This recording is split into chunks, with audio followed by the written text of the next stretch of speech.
¿Quieres decir lo tengo en las balanzas? Oh my god.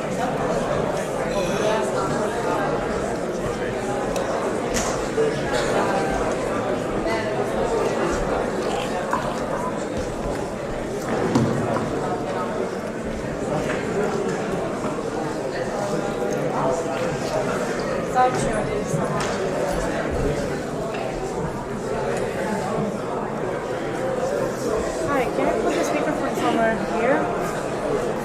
Sure. For how long? I need people who are bringing the microphones, but I don't see them here. So I don't will know. wait for them. I will Yeah, okay.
Trebaš ti zovem?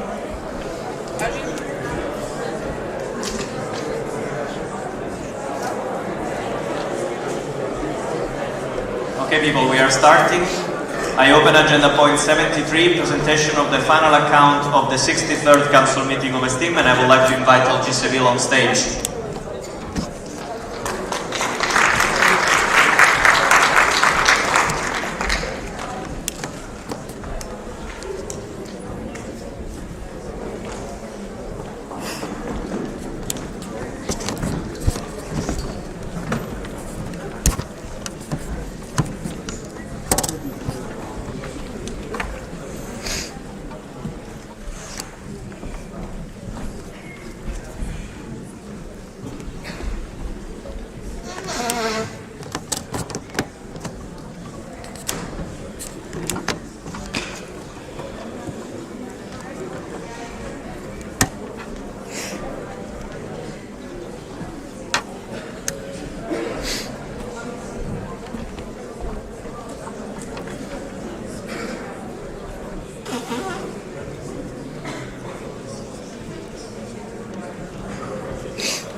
Hello, dear council. Please, are you awake? Yes? Yes. Cool. So, yes. Hi, I'm back again on the stage. I'm David from local Seville, and I'm here to present the financial report of the LS63 council meeting. Seville, sorry, I'm a bit nervous. So yeah, first I wanted to tell you that it was a great CM. I hope you, all the work that were there, have great memories. There are some memories that I want to share, of course, the CM photo that we will also take today. We made some punishments, some energizers, photos all together outside in Seville, some really cool parties, I suppose. Photos, yes. And here is the budget. As you can see, there are kind of some loans for the club of 100, like pretty big one. We'll talk about it in the next slides because in CM Seville we have a problem, a big problem, and it was a problem of liquidity. So now I want you to present the timeline of how the money was in or was out. Okay, so first, yes, CN Seville was going to take place in November. It was taking place in November. So yeah, what's happening? In October, we have some universities and other loans that's coming to in. And then that actually didn't happen because the university was supposed to pay the accommodation and it did it on time. So, so we have to get other loans and put some money for paying the accommodation. We also need to pay the merchandise in advance, as you may know. David, point to the computer, not to the screen. Okay. So after getting those loans, we paid the accommodation, the half of the transportation, and all the nice activities. For paying that, we needed to ask the Club 100 for a lot of money, and we are really thankful for that. Then during CM, we paid like food and materials. We paid the half of the food during CM, and also we received all the participation fee in advance, plus the money for the merchandising, for being able to pay those stuff. And then after CM, most like the rest of the sponsor pay us. Also, we solved the problem with the Club of 100 and the university loan. And at the end, I would say like a couple of months ago, we get back the hostel deposit. That was basically the problem that we had. And we also paid back the Club of 100 their money and the other loans that we have to get.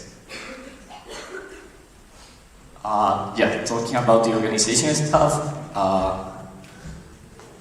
you can see that COVID was kind of a problem during the organization of CM.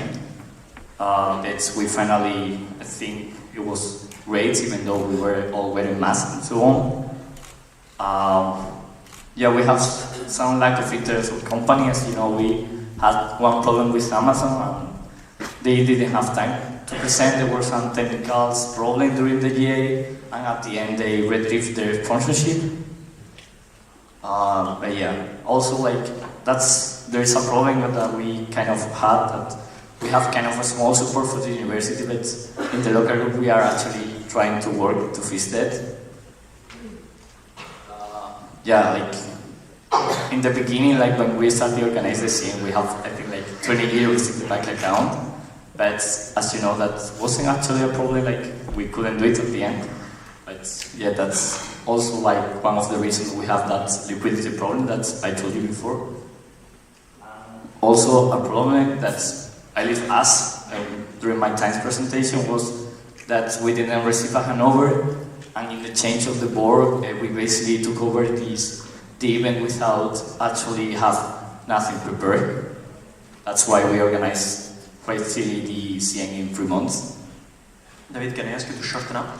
And that's basically it. So thank you, and thank you to the Most Fortune board for being there to support us. Now it's time for your questions. Thank you very much for the presentation. Now we have time for some questions, if there are any.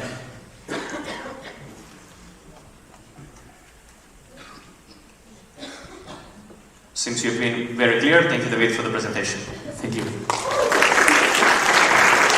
I'll close agenda point 73, presentation of the financial account of the 63rd Council meeting.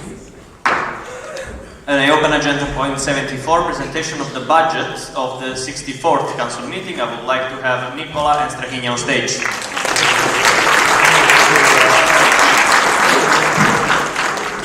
Technical in the back. Can somebody give him a microphone?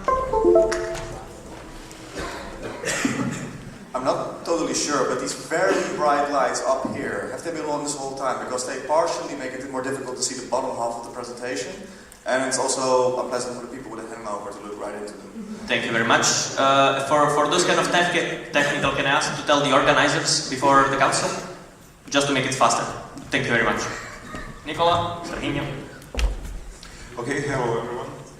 Today we will just shortly show you how was the money incomes and outcomes for this event. So Strahinja will right now start with the outcomes, and then I will explain the incomes, and we are here for your questions.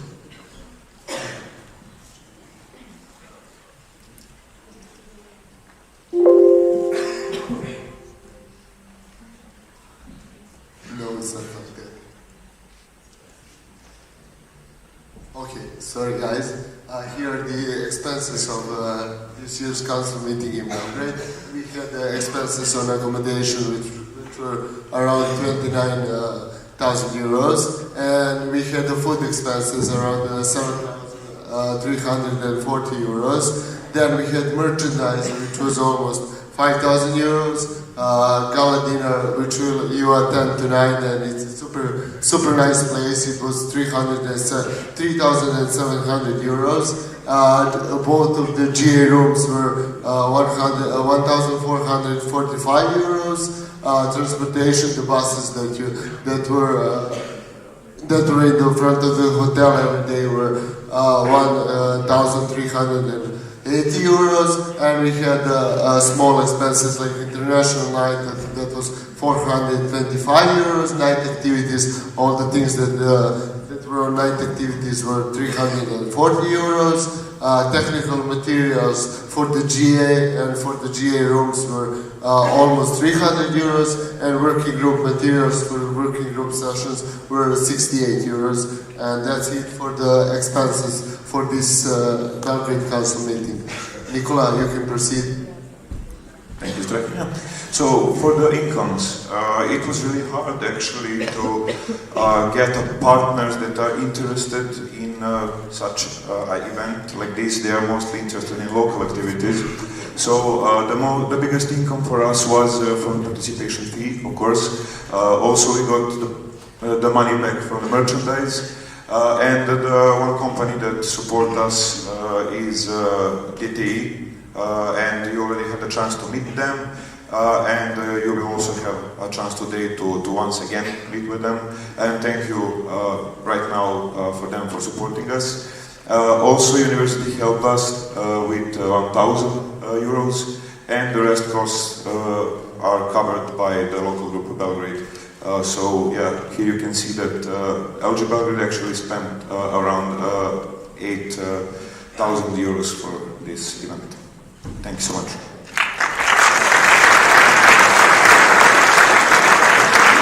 Thank you very much. People try to stay awake not just when people are clapping, but for the whole presentation, speaking to those sleeping with the music on. This is not going to help. Can we have the lights back on? They're already sleeping on their own. Thank you very much. Now we have time for some questions. Are there any? At 2? To what? We can't see the bottom of the presentation. Yeah, it's like illuminating the whole bottom half of the screen. That's why I brought it up. If the organizer can do something about it, please. It's the lights that were just. It's the lights. No, those lights we just turned off. We can also not stay in the dark though. We'll try, sorry. We'll try to adjust the projector when we can, rather than shutting the lights off. You tried your best. Now do we have time? We have time for questions. Are there any?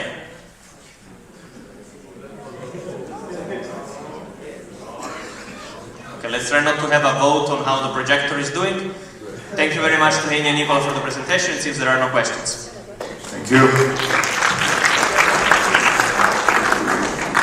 Already a bit better. I close agenda point 74, presentation of the budget of the 64th Council meeting of Esteem.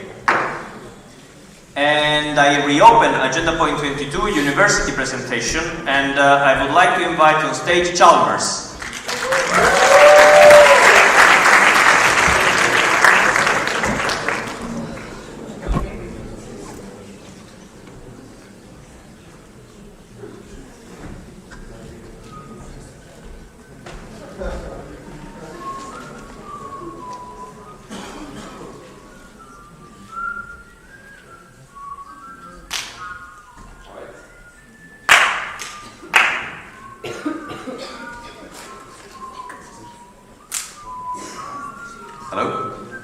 All right, hello there. We are here to represent Chalmers, the University of Chalmers today, as Chalmers is one of the main big sponsors of STEAM. So we'll talk a little bit about what Chalmers is, what you can do there, and then finish with some of the master programs that you guys can apply for, if you would want that. Yes, so what is Chalmers? Chalmers is a university, technical university, that is based in Gothenburg. It was founded in 1829 by a major donation by benefactor William Chalmers, which was one of the board directors of the Swedish East India Company. As you can see on the image, we have two campuses. There is the main campus, which is Campus Janeberg, which is the one on the left, and our second campus, which is Campus Lindholmen, which is on the other side of Gothenburg. Chalmers has 13 major departments in engineering, ranging everywhere from physics to maths to biology, and also industrial economic, IEM, and things along those lines. Yes, so besides all the perfect and really excellent lectures, we have a lot of opportunities at Chalmers regarding the student life. So if you're like excited for some sports, you can do hockey, you can do extreme sports, sailing, you can do diving, and also hot air balloon, of course. And during the Valborg, which we just had, we have a really used parade in Gothenburg, which is called Kortegen, which the Groningen people should know about now. It's a really great event where the students build wagons and we drive them down the road. And it's a really big event as well. It's like 200,000 visitors, am I right? Yep. Yeah, and also there's also really great opportunities for creating your own little clubs and committees and stuff along those lines. So if you happen to be interested in a sport that we do not already have, or a club that we don't already have, there's really a really great opportunity to do that. Actually, one of our STEAM members just created a cryptocurrency committee, which is quite interesting. Yes, for places to be at Chalmers, of course, we have our lovely campuses, and there's a lot of spaces there to sit and study. We've got two different libraries on campus, with a lot of great locations. A lot of great group work rooms and stuff along those lines. And considering that our campus is in the absolute middle of Gothenburg, there's always really close by stores and cafes and stuff along those lines. So and a lot of parks as well. So if you feel like you don't want to be at campus anymore, you can just take a quick 10-minute walk and you'll be in the middle of Gothenburg. Also, considering our campus facilities, we have one of the biggest, if not the biggest, what is that called? Like clarification, it's the biggest wooden fire sauna, student owned. Yes? I was actually going to say that we have the biggest student union house, which turns into a huge nightclub during summer events. Kortegen, as Jacob mentioned. Also, we have a pool that every student can go to, and of course some little gym halls and stuff like that you can rent. And the thing that Jacob says, we have a big sauna that you, as a student, also can rent for cheap. Yeah. So Gothenburg, it's a really small city, like 500,000 people, but it has like a really big city vibe. So for the city as well, we have some really nice opportunities for work. The business in Sweden is booming. You have the Scandinavia's biggest port, and you have some really nice industrial companies that you can work on, like Volvo, Saab, and SKF. Yeah. It's also quite interesting that Chalmers is actually the third largest employer in Gothenburg. So we've got a huge amount of staff and professors and and researchers and stuff along those lines. Yes, so a little bit about our programs that you can apply for. We have supply chain management. There's quite a lot of information. We are bachelors at this moment, so any of us that go to these programs, but we sometimes see the people that apply for them. But in short, it's of course a supply chain management course, masters. So we work on stuff along those lines. Also a QR code that you can scan, but we will have a big QR code in the end. So if you were to be interested in Chalmers, you can just wait for that and scan that one, because I will have all of the information required. Also quality and operations management, about like designing stuff for quality, some operation strategy, and things along those lines. Yes, and for the next master program we have management and economics of innovation. And you can see all the facts about it as well, the compulsory year 1 and the second compulsory elective courses as well. But this is all of the information you'll find in the end of the report if you scan the QR code. Yes, and for the last one, it's our entrepreneurship and business design program. This one is a little bit special. We don't go by grades. You'll have a select interview, and it's more of it's a deviant. It's not really the usual master program. You create your own business, and yeah, if you're interested in that type of line, I would recommend this one. They have quite a lot of money. It's one of the most highly sought after masters that we have. Yes, and this one. This has all of the information that you will need if you were to want to apply. Has the tuition facts. For example, if you're in the EU, the tuition is free. Otherwise, I don't remember exactly how much it is. It's somewhat manageable. Chalmers has a lot of opportunities like collaborations with different universities. So like make sure you have like a collaboration already with Chalmers. But all of the information you would want is in this master page. Alright, thank you.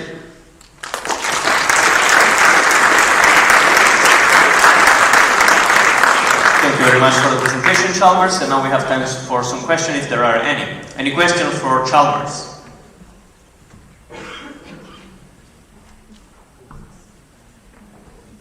Any questions? It seems you've been incredibly clear. Thank you very much for the presentation.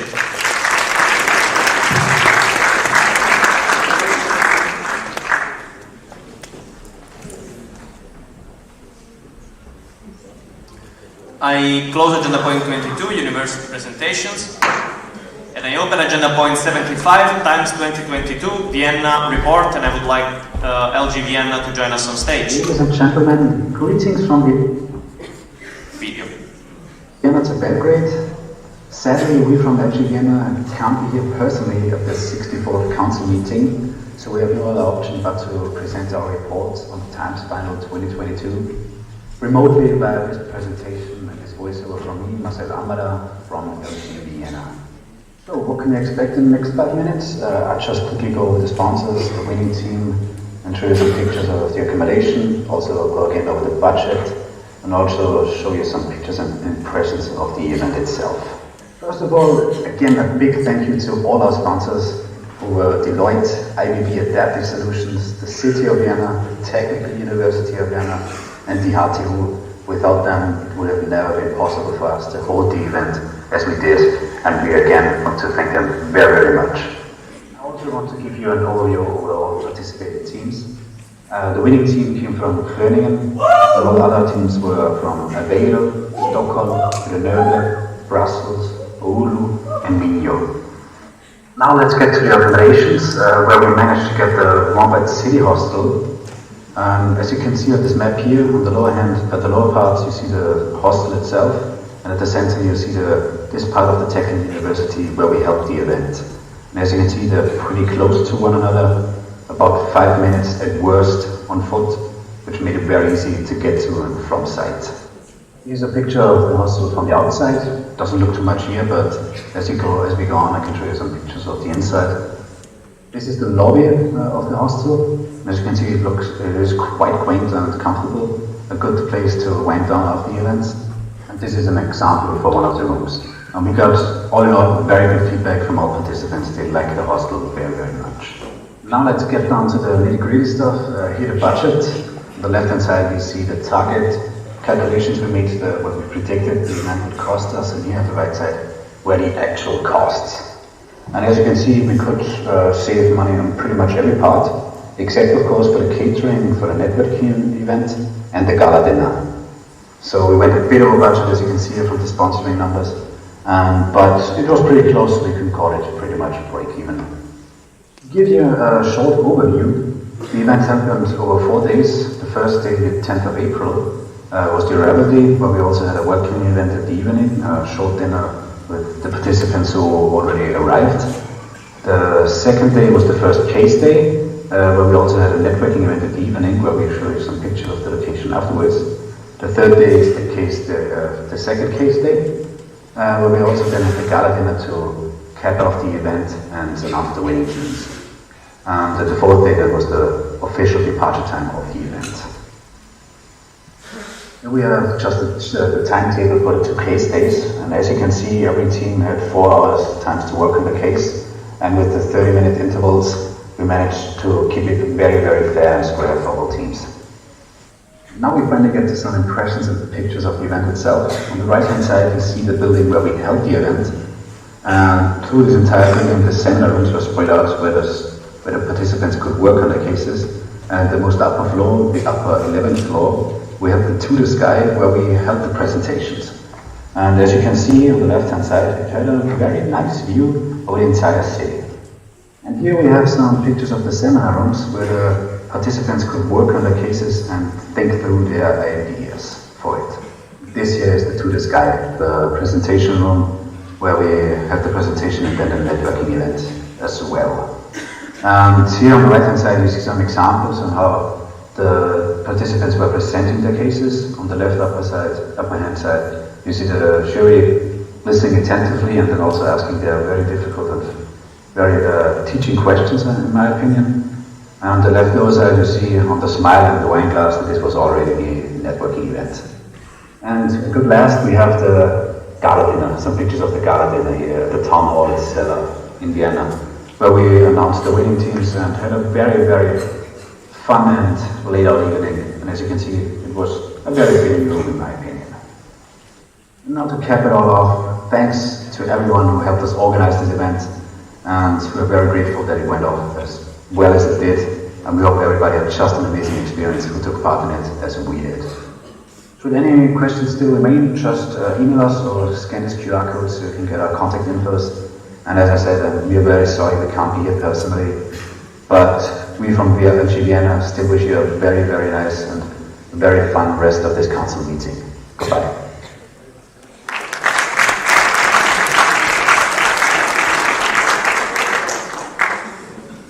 Okay, thank you very much. There will be no question here for them. If you have any, please use their contact ways. And with that, we conclude this agenda point. So I close agenda point 75 times 2022 Vienna report. And now Pauline asked for a minute on stage. I would like to ask her to join us.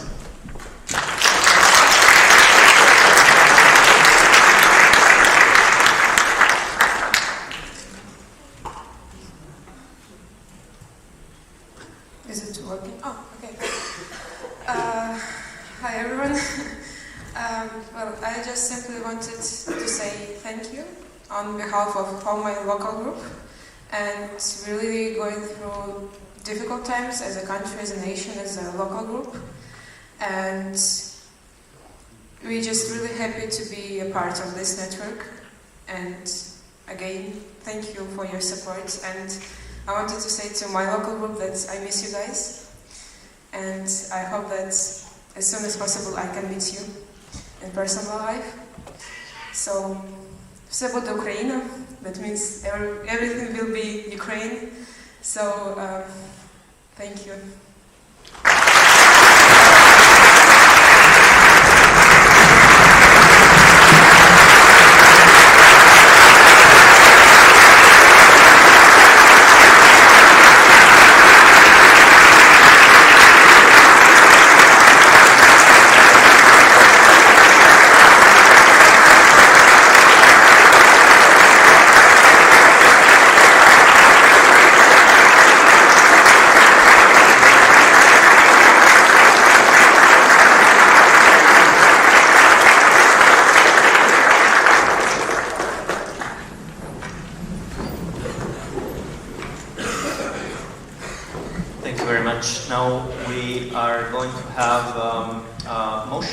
from Alper, and I would like to invite him on stage.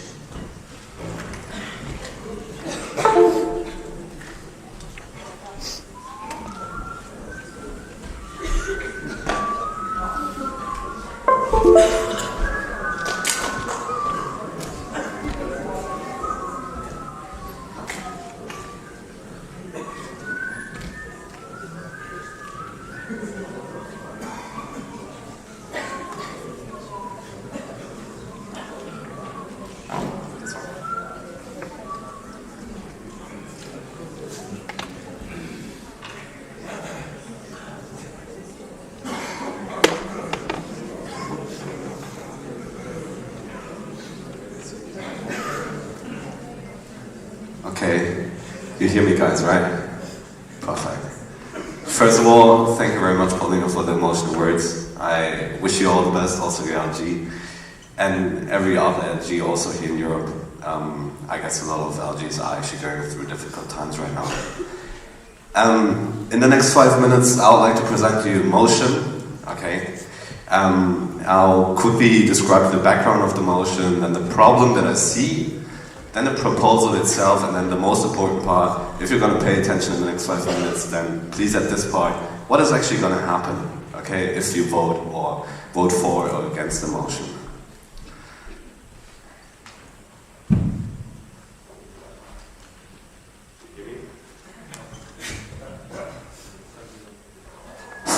Okay, that's okay, well, I guess. The background of the motion. So obviously we know one of Esteem's highest aims, goals is to promote intercultural exchange in Europe, right? Among our IM students here. And the organizational structure we actually used and decided on to set up should promote this intercultural exchange, right? Part of the organizational structure are local groups, and those local groups are organized in certain organizational entities, which means basically we organize local groups based on their geographical location and microphone. So what is the problem with it now? I currently think that there are better alternatives for organizational structures, right? Which means there are better organizational structures that promote intercultural exchange in Europe better than our current one. So we could, for example, think about different organizational structures by redrawing borders of regions, for example, right? If we look for the Mediterranean region, we have a lot of very active, very large Turkish groups, which is amazing. And we also have a lot of very active Greek groups, but the Greek groups are just like way smaller than the Turkish ones, so this might cause an imbalance there. Other regions, Southwest region, German local groups might have similar issues. So I would like us as a whole, as a team, to think about that. Secondly, we could also like change the grouping. Sorry. Sure.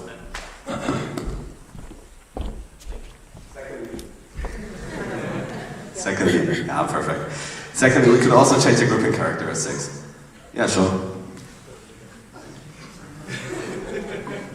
I'm super equipped, look at my hands, I have like too many things in my hands.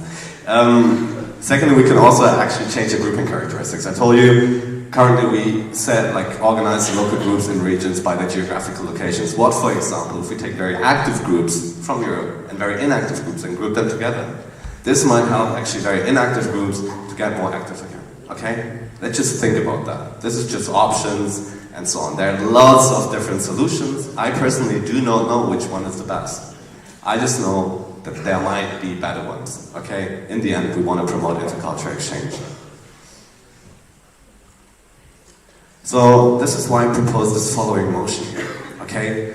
I want to ask the board formally to actually work out a solution, okay? They should cover, should consider different LGs from all over Europe, different grouping characteristics. I told you, size, geographical location, level of activeness, okay? The board should also involve, and this is very, very important, in an open-ended process, all relevant stakeholders. We have experts here among us, right? We have the regional coordinators, for example, the local responsibles. Very, very important people. We should hear the voices when we decide on how we restructure our local groups. And very important third point, I would like formally to ask the board, the next board, the upcoming board, to present to us the progress they made on that topic in the next CM. Okay? Very, very last point. It is still up to the board to decide if they're going to work on that and to what extent. And this is the part now I told you to pay attention. And on one slide, this is the slide actually that's relevant to you. What does it mean practically? Okay? Sorry, before you continue, as it is an important part, can someone wake the participants that are sleeping, especially here on the left, it's been sleeping for the whole morning? Yes, thank you very much. And also the rest if you find any other. Thank you. It's a punishment. Sorry for the interruption. No worries, thank you very much. Yeah, this is the part, please pay attention. What happens if you say, I like your motion, Alpha, I want to support that. Then we formally ask the board, the upcoming board, especially, to work on that topic. As I said above, work on the topic, find different solutions, involve all the relevant stakeholders, and report to us. Okay? We ask them to do that. It is still up to the board to decide whether or not they're going to do that. What happens if you say, no, I don't like that? Then we just don't formally ask the board to do that. Okay? The board, however, can still decide whether or not they want to do work on that. So basically, if you say yes, we put it on their to-do list, but they can do with the item on the to-do list whatever they want to do. If you say no, we do not put it on their to-do list, but they can still put it on their to-do list themselves. Okay? This is my motion. I hope everybody understood it. If not, you can still ask any questions, please. Thank you very much. Thank you very much. We have a couple of minutes for questions. Just let's keep them straight to the point. We are not trying to solve now the problem of the regions. We are trying to understand if you want to ask that to the board or not. Exactly. So make sure your questions are on point. Exactly. We start with the delegates in front. Do you need a bike, by the way? I'll take that.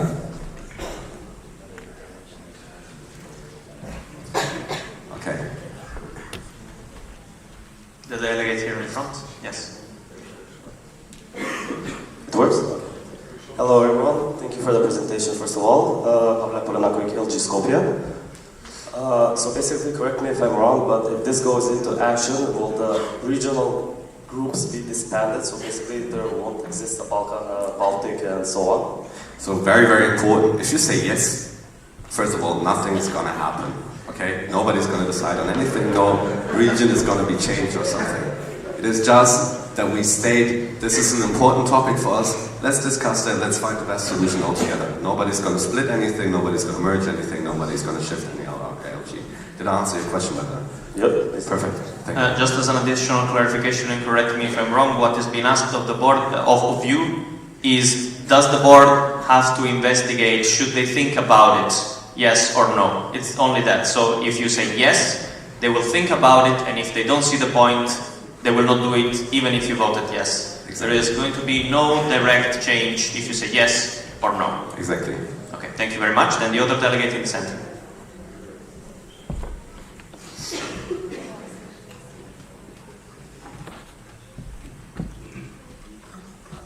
Ecevaz'da local group Istanbul Boğaziçi.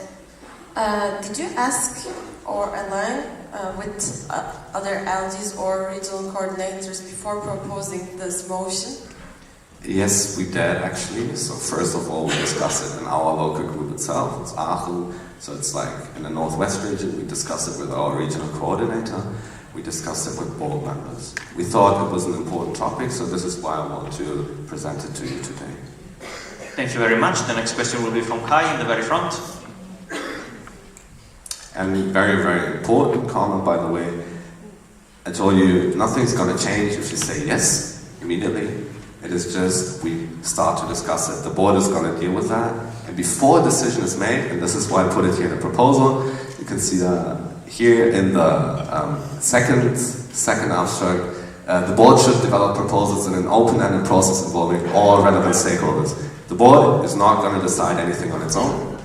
We're going to consider local groups, they're going to have a voice, regional coordinators, so that we find the best solution, because the best solution is promoting intercultural exchange in Europe. Okay?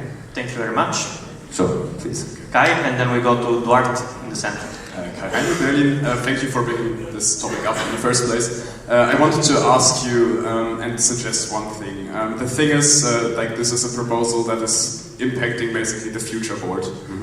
In that sense, the time stamp, like the first day in office, it says the 1st of August. The CM will happen in November. The first months are incredibly staffed, meaning we need to prepare the council meeting, we need to prepare a whole new leadership generation, have our own onboarding, reevaluate how we structure current things, the committees and so on. What do you think generally about changing the deadline, so to say, one CM behind, meaning the 66th council meeting? Because I think if we want to do it in a proper way, with really involving a lot of people, this is a process that takes some time. Fair enough, understood. Thank you very much, very important point.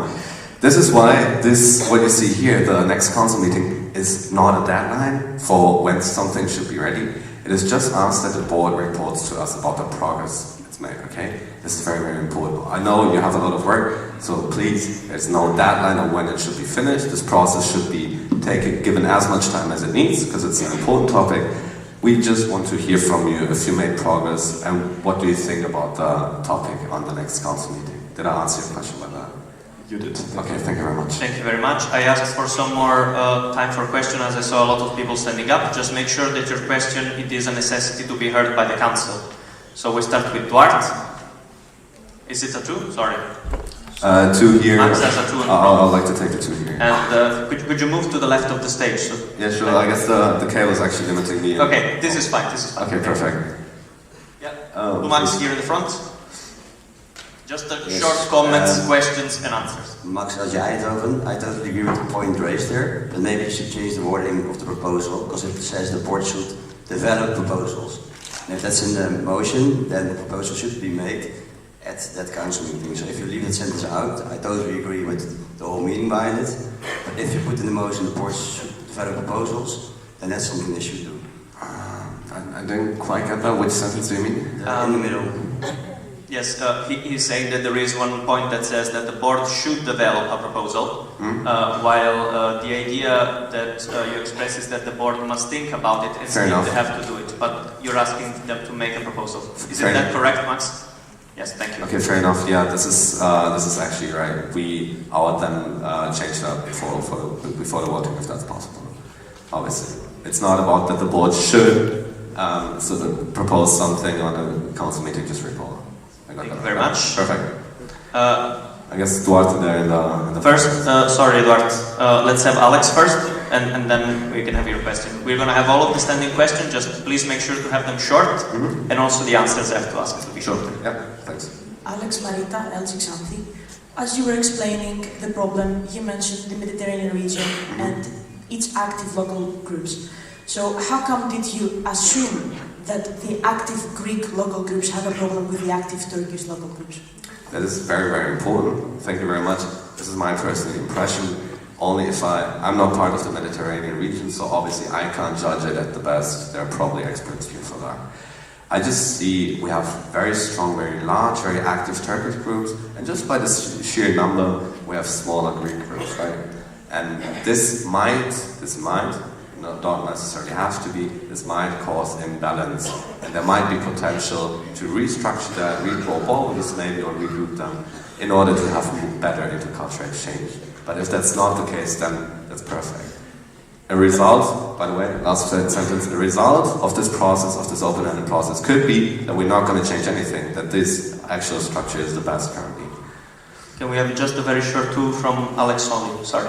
Yes, the thing is that if we had the problem, which we don't, we could easily discuss this with our RC. And I don't see the reason why another region has to. Yeah. Okay. Thank you. Thank you very much. We'll move to Duarte. Okay. Hello, Duarte from Port. Thanks for the topic, and what a topic. I didn't hear about this in 17, I think. Not sure, 17. Yes. Is this a problem you really surveyed, studied, you talk with all of the RCs, and it's a thing, or it's your thing?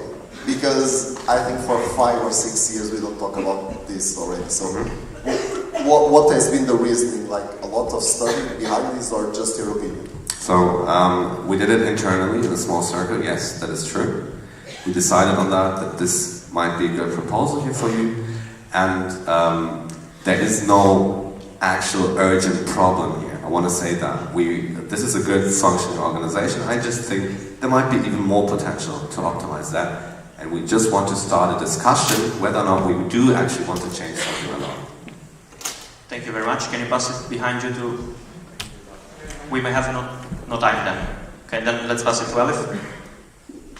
Hello. Elif Merkel'de İstanbul ITV and Yıldız. In the proposal you are saying that... Sorry, can you raise your voice? Okay, sorry. You are saying that board should develop it, whatever, like if they will also just propose it. I am right now I would like to rephrase it like board should propose it or board should report it to the council while talking with RCs and LRs and while gathering their feedback and to share it with the whole council before the council meeting. Thank you very much for your input, Elif. Giuseppe, one. If the motions remains like this I think should be an amendment to change of the proposal. This is what I wanted to ask you. What is the best procedure? We also had input here from Max and from Elif to just change some phrasing. And if somebody more savvy of the rules can help me out with that. If I'm not mistaken, who raises a motion can also change it while he's presenting it. If it's not, if I'm right, that's stated in our regulations. Yeah, he can just change the wording. Sorry, can you? He can just change the wording to whatever he wants. I will do Madrid, Barcelona. Okay. Because then I would like to do it verbally now. I would like to include Alice and Max's statement to make it more clear. We do just ask the board to update us on the progress they made. We do not want to see a proposal right now at the next CM. Okay? Thank you very much for your input, guys. Thank you. Palau LG Madrid, Barcelona. Just a very short comment. I want to thank you, Albert, for stepping up, coming to the council, and remind the council that motions are a way that you people have to come there and propose your own things. There's nothing bad about motions. It's not about fucking up the board or anything. It's just the way that people have to communicate and propose things to everybody else. So thank you for stepping up and proposing your ideas. I appreciate it. Thank you very much. Very much. Sorry, in the front I said only the people that were standing before, so we didn't have time for this. You can still ask on Pigeonhole. I believe we will have time to reply there.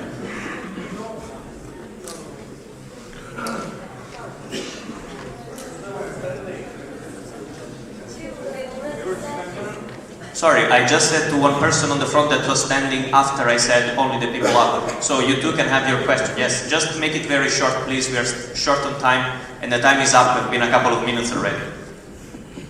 Okay, so firstly... Name, surname, and local group.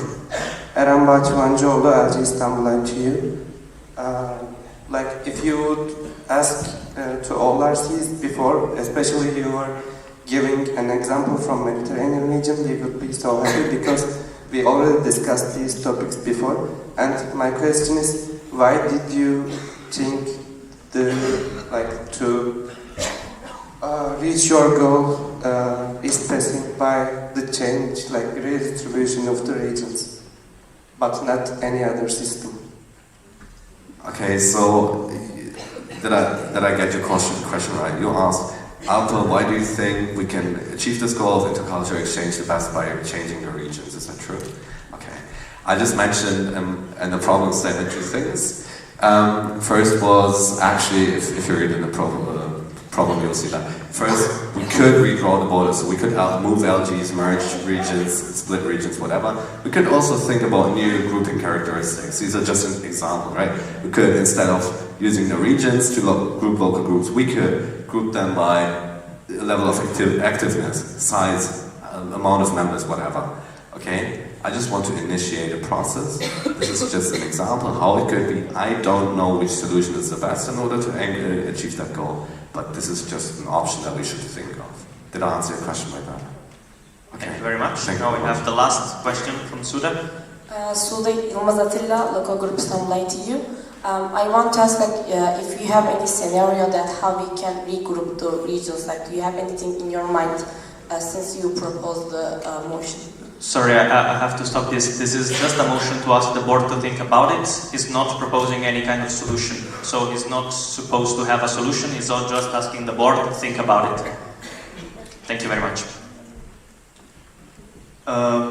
Dasha is going to say something. Yeah, so basically, board can indeed study the distribution of local groups based on and study the better way of doing so, distributing local groups according to their activeness and some more reasons. So basically, here we ask the council, or I'll ask the council with this motion, if the council wants us to study this. So it's a bit more like bigger general study. Exactly. Suppose Max has a necessary clarification to make? Yes, sorry for being late. Connection at Eindhoven. You're saying that the board should do it. Should it be this board or the next board? Because this board would also present it to the next council meeting next year. Fair enough, okay. So we discussed it internally. It should be the upcoming board. Obviously, if there is a collaboration possible, then the current board and the upcoming board. But this is intended to be for the upcoming board. Okay? Thank you very much. Are you okay with just doing it now with open voting? If that's possible technically, because we had input from Alice and from Max that we want to change some phrasings. If we have to change the phrasings first, I would just change the phrasings, show it again, and then we can vote on it.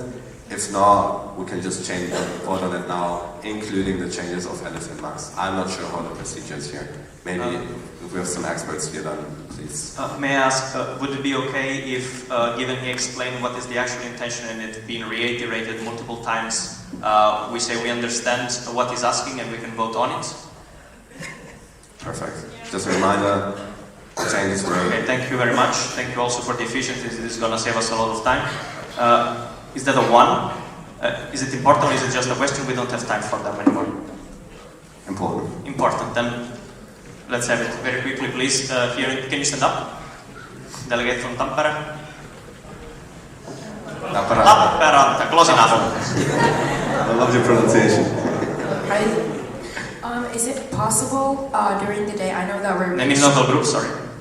But I know we're really short on time today, but is it possible that even though we vote and we all know what we're voting for, hopefully, that after this we see the slide with the proposed changes?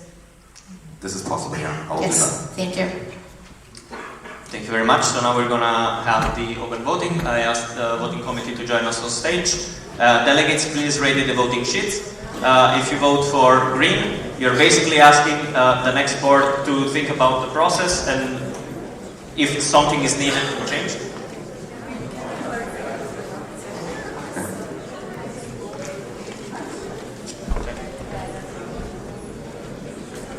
We have, is it a technical for the council? Sorry, I cannot hear you. Can somebody give him a microphone? Silence people, we have a technical. Veikko Valtonen, local group Helsinki. I'd just like to propose closed voting ballot. You're proposing closed voting. Secret. This is a right of every member of the council, so we will need to have it in closed ballot. So, to who's proposing the motion?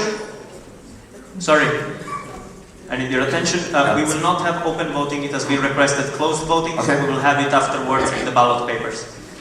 Okay, so I'm going to propose the final words, the final wording in the online ballot. Is that true? Perfect. Okay. Sure. Clarification request from the board. It is ideally the current board works already on that topic here and hands it over to the board. So collaboration with the next board is the ideal process requested by them. So yeah, it could be them, it could be you, it could be you both together, it could be the board in 5 years, depending on how long the process is going to take, okay? Thank you very much. Thank you people for being relatively efficient. It was not that bad. Thank you very much for... I appreciate it. Well.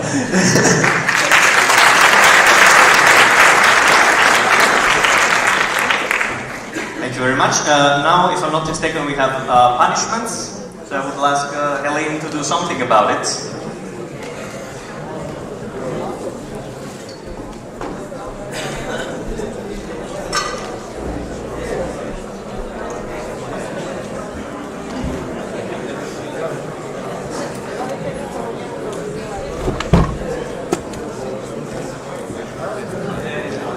So guys, if anyone has an item stolen, please bring it because this is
for showing us the flying frog.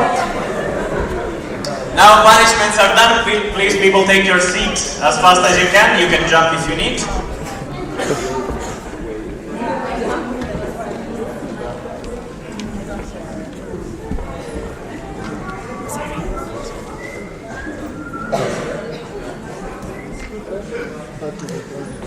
Now we are going to reopen agenda point 60, applications for the Board of Esteem. And I invite first of all, wait a moment, yesterday I forgot to ask the predecessor of the first two positions that applied for questions, so I would like to ask the applicants for VP of Activity, for VP of Activities and VP of Administration to join on stage. Thank you very much, and we are just taking questions from their predecessor, if there is any predecessor from those positions that would like to ask some questions before we start with the whole session.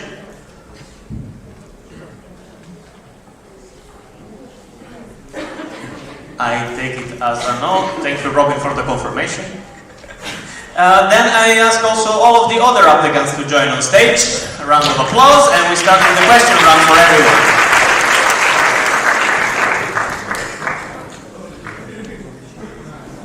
Remember, questions can be for everyone, but I ask you to reduce to the minimum the question where you say to all of the applicants, because it's going to take a while. We start with the delegates. The first one is the delegate from Seville. Can someone give him a microphone? Hi, David Barreiro, LG Seville. My question is to Esim. In your goals, you wanted to help local groups to be GPD applying, but they are an association of their own, and it's their responsibility. So I wanted to ask you if you have any actual point and why do you want to do that? Yes, thank you for the question.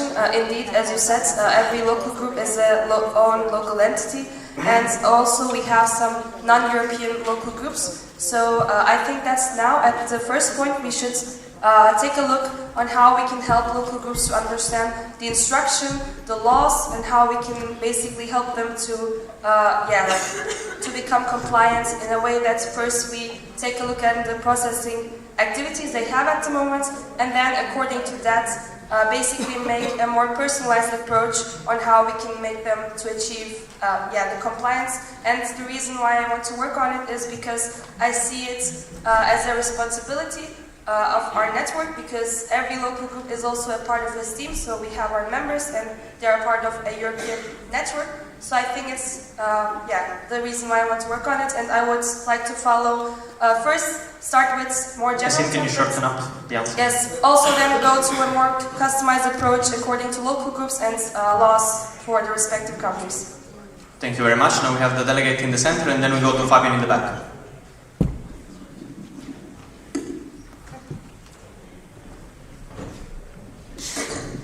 Arthur Martins, LXIV. For all the board applicants, what are your plans regarding grants, and how do you plan to improve the alignment with Europe? How do you plan on improving alignment with Europe? Is it for all of the applicants? Yes. Can we have just one short sentence each, please?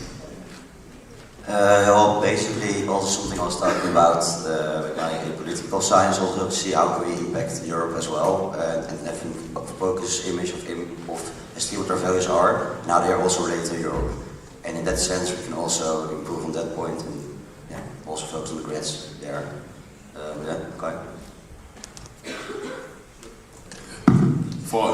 For the grants itself, I think we made great progress, and now I think the step is to review what was changed compared to our applications, so what was evaluated better than the last time, and that's where we can focus on, also based on the feedback that we got.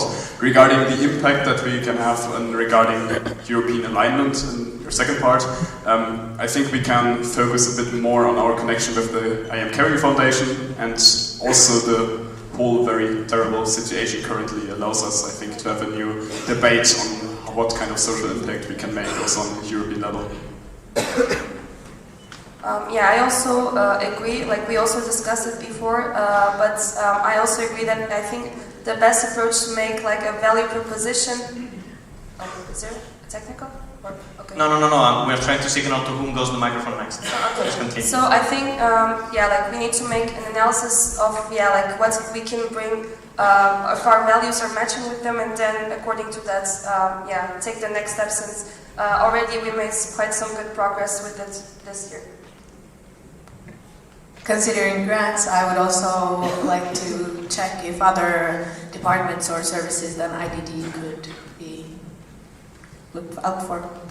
I say, assess with other NGOs what are our main differences and what we can improve. I think that all of the other applicants have great points, and I totally agree with them.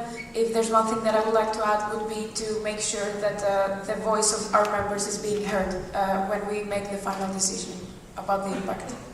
Yeah, this is very related to my vision of education and esteem, which is creating an ecosystem of overachievers in education in esteem, which would not only improve the students' awareness of political issues and educational policies, but also give us a better hand when communicating with EUs and other authorities.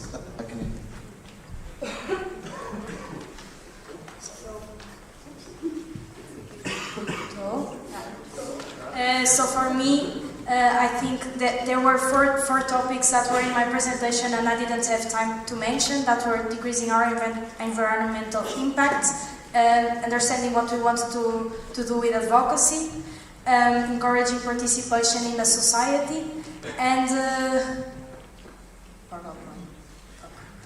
education. That was like formal and non-formal education on sustainability and social issues, which means basically like in our IM curriculums, but also through STEAM events or through external events.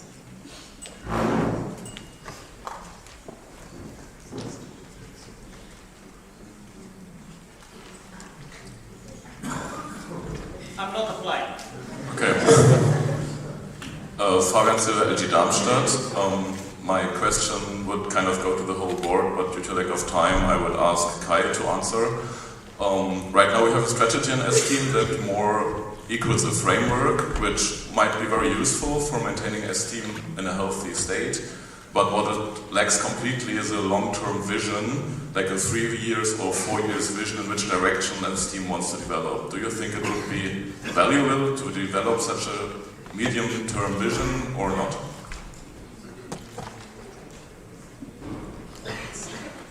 Okay.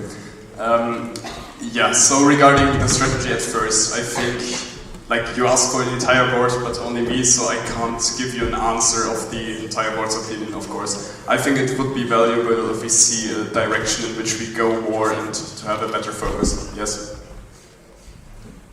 Thank you very much. Just for those confused, I'm here because I couldn't see the people asking questions otherwise. Now we have a question from the delegate here in the middle. Hello, Nicola Philip, LGIV. I have one question specifically for AC and Alex. What would you say that your competitor does better than you?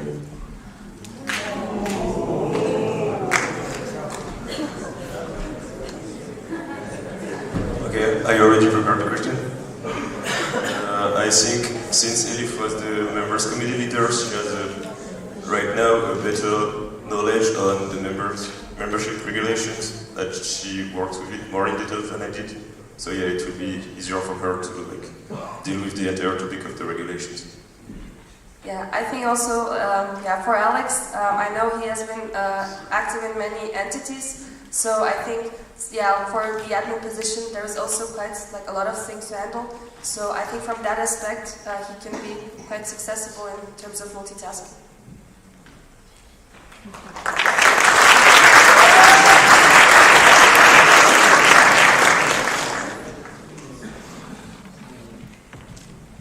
Yes, and then we go to the very back.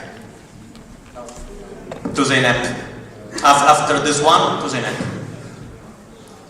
Fernando Teles, LG Bruxelles. So I am still hesitating for our votes for Brussels. So I have a question for, I think, I don't know, like I've been grinding so hard like your presentations, Essine and Alex, and I figured out that there's one point that is not in the other, and therefore I would like to ask to Essine, how would you implement the cookies on the website of Esteem? Because I think there was a very interesting part of it, but I didn't have enough information about it, so could you clarify? Sorry, please? before the answer, can you repeat name and surname for the secretaries? Fernando Telles, LG Bruselas.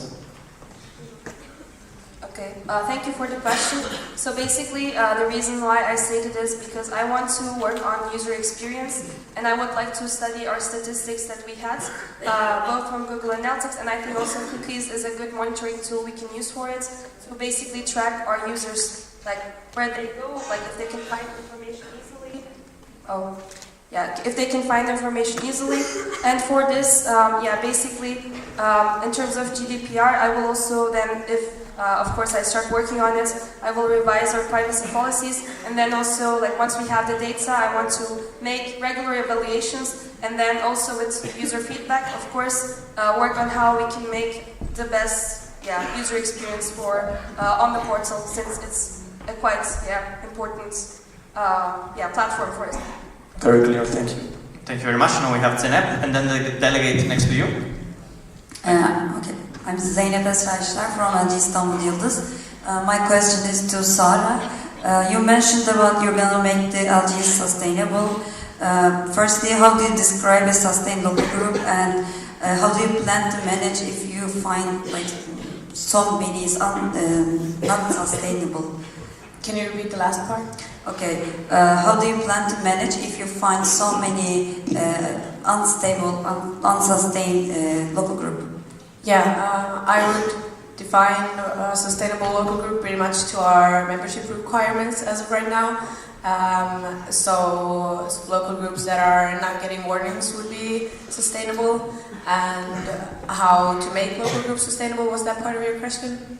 Yeah, like using regional coordinators to actually approach local groups, for example, to organize a service event, since service events also have been quite, after Corona, there hasn't been that many service events, like compared to exchanges or central events. And the last part of your question was, what would I do with... like, how do you manage if there are so many local groups? Because like there are so many local groups who get warning right now. Can we have just a short answer, please? I would work with regional coordinators and LGSS. Thanks.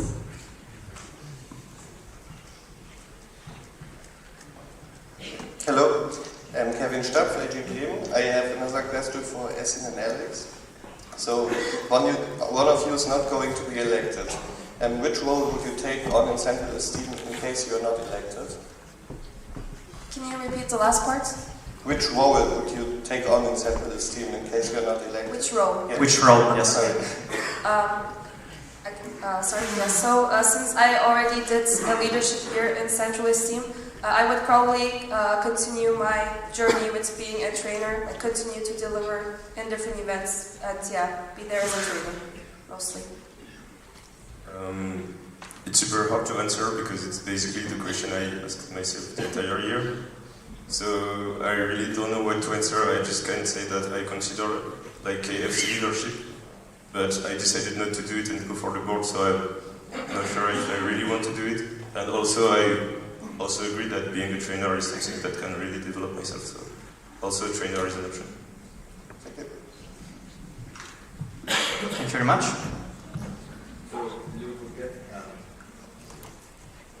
So Luke Busquets from LG Barcelona.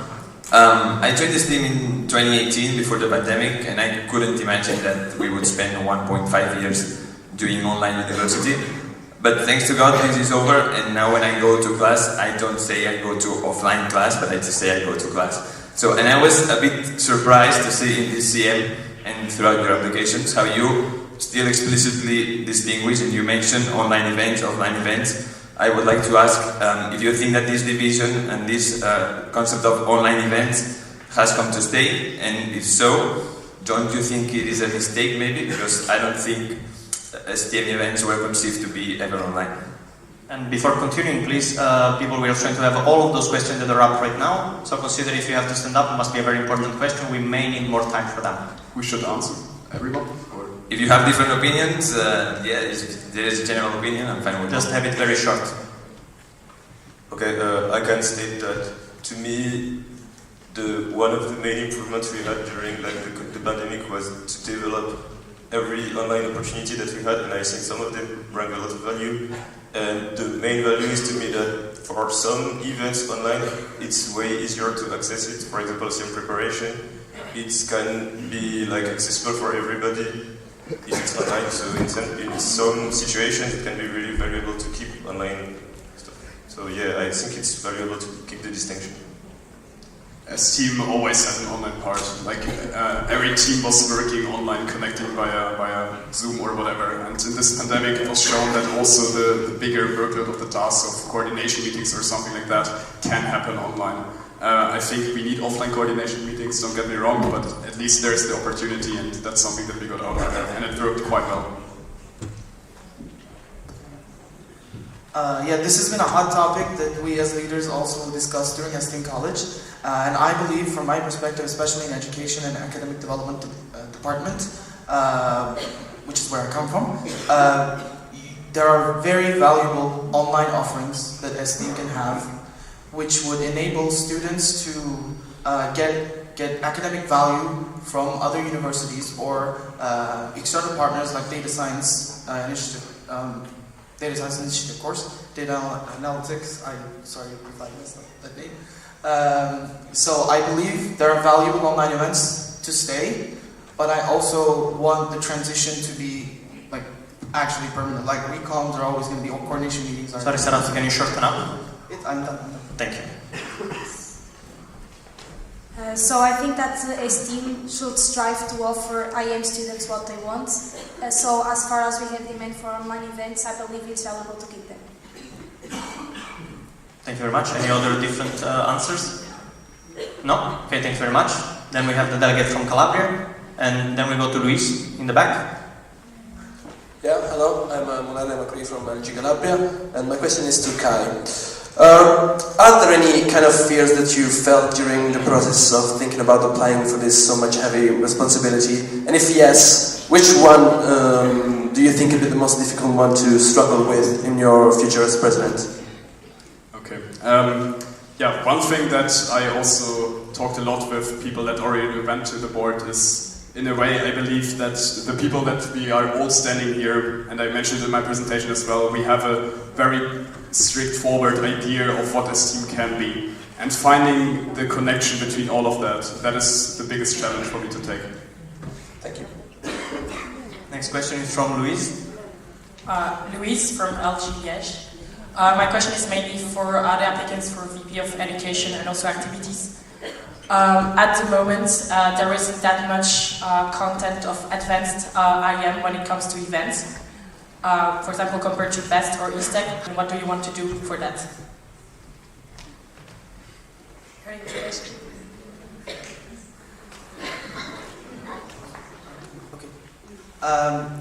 I kind of tried to reply to this in the pigeonhole, but yeah, this is a similar question.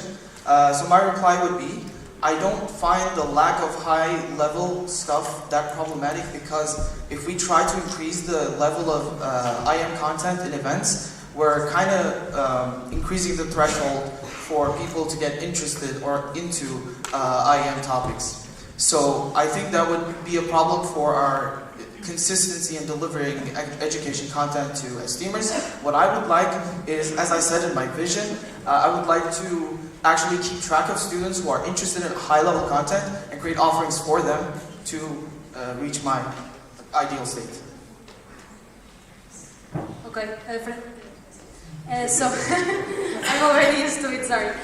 As we've seen, for example, in LXIV, it has a very huge success, and I think it's a very specialized offer.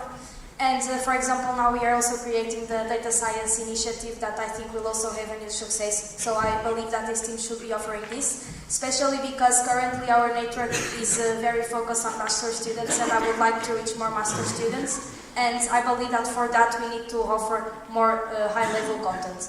And for that, I believe that developing better connections with our professors, as I explained also during my presentation, is crucial. And also my idea of the professional trainers of involving more students and alumni into delivering hard skills content would be very important to achieve this. I agree.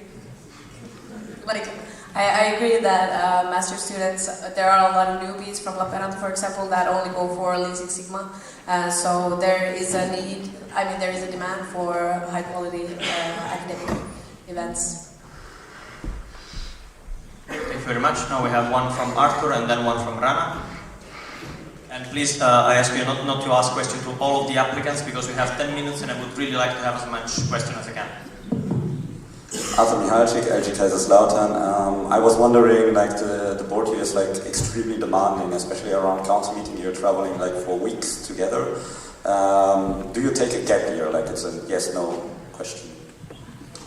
Just yes or no, please. Yes. If you're gonna take a gap year in case you're elected, yes or no only, please. If extending studies means it's also a gap year, right? I'm extending my graduation. If you're going to be elected, will you take a pause year in your studies? No.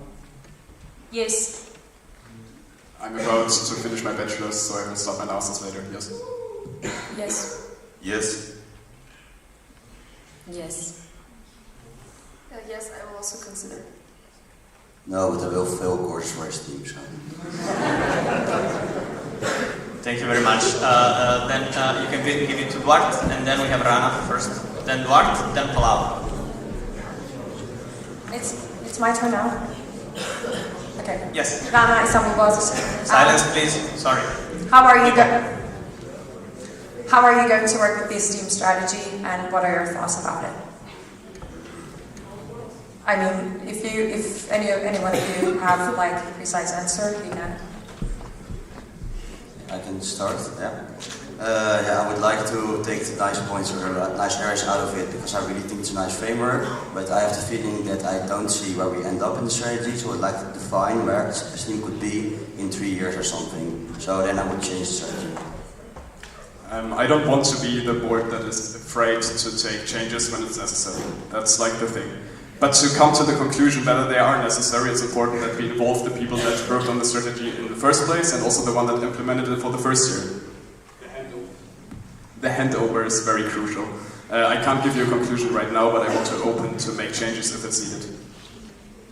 Thank you. I agree. I'm not sure if it's valuable to. Should we all answer? I would rather not if not necessary. If you would like to, you can, but it's enough. In case I have one sentence without commas. Are you thinking the same thing? Changing if needed? Yes. Okay, cool. Yes. Thank you very much. Then we have a question from Duarte first, and then Palau. Duarte Loco Report. My question is to the VPs of Education that are applying. What is going to be your number one or top priorities to implement new things in the network or to strategically develop them besides being a VP of Education? So what are the major topics you want to improve in the network next year? In terms of education, right? No. Oh, as a outside. So you are going to be a VP of Education most of the times, but you are also going to deliver a lot of input strategically in new decisions. So what is the most important topics you want to develop next year in the network? And Eduardo, can you pass the microphone to Elif in the meanwhile? I would say increasing inclusivity for sure, and interest in esteemed offerings. For me, social impact, what was explained in the previous question, and also the leaders' alignments and the contribution to esteem as a whole, so that they don't focus only on their entities, but they understand how their entity is contributing to esteem as a whole, and they collaborate with each other, collaborate with the board to achieve the board goals, to a strategy, etc. Thank you very much. Palau? Palau, LG Madrid, Barcelona. My question is for the VPs of PR, Education and President. I want to ask you about the partnerships, the external partnerships that we have. Which of the ones that we have do you think are important, and which ones would you like to foster? Educational partnerships especially. Interest, wink. Just a clarification. Which one we think is the most valuable, or which one we think that currently is not as good as we would like, and we want to be like closer to that partner? In which one you want to work on? I want to leave it open.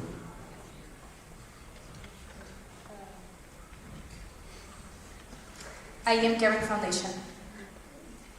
Because of the social impact, I think there is a lot of potential there that we are not currently really achieving, and this is something that we also discussed a bit during my ambassador year, if we should have a better team to work on this, because this is currently something that is only being held by a board, and that doesn't let us have enough time to actually develop this and be closer to them, and I think they are a very important stakeholder. I'd like to foster relationships with Prefer, because I want to go big on research and STEAM. For me, also I am Caring Foundation, a little bit, I don't think did you say external ones necessarily? I would say STEAM alumni, not really an external one, but I think we have potential there too. And for me, I don't want to repeat myself, but I would also say I am Caring Foundation just because it has a broader overview, and it is not something that focuses specifically on a specific area. And we will get value for the whole network this way. Great, thank you. Elif? Hello. Those are the two questions that we will do for sure, the rest, if time is left. Hello, Elif Yıldırım, İstanbul IT and Yıldız, former VP of Admin. Thank you for being there on the stage and applying for the position. I am so proud. Sorry, can you speak way louder? I was just sharing my feelings, so I feel so proud that they are on the stage. Can we just skip to the question just for a time constraint? My question will be the yes/no question as well. So whatever you say as goals and whatever you say to the questions right now, it is basically the things that you need to do throughout the year, as we all know. So my question is, are you going to involve all of the actives and explore these throughout the year with the decisions that you are going to take way before the council meeting? Yes. Yeah, for me also, like all. Can we just take it yes or no? Yes. Yes. Yes. Yes. Yes, to the extent it's possible. Yes, taking into consideration time constraints. Yes, with agreeing all of this. Thank you very much. Then we move to the next question. And it seems we have time, so then we will have Luis. To NIFA VVI, my question is to Petra. How do you want to enforce the cooperation with partners, for example, at VVI? Thank you for your question. I know that right now, in a contract with VVI, for instance, we offer each other events. So, sorry, could you please repeat the first part of your question? How you want to enforce the cooperations? Maybe like promote more actively our offerings and what we offer to each other. Like to promote it more actively to our members. And I would expect the same from your side, hopefully. For sure. Thank you. Thank you very much. And we have a question from Luis. My question goes to Patrick. There's Metzger eligibility. Apart from the esteemed book and tutorials, you had very little involvement in especially public relations and knowledge facilitation committee, ambassadors' positions and actions. Sorry, can you speak way louder in the Yes, microphone? sorry. Okay. Should I repeat? Yes. Gladly. Apart from esteemed book and tutorials, you had very little involvement in, example, PRC, KFC, and ambassador positions whatsoever. How do you plan to cover up for that, and do you feel that you can contribute to that kind of fact? Thank you for your question. I do believe that I can really contribute actively to those parts, even though I wasn't really involved in them.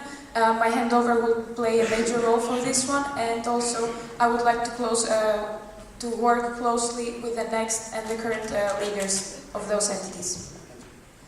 Thank you very much. I've asked the board, by the way, and they allowed me to give you some more time to reply to all of the questions standing up. Except, sorry David, just because you asked one already and we're not doing double questions. For all the others, we're going to take your first question.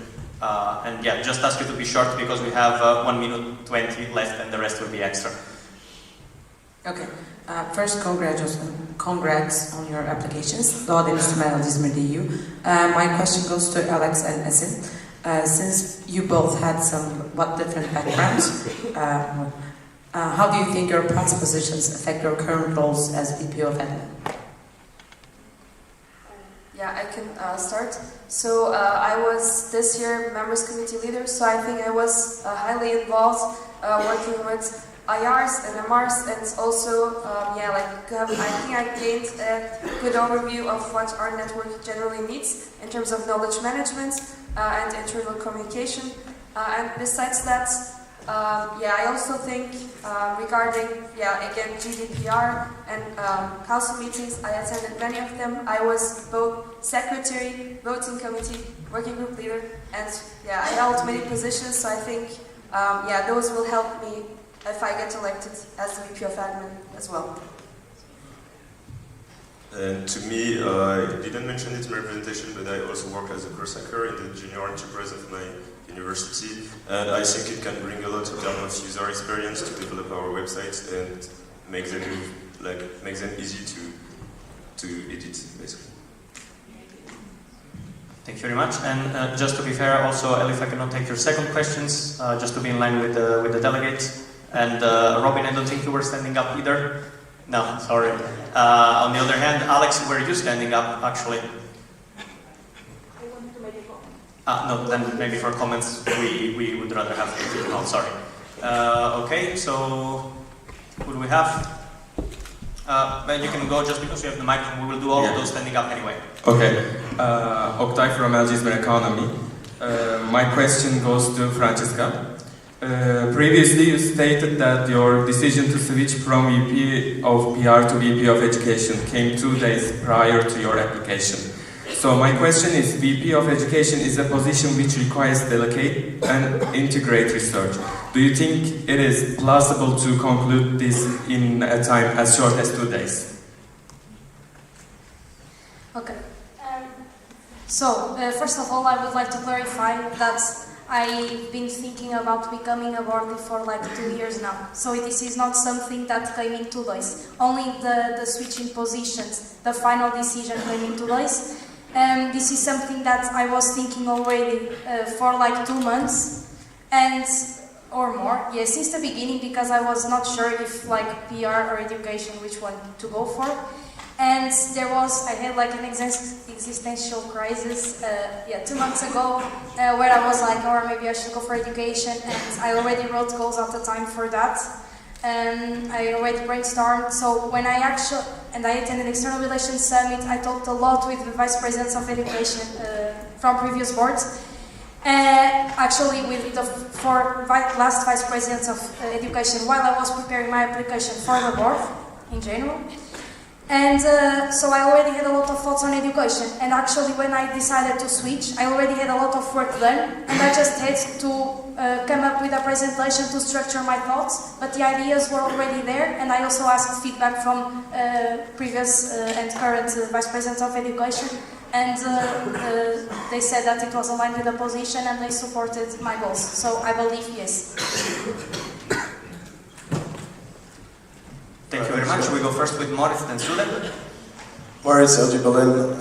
Yesterday, the alumni from ZDB, Max, raised his concern about the efficiency of the GA. And this goes to the applicants for VP of Administration and the President.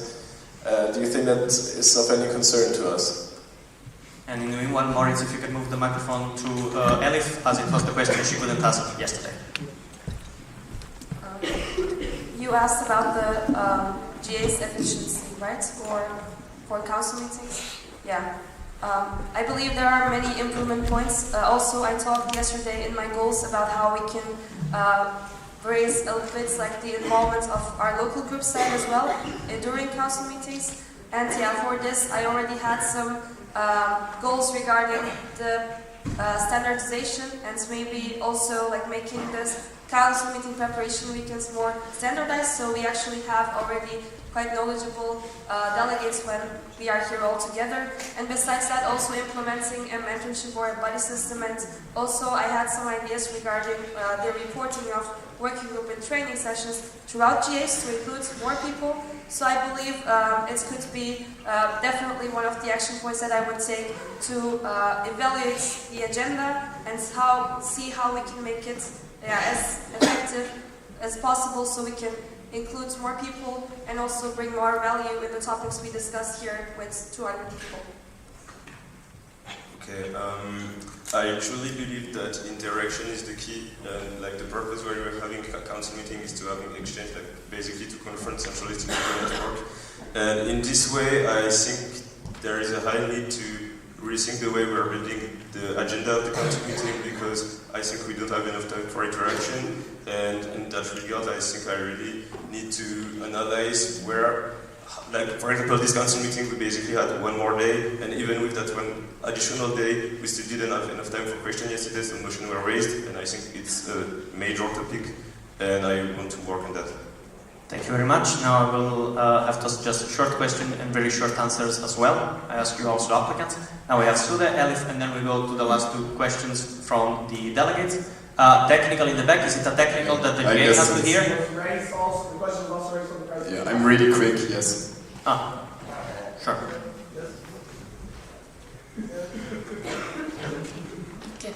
Sude Yamalatilla, local group Istanbul ITU. This question is to all of the board. Applicants. Sorry, is it a yes or no question? Otherwise, we cannot have sentence from all of them. They can reply if they want to. What you will do differently with your position if you compare to other boards of STM? Yes.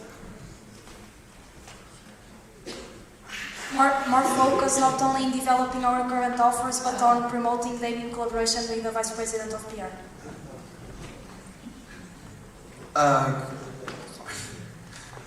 Actually creating a different ecosystem in education and a focus on creating exceptional students, because I don't think we are doing that right now. Thank you. Let's keep it to one short question. Openness to ask for support. Promote more actively our internal activities to external people. Being more action-oriented.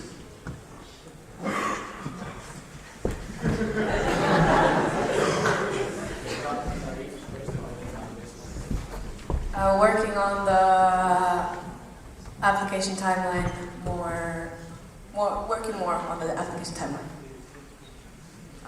Like not seeing VP of Admin just as an operational position, but actually working to bring impact and include all internal stakeholders. Yeah, basically all my goals are new goals, but I will focus more on the opening the dialogue, so yeah, that's it. Thank you.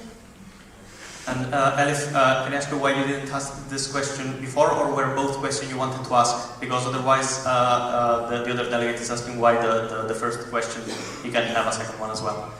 What? You had two questions yesterday for your for the applicants of your position, or only this one? Yesterday. Yes, you had two questions or no, one? No, only this one. Because Then, sorry, I said to him no to two questions, and you should have asked this question as the only one. Sorry, to the delegate to the front. There have been a silent technical, but there is a point. Sorry. Hello, sorry for my voice. Just speak way closer to the microphone. For the second. Gülcan Azmal from LXIV Karabikent, and my question to Alex. You mentioned onboarding process, onboarding to every central and local. And what's your further plans for both? What's your plan for both? he mentioned for central and also for local. Yes. First, I think that from the three onboarding processes, so LR onboarding, centralized onboarding, leader onboarding, LR onboarding is the one that is currently that works the well, so it's not the most important one. And I think we need to focus on exactly what knowledge needs to be transmitted there during the onboardings, because they are highly crucial, and that KFC can help a lot there. Does it answer? Thank you very much. And we have the very last question. The startup group Istanbul was my questions to VP of Education. Could you briefly explain from a previous leadership experience of yours, what was your biggest struggle during your mandate and how did you overcome it? So I was the Academic Days leader this year. My biggest struggle would be to try to appeal to as big of an audience as I can with the Academic Days event, but at the same time not lose the academic quality of the event. And I think getting like feedback from the LG that I was organizing the Academic Days with, and their ideas and their knowledge on what IM students in their universities are interested in, and that enabled me to overcome the struggle. Yes. I don't know if you are aware, but this year we were 2 ambassadors, and I had some problems communicating with the other one because it was she was not communicating with me that much, and the way that I tried to overcome was just talking with Sena about it and communicating properly with my board responsible, and I think at the end we achieved a good result in this area. Thank you. Thank you very much. This was all for the question. Thank you very much to all of the applicants.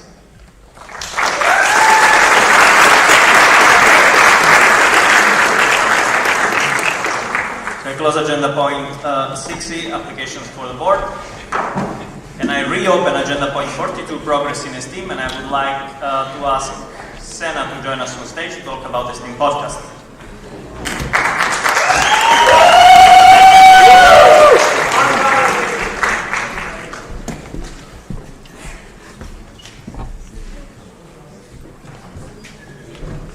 Hello again. I hope I don't fall with these cables. So before starting the presentation, I would like to ask you how many of you have listened to the STEAM podcast before? Raise your hands. Okay, good enough. Cool. After the presentation, I'm hoping more of you will listen. So you might ask, why podcast?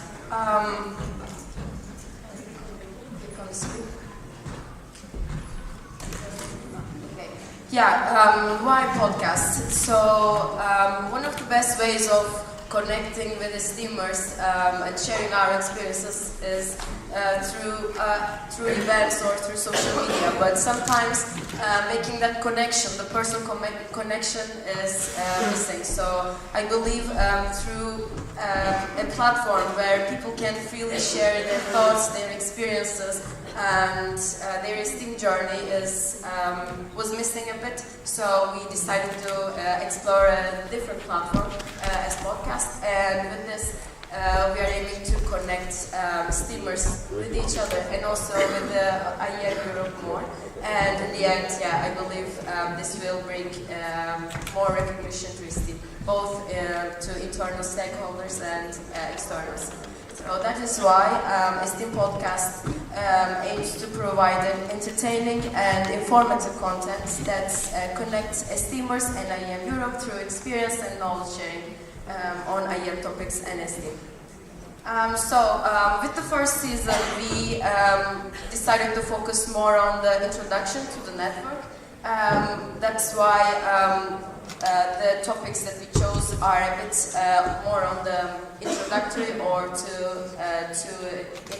in a way of learning about the network, how do we function, what kind of activities do we have.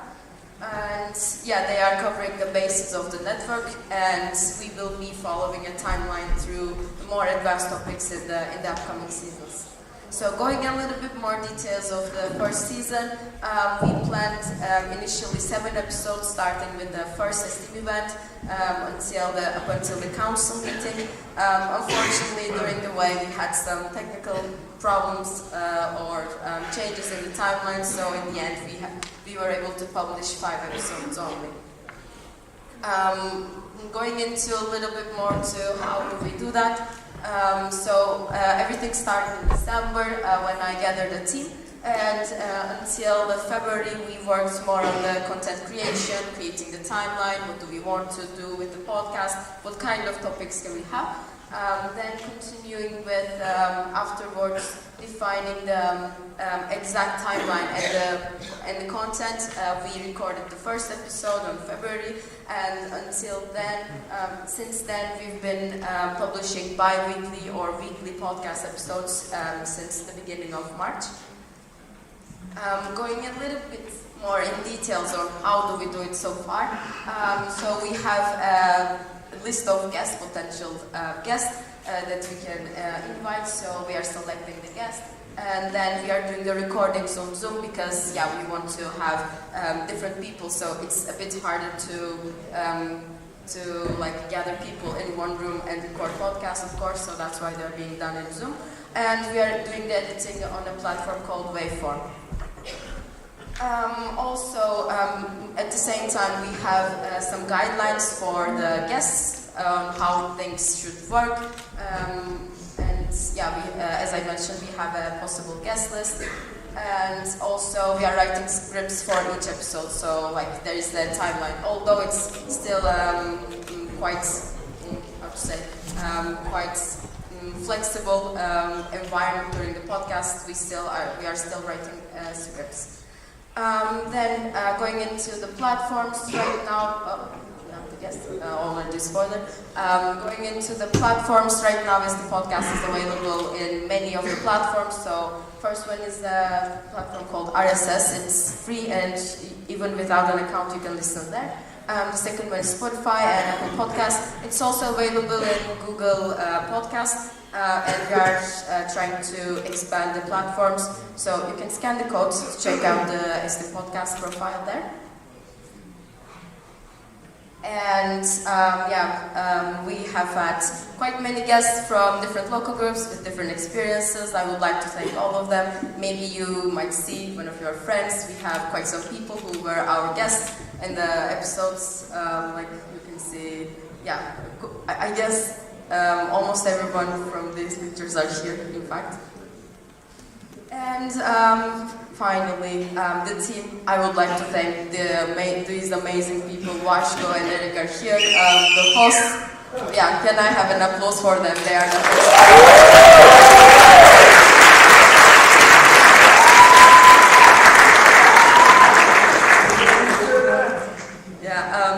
They are mostly the host of the episodes, and they've been working on the scripts. And also we have Umut, who also hosted one episode, and he is more on the technical side doing the editing. What will happen next after council meeting? We will be focused on new episodes. We have one more upcoming still that will be published as part of the first season. Sorry, can you conclude? Yes. I'll be focusing on the team, recruiting new people, and also collecting feedback from season 1 and starting to plan the second season. The upcoming episodes, can I have a short?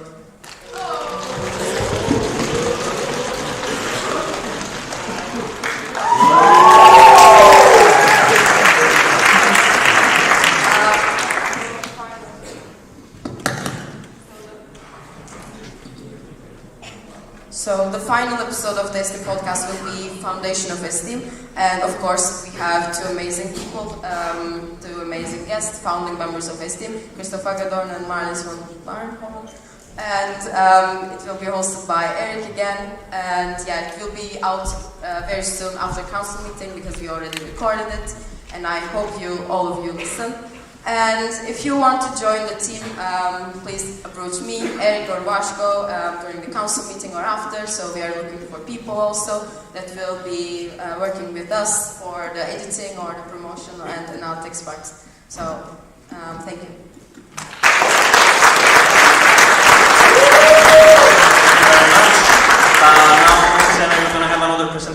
to ask you to save some minutes on this one to make up for the previous. Yes.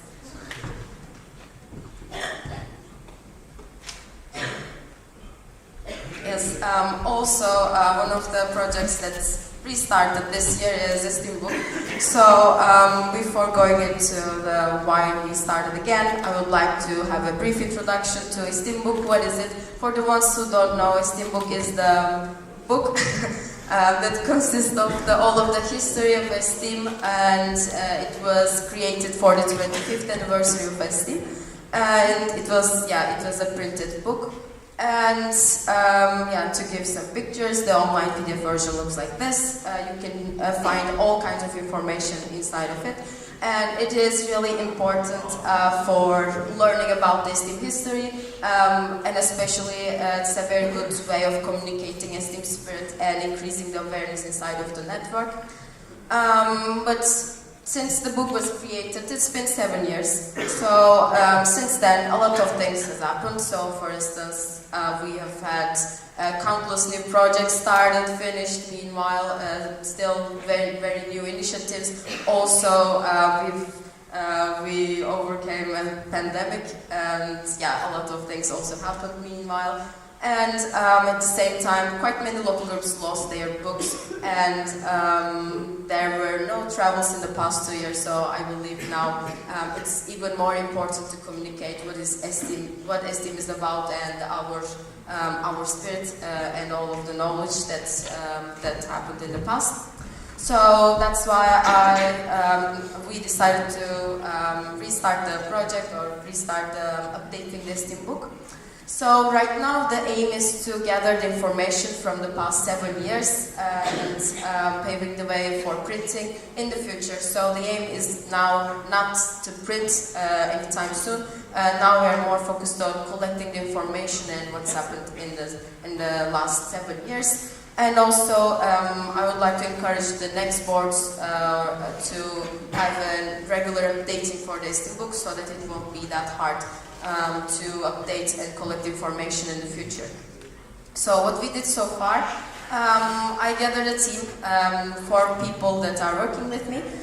We created a timeline and started planning what's the next steps should be. We started revising the content, and we looked at the book and tried to find improvement points. And after that, we started the article acquisition from the people. So far we approached local groups. Probably most of you received emails and have written your articles or updated it. And we also contacted the STEAM boards. Right now we are in the process of collecting those as well. At the same time, we recently started approaching the entities to collect their articles about the STEAM projects and entities. For the future, the plan is to continue article acquisition, at the same time see what are the missing parts, or what are the parts that needs to be written by people that are not active anymore. And also proofreading and designing a new layout for the book will be the plans after council meeting. And the team, so I would like to thank these people that are working. Probably you've received quite many messages or emails from Petra, Lamper, Sara, or Suda, because they were the ones spamming people, so thanks a lot, guys. And that's it.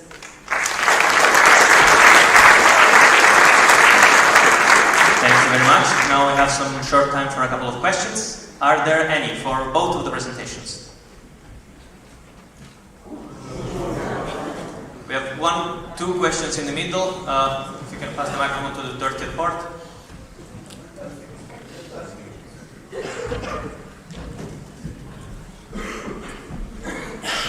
Let's only have those 2 questions and the delegates.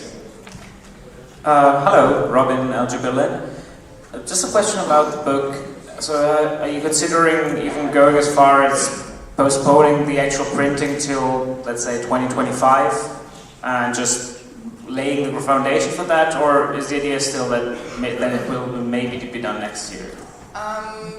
It can be printed also in the next year, so right now I would like to make sure that it's ready to print until the end of my mandate, so the next board, if they want, they will be able to print. But considering the 33rd year or 32nd year of STEAM would be like an anniversary special year, it might not be so attractive to print right now, so maybe 35th or I don't know, in the future. Maybe it might be printed, but the aim is now to just make sure that it can be printed anytime. Thank you.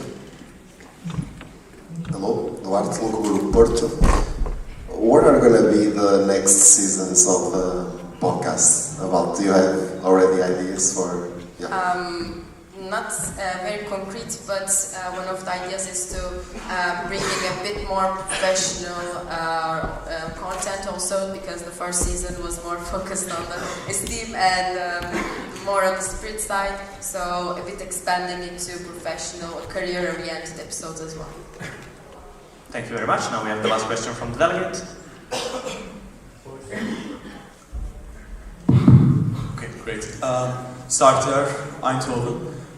You mentioned that the podcast was primarily done via Zoom, and well, during the 2 past years with the education and online systems, Zoom is not the best way to come up with a good audio quality. So how did you guys came over that obstacle?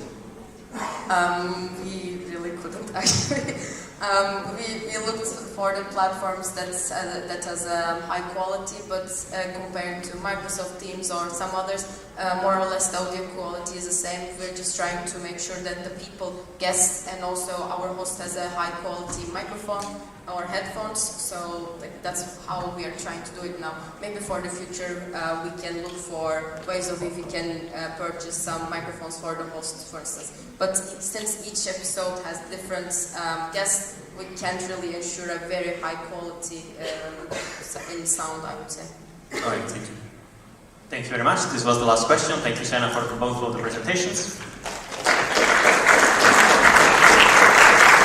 Now we're going to have a video about sustainable Lean Six Sigma courses in Africa by Raul Sotillo. And in the meanwhile, I would like to ask everyone to wake up the neighbors. Yes, especially those ones, yes. Thank you very much. And feel free to do it also during presentation. Do not just wait for me, you can do it anytime. Yeah, you can try again if you want.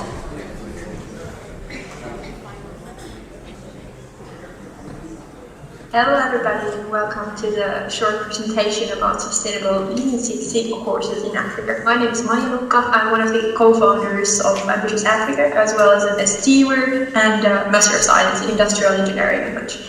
Well, and I am Raul Sotillo. I'm an engineer from Sevilla, living in Germany right now. And yeah, basically I'm also an STEAmer and a member of Ambitious Africa. Well, that's a picture of Maya and me having a long Eurofood in Rwanda. And this other picture is Maya and me as well, with the guy that randomly gave his own SIM cards to Maya when she was trying to buy one. So the project is called Complex Problem Solving. It's in the scope of Ambitious Africa, which is an association founded by Maya and some of her friends that basically is giving some room to people to create projects of impact in Africa. So what actually happened is that we went to Kigali, to the capital of Rwanda, to give an Lean Six Sigma course as trainers. So where's Rwanda? Rwanda is that little red point right there, and they speak French, Swahili, English, and Kinyarwanda. Kinyarwanda is the one that they speak the most. So it's not the first time that this course is given in Africa. So for example, Martin and Yukes, they went to Gambia. Yukes itself, which is one of the co-creators of the Lean Six Sigma course in STEAM, have been giving this course in East Africa. And some people like Pablo and Rebecca have been also like training. So in the point, we're going to cover why, how, and what happened. And basically the next steps and how can we get involved in these projects. Let's start with the why. The mission and the vision of the course were to equip the participants with skills necessary for Lean Six Sigma, basically same mission that any Lean Six Sigma course can have. But the vision is different. The vision is basically creating the first Lean Six Sigma network as the one that we have in Europe, but in this case in Africa. Well, I think it's very important to go inside the history because we need to understand why this course is important in these areas. So first of all, they had some colonial issues which divided the two ethnic groups a lot, because one of them had the power, and at some point all the anger contained exploded, and there was like a huge genocide committed by both sides, even though the police were beginning to say that one of the sides killed. And at some point the actual government, let's say, ended up the genocide, like everything was pretty messed up, and you can imagine the fear and insecurity in the streets and everything. After all, they decided to move forward, and last year have been much better for Rwanda. Well, they are one of the safest and the cleanest country in Africa. They installed community service to bring people together, doing things together for the community, and in the end, as you can see there, they have made like very good investments, and this is why these areas are the ones that really need the knowledge to create self-growth. And that is exactly the why we want to do this and why we want to get here. We want to increase their opportunities, their investment in engineering, their quality, and that's only possible given the knowledge possible to create quality and ensure growth from the inside. So basically creating a sustainable way to grow. So why there? So there's a great economic growth. There are numerous startups, for example, Iris Hub, which is in the picture right there. We went to visit this beautiful incubator of startups, and they're promising. There is high interest from universities in investing in this kind of knowledge, and yeah, like the course can be sustainable. So let's more about the actual course and the content. Okay, we were following the basic DMARC cycle as a guideline of the course, and then at the end we had the final case for actually building the catapults. And throughout the course, we were also shooting with the catapults, like in the STEAM basic civil courses that are taking place in Europe. Here's the agenda. So very intense days from Monday all the way to Sunday. Then we were actually thinking about some challenges we faced through the course as well as great successes, and to highlight 4 points. The course went very, very well. However, I think it's always interesting to hear some of the challenges, so we listed 4. First, different backgrounds of the students. So the students were not studying the same thing, they were not studying industrial engineering management. So in the beginning it was a bit of a struggle to understand who are these students really. So very different things, which leads to then to the technical explanation. So we couldn't go into very technical details or vocabulary, especially in the beginning, since not everybody were familiar with data analysis, for example. Then, different culture and studying style. I'm coming from Finland, and the studying style very often is that students are actually exploring, and here in Rwanda it was not the case. So when talking about problem solving, it was new for many. Time management, it was not easy to stay on time, and we were always starting late for various reasons. So talking about the impact. So the course went pretty well, everyone got their certificate, they were super happy with it, and they also got their beautiful green belts, as you can see. So we asked the students about the value-added classroom training, and it's very interesting, as you can see there on the screen. All the answers they got, not only those answers, but also we received some feedback, like verbal feedback, in where they said that they gained self-confidence, and we also could see it along the week. It was super interesting. The kind of trainings that they want to have in the future, that also is very valuable for some leaders that might be giving you some ideas of what can we do and how can you also collaborate with this kind of projects in West Africa, and not only in this exact Lean Six Sigma case. And well, the actual impact was super successful. More than half want to become trainers, like seriously. Then mostly everyone is interested in learning more about Lean Six Sigma. They want to receive more knowledge. We already signed a memorandum of understanding with the University of Kigali, so we're going to keep the course sustainable, which is great. And there are more people interested in joining the project. So the evolution of the course in the University of Kigali, for example, or in any university that is having the course for the first time, will be the following. People go there, external people, but they create potential instructors, and then in the second and the third time, these potential instructors are going to be instructing and forming themselves while instructing. But always having a head instructor from the outside, which means that not until the fourth time they can be head instructors themselves. What I mean when I say this is that at least 2-3 times we need to be going there and giving the course with them at some point. So these potential instructors will be giving the course with us as instructors, but not head instructors. Which means that it's an opportunity for Lean Six Sigma instructors in the network to join, and we will talk about it in the following slide. Okay, then the next steps. So obviously the course was very successful, but it was just a pilot for seeing if it's working. The University of Kigali wants to continue the collaboration and also wants to scale the course together with Ambitious Africa and ST to other universities in Eastern Africa. And maybe beyond, why not? So we were talking about applying some Erasmus money, for example, and just having the course also there in the University of Kigali frequently. And for STEAM, what does it mean? So basically, STEAM Lean Six Sigma instructor network could expand to African countries, basically, Esteemers could go there to teach, or be instructors, or maybe take a course there in various African countries, starting from Rwanda. Problem-solving mindset once going there to, new country, new concepts. It's interesting to also elaborate on the concepts we already know, for example, in problem-solving and applying skills in new kind of environment. And go to Gemba. Yeah, go there, see what's going to happen, and take it from there. What can you do as an individual? You can join, keep it simple. If you're interested, if you feel like this is something you want to know more about or you want to join, then join. That's it. You can, for example, become an instructor. Now, here's a QR code, scan it, so you will find more information. And before finishing, I truly want to thank all the people who have been supporting in making the first 16-month pilot course happen in Africa. Here's Basala, Nada, Amir, Alize, who were there actually with us in Rwanda. Also to Yasin, Martin Yukis, and Martin Kagabe. They all helped us so much in creating this. And also, we actually met Mark there in Kigali and so many other people. As you see, it's like a team effort, not just me and Raul going somewhere and doing some things. Thank you so much. Cheers.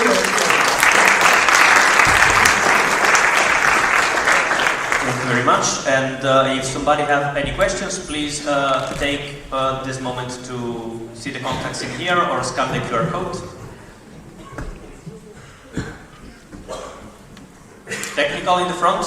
Bring back the bigger QR code. She's asking if we can bring back the bigger QR code. Problem-solving mindset once from there. What can you do? Join, then join. And before finishing, scan it.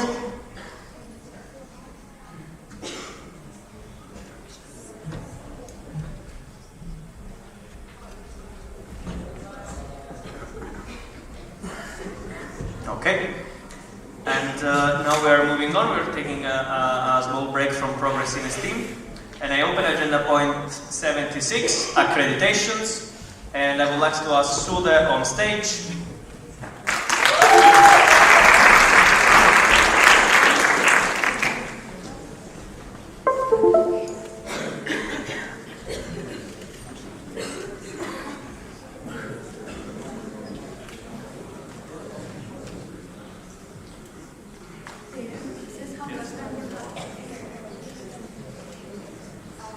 Hello everyone, I'm here on stage to present the training accreditations.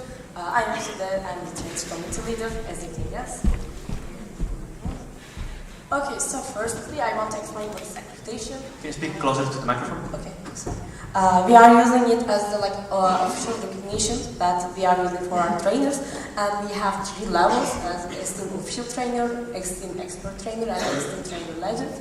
And with this accreditation that we can understand how the trainer is a component and as their training journey. So for that we have the different levels and we are using different criteria.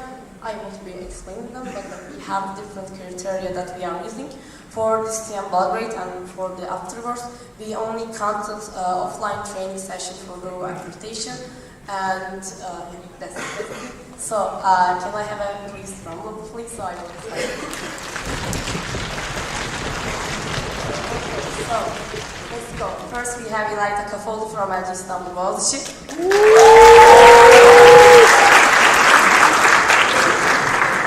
we have Daniel. We have Joanna.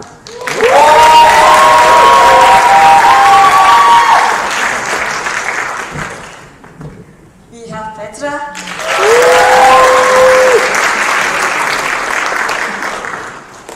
We have Sarah.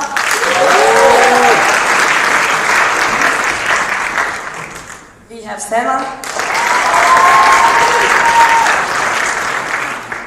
And we have Chris as a legend trainer.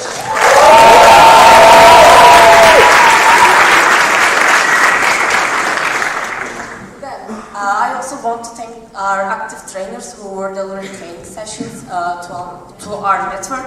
Like they're not accredited in the CM, but like they were delivering training sessions for our network, and they were working hard to improve our network. So I really want to thank all the trainers and for their all of effort for our network and for the trainers community. Thank you for Thank you very much for the presentation, Sude. And now we are going to continue with Progress in STEAM, and I would like to ask Ahmed on stage to talk about CERC.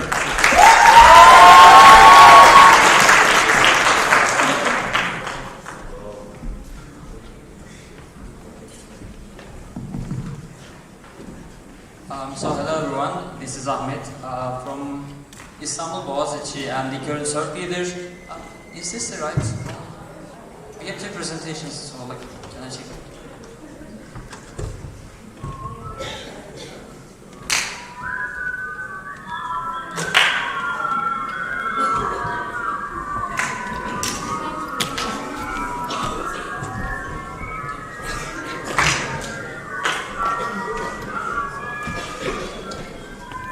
Okay, hello once again. This is Ahmet Kaplan from Istanbul Boğaziçi and the current CERC leader. And I love coffee, photography, techno music and beatpop a lot. And today I will be talking about, first and foremost, I'd like to do some activity with you, and I want to ask you to raise hands if you are concerned about the climate change. Are you not concerned? Okay, cool. And I'd like to ask you if do you think STEAM should do something about the climate change? And please raise hands if you say yes. Cool, we have the majority. And I'd like to ask you one final question. Do you know CERC in STEAM? What is CERC? Okay. Thank you. So, basically, CERC is the Social and Environmental. The Social and Environmental Responsibility Committee of STEAM, and our mission is to connect, educate and support STEAM in the making of initiatives relevant to social and environmental responsibility.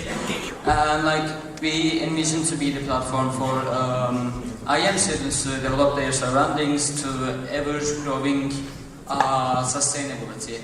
I want to talk about what we are up to nowadays and some new initiatives that we are taking.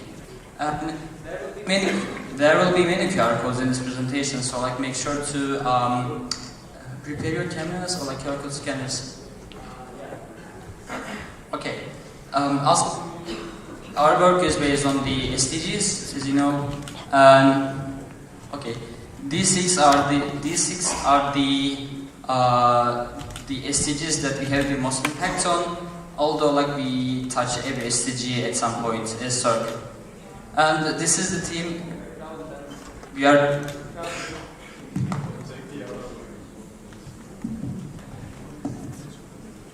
As you can see, we are a bit crowded, but a lovely committee. And yes, really quick, we had a coordination meeting after many years, and it was an offline hybrid one. It was it was a nice one. We had lots of fun and did lots of work.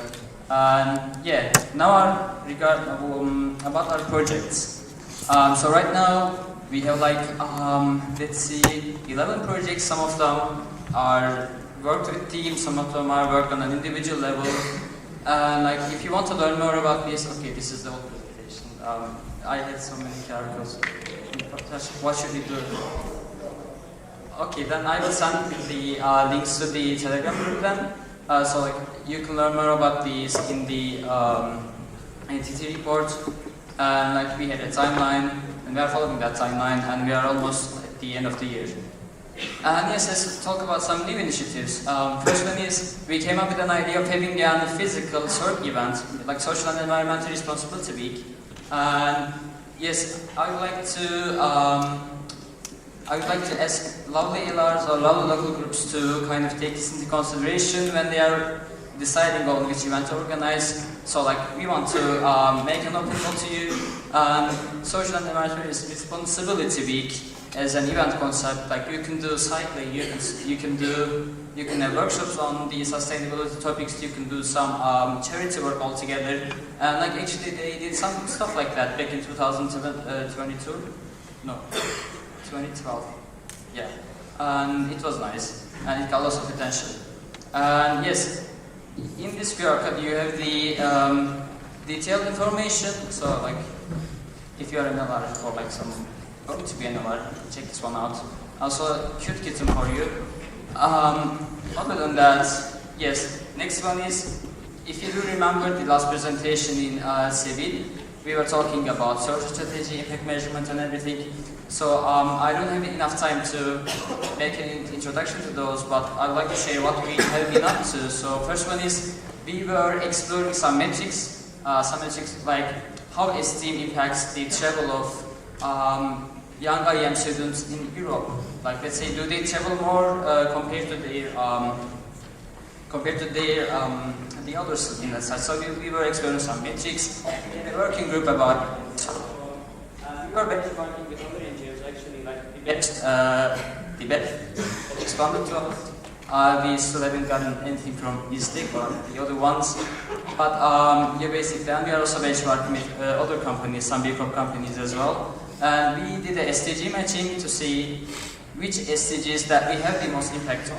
And last one is, you might have heard from the Helen's presentations and updates. Now we are going to have a new event feedback form, and in there we are going to have more social and environmental responsibility related questions as well. So these are going to be like a really important and valuable data for us to measure how are we doing, what are we doing, and so yes, this part is really important. We need to see how what esteemers are thinking on the short topics. How do they feel about the climate change? How do they feel about the social inclusivity in esteem and such, so that we can work on making some strategic stuff. So we had an environmental survey, it was a success, but now we have a social responsibility survey, and we need you because we weren't able to reach that many people, and it only takes like 4 to 5 minutes. And like, it will be really nice to get some answers from the council. You can do it on your own time, you can save the link, because now we are missing responsibles from the vast majority of the Western Europe part. We have many answers from Turkey, Russia, Ukraine, but this is not the full representation that we want to get. So it would be nice if you could spare some time to it. And yes, finally, we have a circumvention project, and for that we made a minimum viable community workshop in our Circon, and we clustered the responses from why should this community exist, and we came up with this word cloud. So basically, we want to create this community to connect like-minded people to create an enhanced impact, to widen their networks, to exchange inspirational ideas and news, and to work together in a safe environment, safe and welcoming environment that enhances the sense of belonging of its members. That's a long one, but it's a nice one. And finally, what we want to do is we want to get 45 active members, 3 team members recruited, and 1 new project initiation and 80% sense of belonging in 1 year, and we will be having a soft launch in June and a full launch in September, and next month, yeah. Finally, I am truly looking forward to creating a positive impact with you in the network in the IEM field in Europe. Yeah, that would be all. Thank you. Thank you very much. And it seems we do not have time allocated for questions. But if you wish, if you'd like to wish happy birthday to Ahmed, this would be a nice time.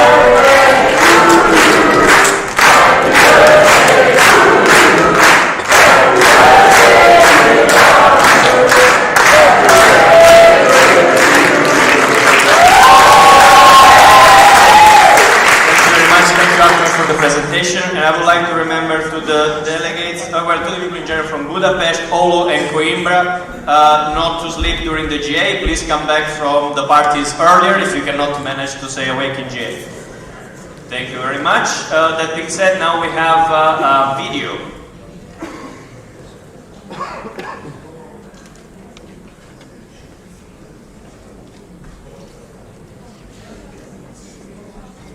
Hello dear council meeting and greetings from Helsinki. Here the snow has finally melted and we are ready to start the summer. My name is Matti, I'm an STEAM alumni and originally from LG Helsinki. Today I work for Compensate, which is a non-profit that helps businesses but also individuals to take care of their carbon emissions by offsetting them in the most transparent and reliable way. It's really heartwarming and great to know that there's again finally a live council meeting and the STEAMers can meet again in real life after this long time of pandemic The only bad thing about this is transportation and the carbon emissions that come for that, especially if you've come to Belgrade by flight.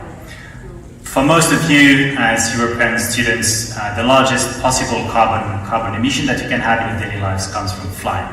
So cutting those emissions is really the best climate action that you can take. Of course, it's much easier to use another means of transportation like train if you live in a neighboring country. But if you're a student from Helsinki and you want to participate to the scene in Belgrade, quite often flying is the only really feasible way. So if you really have to fly, at least it's good to offset or compensate those emissions.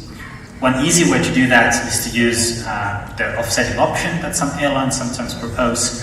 The only bad thing about this actually is that quite often airlines have an incentive to underestimate the real emissions that flying causes, and they would count only parts of the impact, for instance, which is a bit misleading.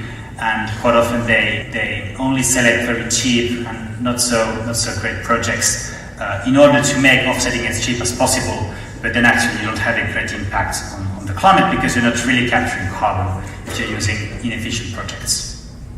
So to provide an alternative to this, I'm very happy that we have started working with this team, and we have linked a carbon store to the portal. So how that works, I'm going to show you, it's very simple. So now if you're going to any event on the portal, let's say this STEAM Alumni at CM event, you can see here that there's this leaf logo. If you click on the leaf, you're being thrown to a carbon store on the compensate.com website.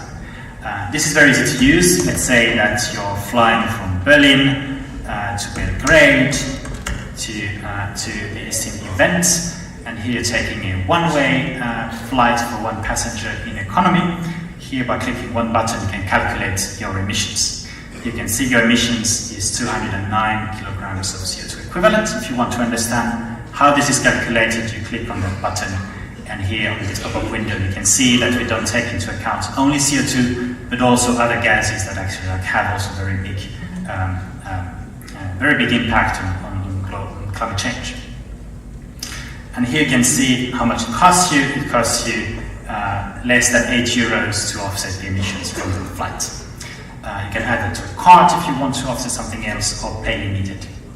Here you would enter your payment details, and then you can just continue to pay that. You can also create an account if you want afterwards to understand what has been the impact of your payment, which projects you've been using, or if you want to keep track of your different offsetting, if you plan to offset other flights also going forward. So that's extremely easy now for you to offset your flights, but of course it's very important to understand that the money is used properly and that this does have indeed an impact on the climate. So here, if you scroll a bit further on the website, you can see the carbon projects that we're using. So we are using a selection of projects that we have chosen with a scientific panel that we work in close collaboration with, and we have selected some forest conservation projects, like this one, or for instance, when we're conserving tropical forests which is in danger. We are supporting as well projects where we're reforesting some arid zones through non-commercial projects where we are supporting local populations and providing them then like jobs for many decades, as it takes decades to build a forest, and also more technology-driven projects like this one project here, where we're creating biochar that can then store carbon and capture carbon for hundreds of years. So we have this approach of having projects which are selected only through science and added into a portfolio where we ensure that on the one hand we mitigate any risks by diversification, but we can also support all of these different great projects and maximize the climate impact on the compensation payments. I'm super happy to answer any questions that you may have about this service. You can write me at matti@compensate.com, and I'll be glad to have a chat with you. Have a great CM. Bye-bye. Thank you very much to Compensate and Matti for sharing with us. We have a technical in the back. Can somebody bring a microphone? Just that Esin and Alex, there are questions on Pigeonhole, and I think the delegates would appreciate if you answer them before lunch. Okay, to Esin and Alex, question on Pigeonhole, please answer them before lunch. Thank you very much. Now we have more presentation, but I would like to ask if one of the microphone responsible can bring that microphone to the presenter and then take it back when it's done, just to ensure that during the presentation there are no problems with the microphone.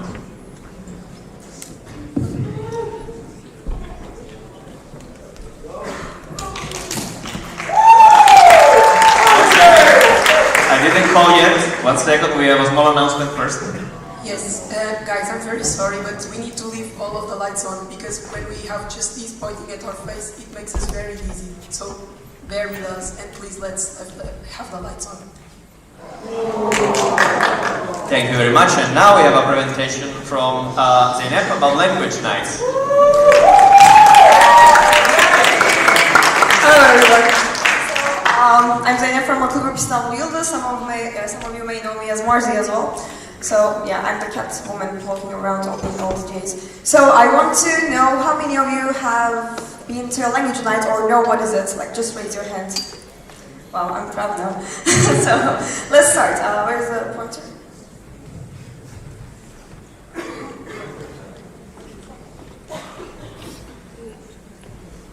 Okay, so language nights is one of the offerings of language program, and yeah, here is the agenda. I will first explain what is language nights, and then continue with what we have done so far and the journey and what's upcoming.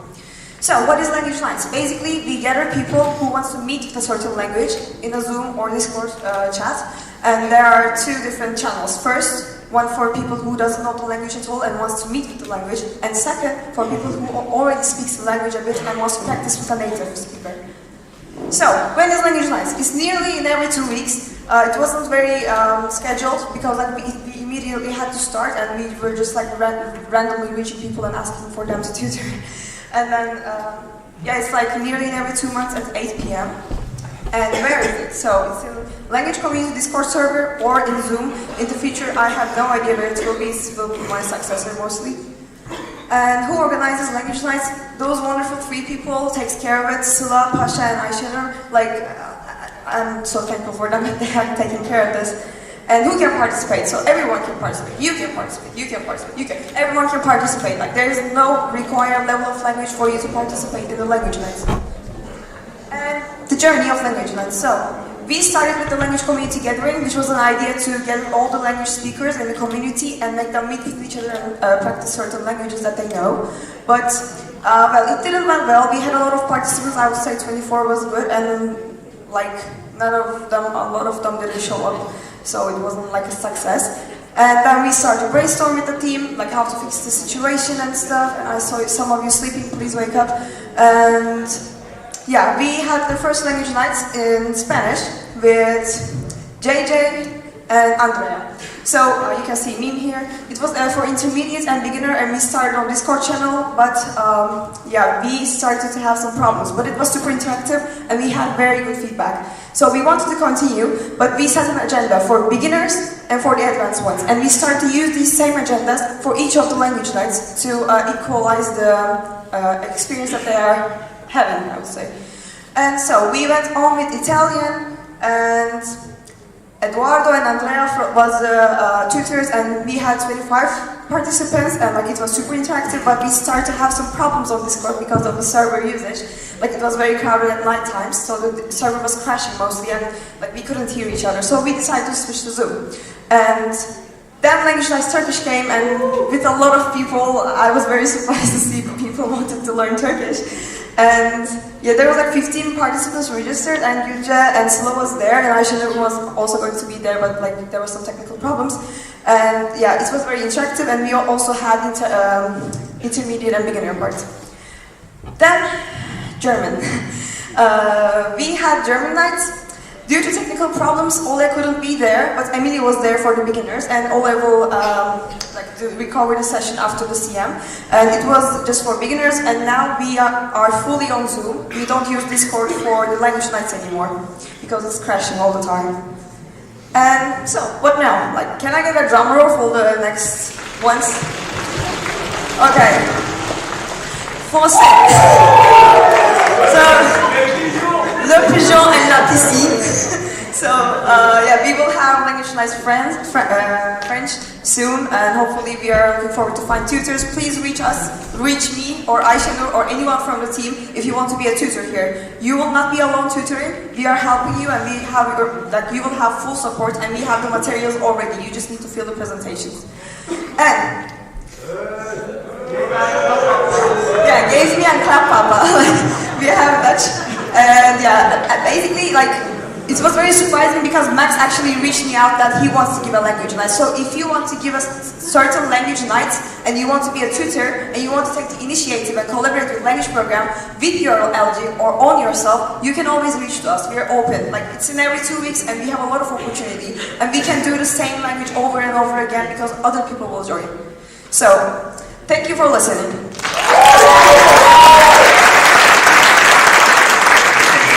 There are no questions for this point, and I close agenda point 42, progress in STEAM.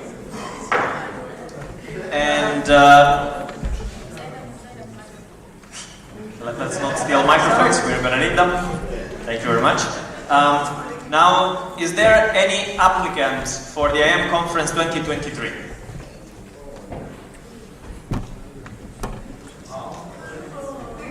Hugo, don't play with my emotions.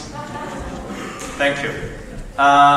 Seems not, so I will close agenda point 70, project applications. Now there is a motion clarification by Alpha.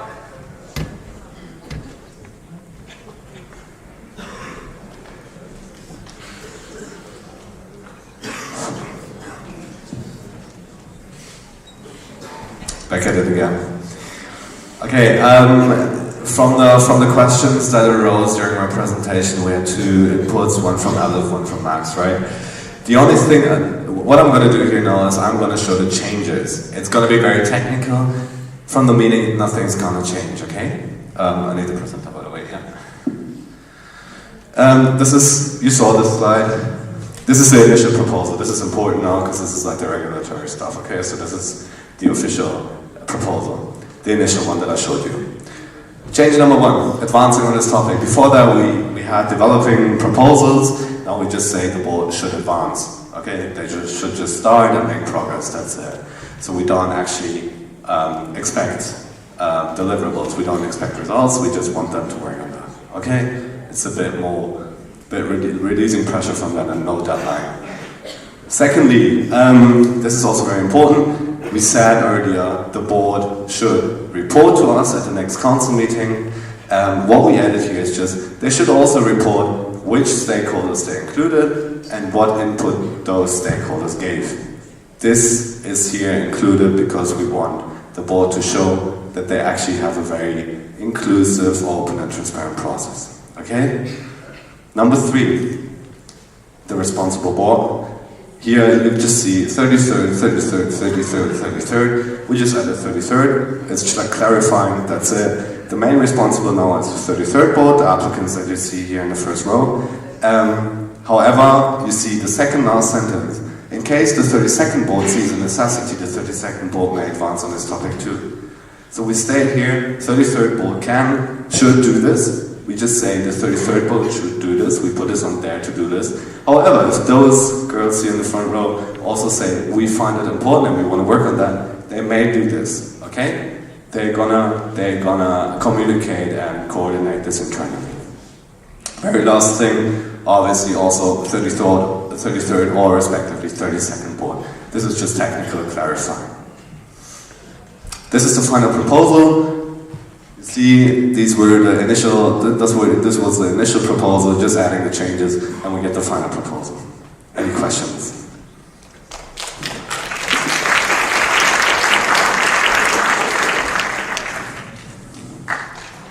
I assume not. Perfect. Yes, you did a good job. Perfect. Thank you very much for the I appreciate it. Yeah, you can keep the microphone. This final proposal will be on your ballot sheets, right? Voting committee. Exactly. Yes. This text here is going to be online and you can vote on that. Okay? Thank you very much. Thank you very much. Super small announcement. The team for the LSS in Africa said that they're available to answer questions on Pigeonhole, so if you have some, you can write there. And second thing, there have been some flags that have been stolen and not given back to us or to the rightful owners, so please bring them here so we can give them back before they go back home. Thank you very much. That being said, I open agenda point 71, voting procedure, and I ask the voting committee to join us on stage.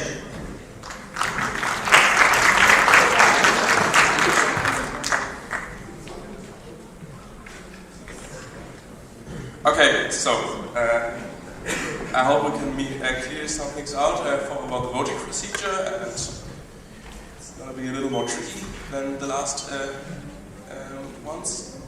So what we will vote on at first, the proposals and the motions. The proposal, the first one is the motion from Alpa, from LG Aachen. Like he said, that you will see it in the ballot, you will be able to read what is in there.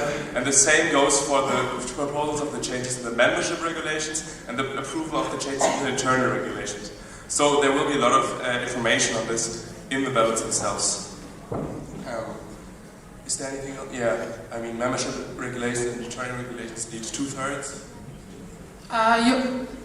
You can find the documents about the details of the change proposals and also the presentations of the proposal for the changes on the Telegram group. So during the voting procedure, feel free to check to understand what exactly is going to differ after the voting. Also in the ballots, you will have the current regulations and the proposed change. So you can make the comparison during the voting procedure on the ballots.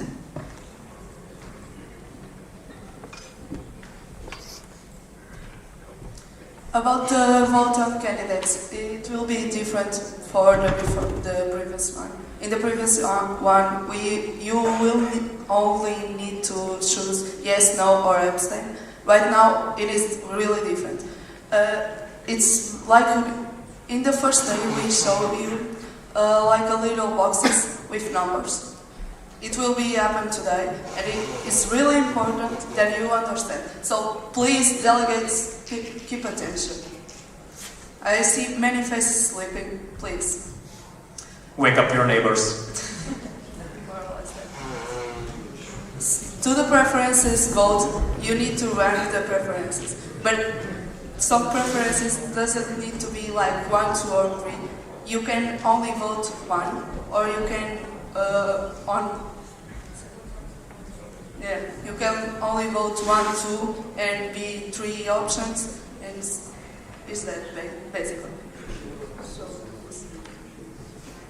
for example, there you have 1, 2, and 3, but it isn't obligation to do that. You can only put 1 and 2, or 1. Like 1, and more is option. I can clarify. In the preferential votings, you need to start with 1. You can vote for only one option, that's fine, but you shouldn't start with voting for 2 or 3. You don't have to put 2 or 3, but you need to have 1 in the options, or you can abstain. 1 is most preferred, 3 is least preferred, for example. So this is how we vote on candidates and also on the events. So exactly, and this is again a short summary of what we will vote on here. These are on the left. You can see all the leadership positions. On the top right, the board positions, and on the bottom right, the events that we are going to vote on. So, if there are any questions, please approach us before you don't vote, and if you didn't get an email again. I think there's a question over there. Organizers are going to provide the internet and hotspot, so feel free to approach them. They will be around for you. We have some technicals. Yes? Can somebody give a microphone? Yes. Let's just be in order. We're going to go through all of them anyway. Holger Zubis, LG Aachen. I think the position of VP of Administration isn't listed on there. Yes, but it's there in the ballot, so it's okay. Okay, yeah. The other technical?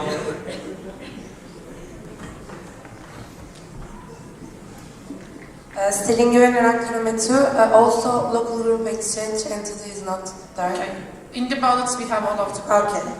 Thank you very much. A 2 to what in the middle? Okay, so it's a 1. So questions, please stand up, and we have time for some questions. We start. We have those 2 delegates.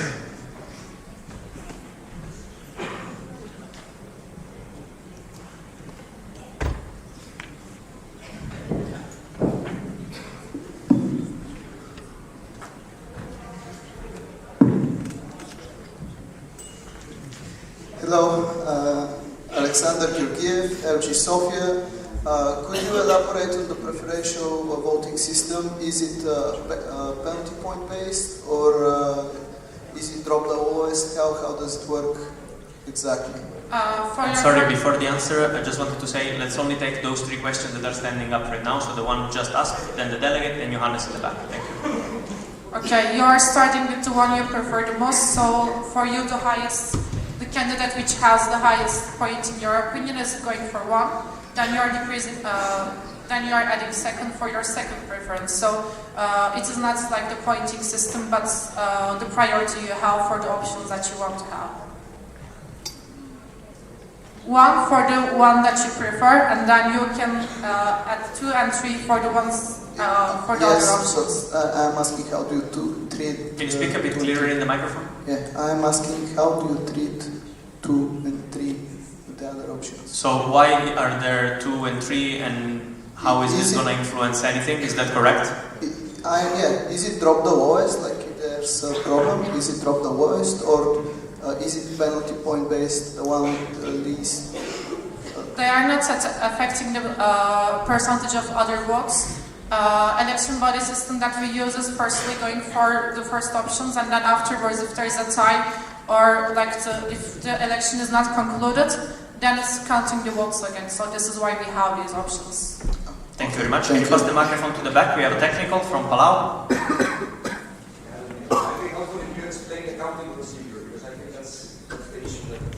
Can you repeat in the microphone? Might be helpful if you explain how the votes get counted with this, the rank system option. So when somebody is declared a winner, what happens if there's not a majority, etc., etc., etc.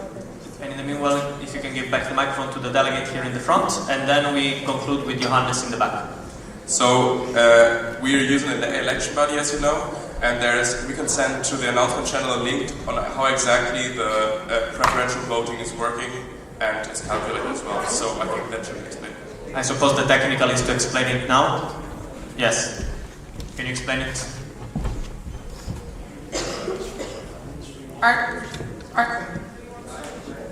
Okay, doesn't matter. Yes, so Arthur is going to explain it for us.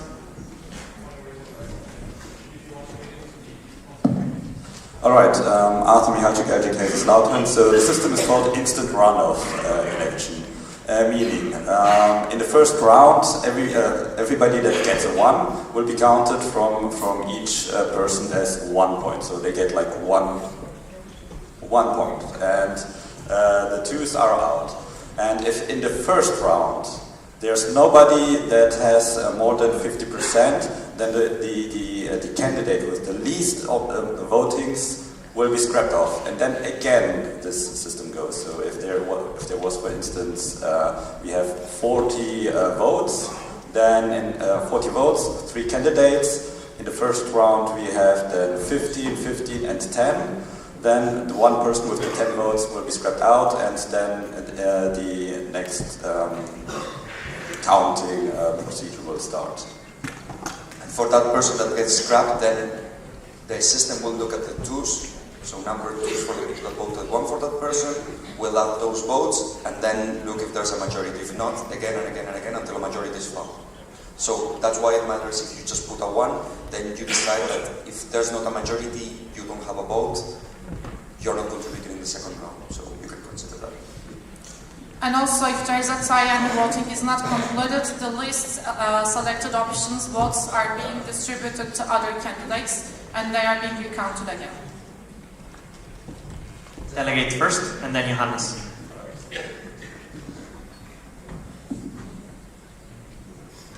Fernando Teles, de Bruxelles. My question is in regard with... Can you speak way louder in the microphone? Yes, I can. So, with the system, I mean, I do understand it, but like, could you just clarify what happens if there's somehow a tie for the board? Like, do we re-vote again, or does the system still applies?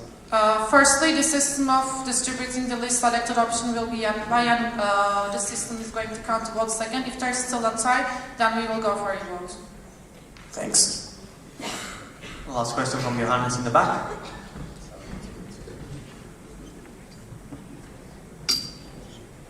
Johannes Alilauji Vasa, could you please clarify what happens if we reopen nominations and what happens if that's the winner?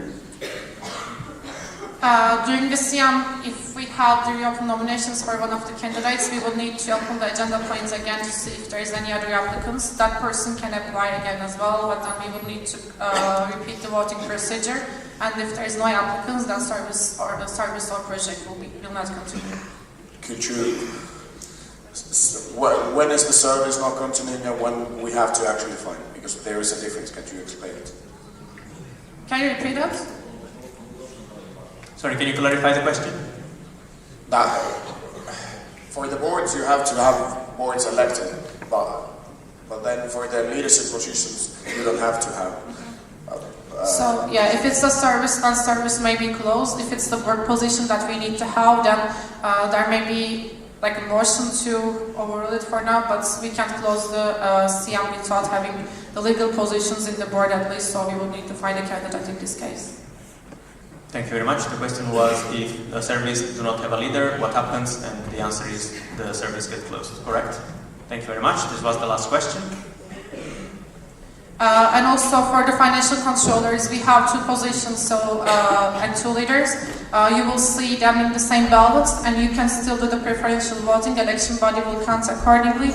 And basically, instead of voting for two different people, it will be under the financial controllers again, and you will see the candidate names there. And you will continue with the preferential voting for financial controllers.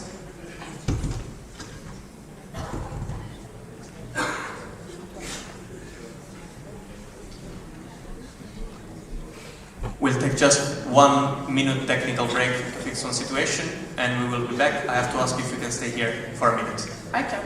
Thank you.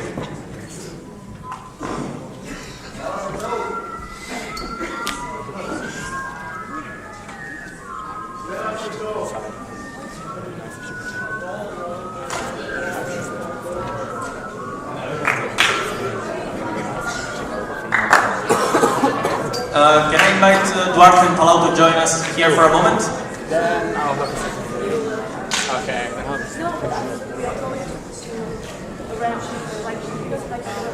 Another clarification, if there is reopen nominations for projects or there is no one elected, same goes for projects, then project won't continue if there is no candidates who has been elected. Okay. For the projects, you can also vote for abstain, do not continue the project or the candidate of that project. And just as a clarification, so you people are not clueless, there is one local group that would like to organize a conference. We're trying to understand how do we move on with this application. So that's why we're taking this additional minutes. We have a technical from LXIV. In the meanwhile, can somebody give her a microphone? Hey, İstanbul IGNT Yıldız. I don't understand why you didn't present the actual presentation of the voting procedure in general, but I don't think it was... Can you raise the volume? Okay, I don't know why you didn't show the presentation of the voting procedure, but I think it was not clear enough, and there was mistakes in the presentation as well. So can you send the presentation right now to the announcement group? Okay. The first one, which is like two-thirds of the votes required, etc. It was presented in the first time, we can send it to the group. Now for this one we wanted to keep it brief and go for the clarifications.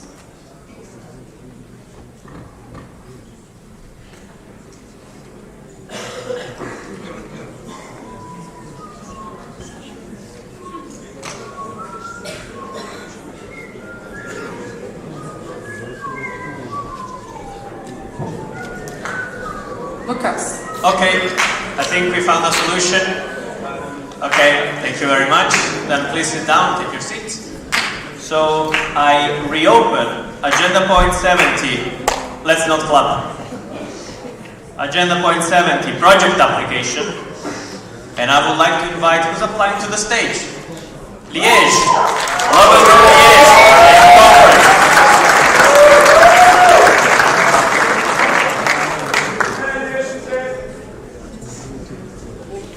Hello everyone. I guess we will have to be honest, this wasn't really planned, but when we found out that no one was applying for this absolutely wonderful event that was started a couple years ago, we quickly figured out that it needed to be saved. I personally participated in both editions that we had so far and absolutely loved the concept, and this is why LXIV is applying for the next IEL conference.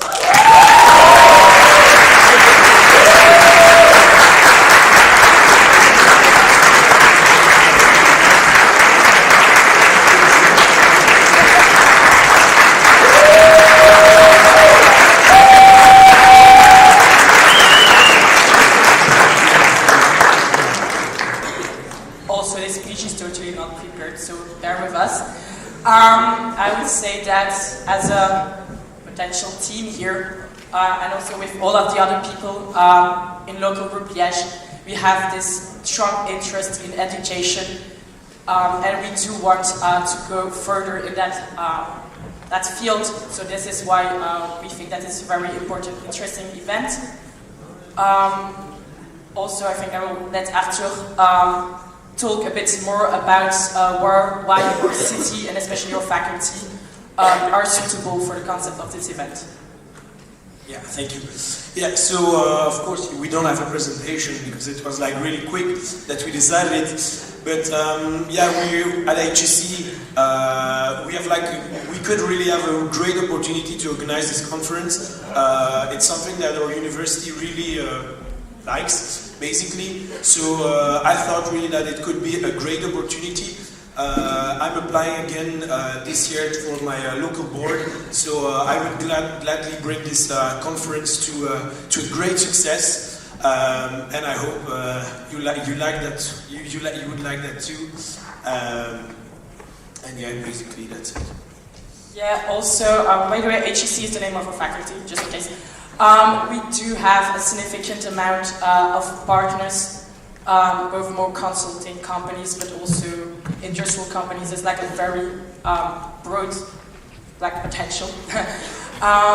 And yes, we are also known as a faculty to have this conference culture. So we do know how to organize conferences. We have quite a few of them, but definitely this one will be the best one.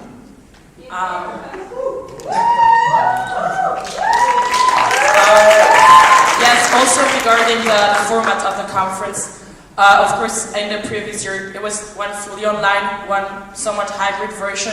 We haven't figured out that whole thing yet.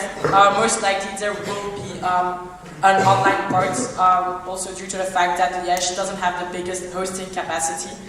But I personally believe that it's a great option because that means that a lot of people can join easily. Also, just if they want to join for certain sessions, that's possible. You do not have to do the whole traveling, and I think that conference can have bigger impact on more people. And I guess we don't have much time left. So if you have any questions for this very unprepared presentation, you can go.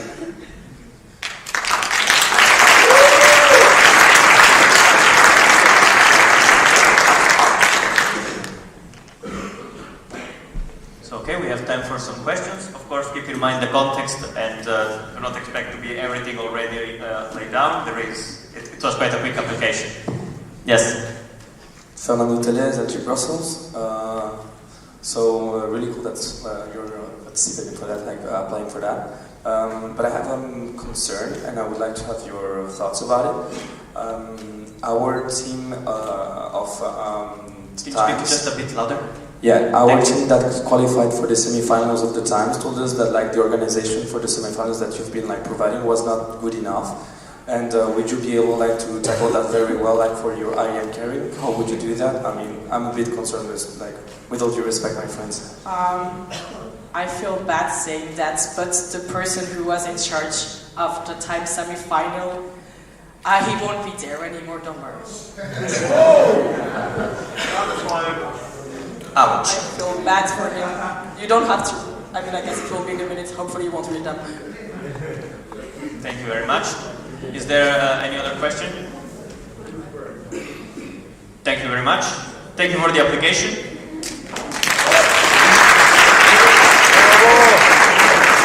And I close agenda point 70, project applications.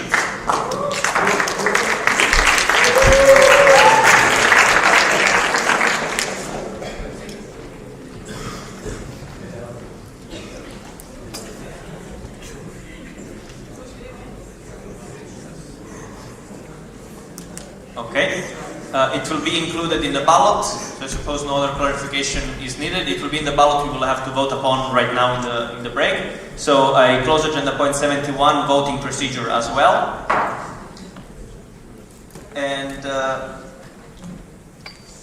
I open agenda point 77, council meeting photo. I would like to ask the photographer to join on stage to tell us how it's going to work.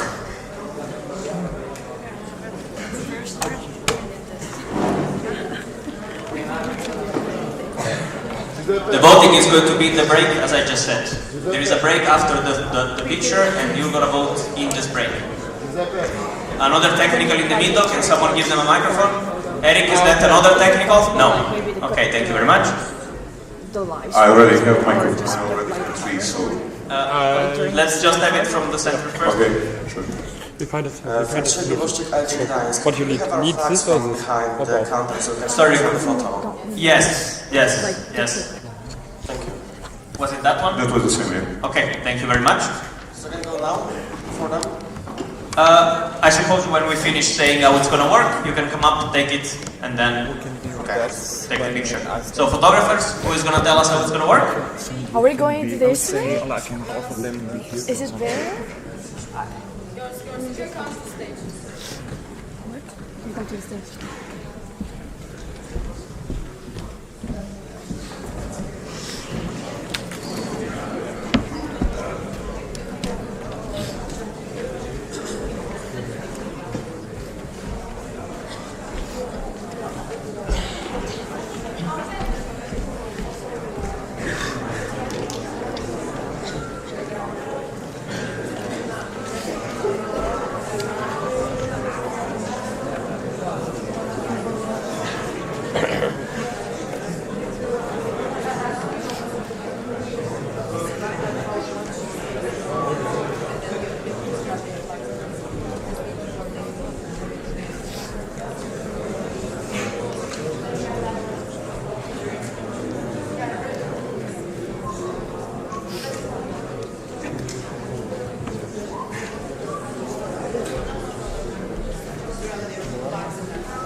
So guys, we're going to take a picture now, so the idea would be for us to stay on the stage and we will take a picture from the stage to there.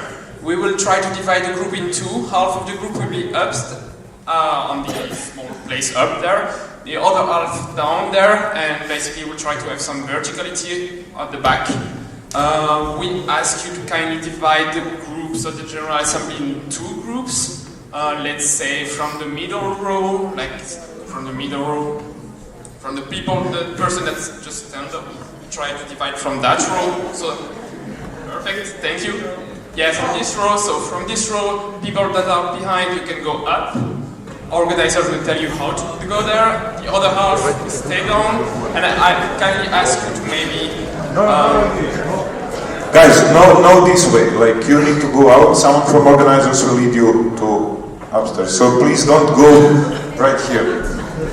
Yeah, don't forget guys, flags are nice on the picture, so if you need flags from the pile here, take them as well.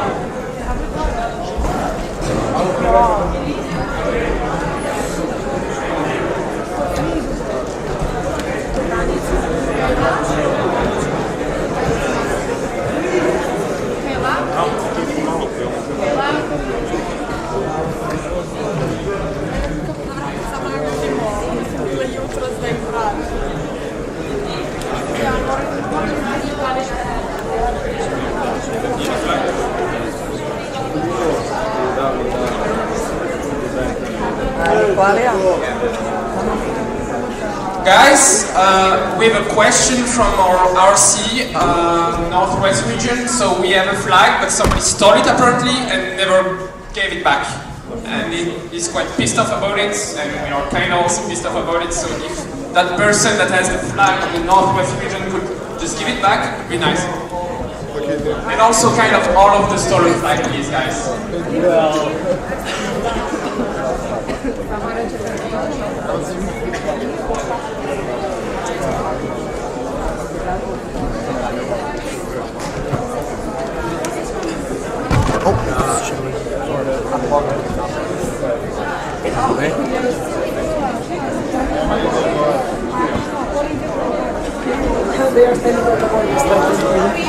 Watch out for the camera.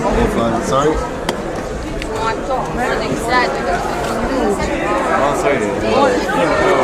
For you guys, for the one that are on the front, I just need to go, you to go on the back, if possible. That's right? So you that are on the front, I need you to go basically against the wall, under the flag.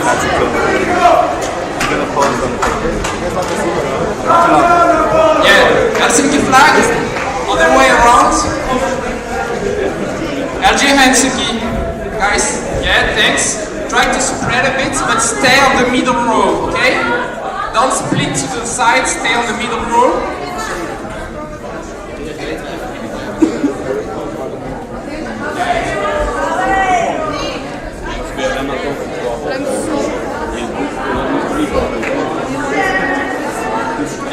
Guys, on the top, try to stay grouped a bit, try to squeeze a bit, otherwise it's too wide. Berlin, on the left, Berlin, try to stay a bit on the right, or on your left.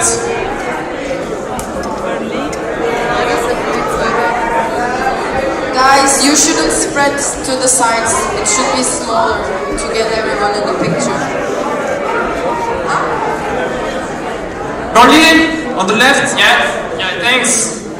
Come closer to the middle, please.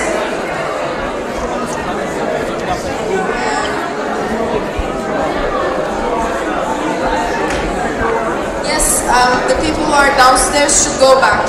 Here.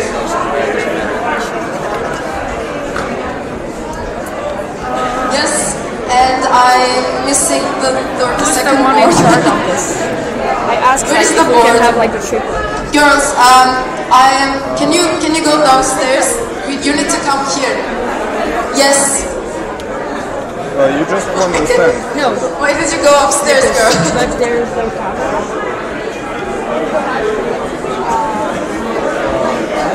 Like I need this, but where's the rest of it? I think we will probably stay in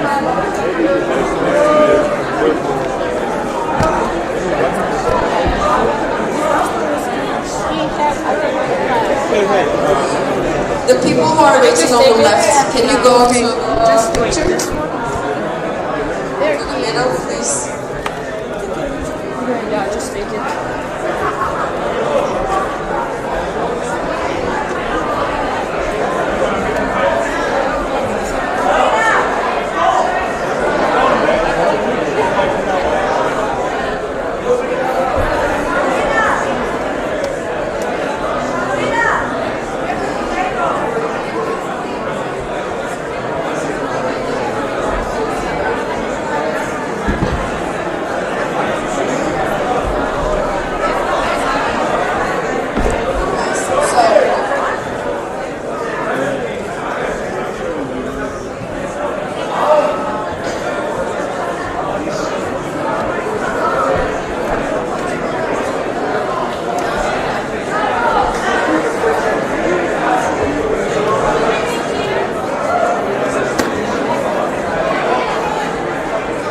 Guys, as you are way, like Porto and Lemon, you are way too much to the side. Like, squeeze them together.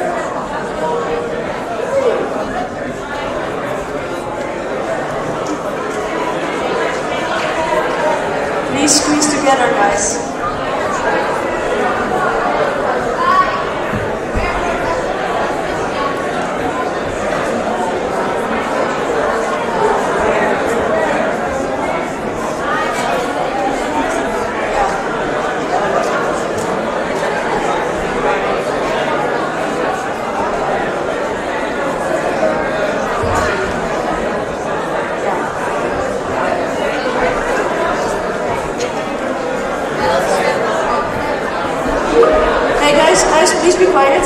Okay, so the people from Skopje, Bremen, Sofia, Porto, and Auvergne, please come down because it's way too much to the front, to the side, and you can stand in the front rows.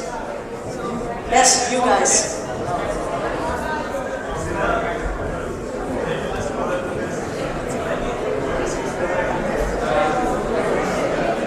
Also, can I have the board applicants also downstairs? Okay, everyone is there.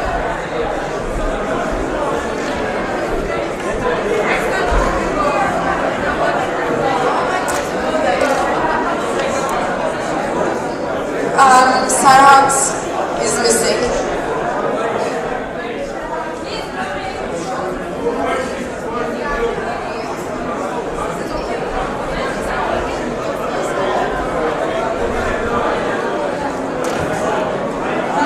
Okay, yeah, come to the next row, please, Porto. Yeah,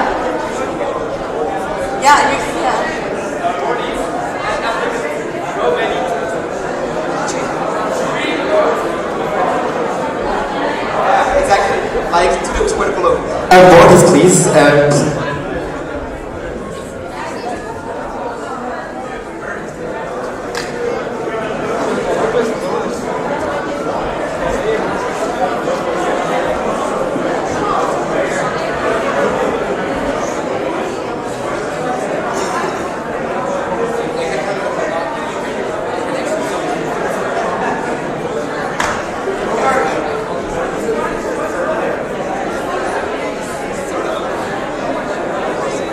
Okay, so the boardies applicants, please go in 3 rows in front. So duet below there is 1 more, then Dasha, you're there. Perfect.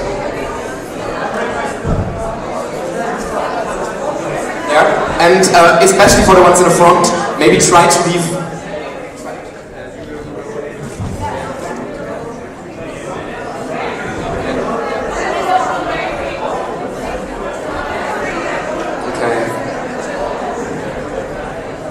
Now you call. I can maybe first part.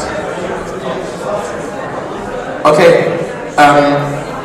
So the people standing there, I'm thinking of Oslo. I don't know this flag there. There is a red flag, and the people on the left, like the whole row, can try to come near the board. So you're not, because we can't try to see you from here. I'm talking about Siegen as well. Like basically just try to come behind the boardies, right behind the boardies. The applicants can come here.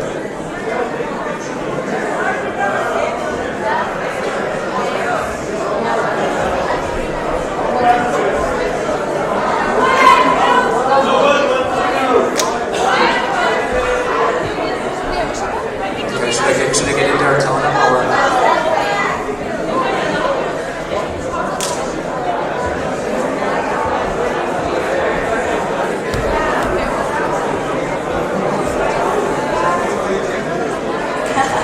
Okay, guys, we noticed that you're still a little bit on the side here.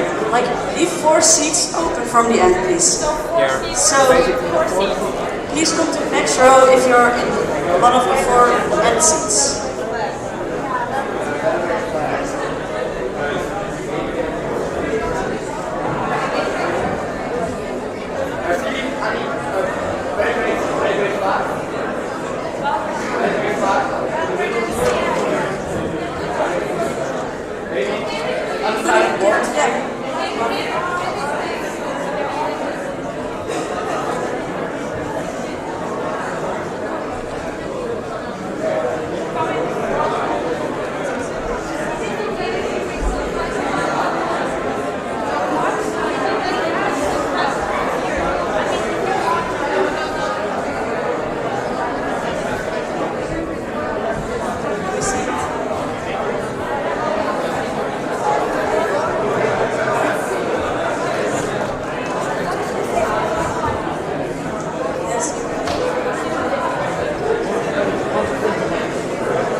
This one, can you switch place with the CM flag, please? Just switch. Yes. Also.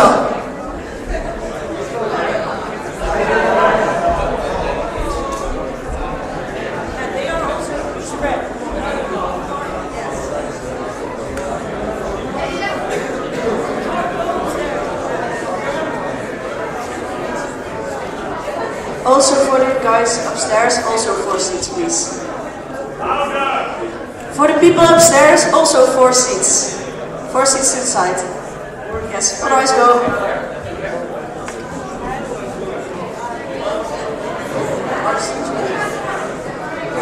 Yeah, 3 is enough upstairs. Okay.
So we're just waiting for the last order to come behind and then we can take it. The people in the back, you're great now.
More seconds at least.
Too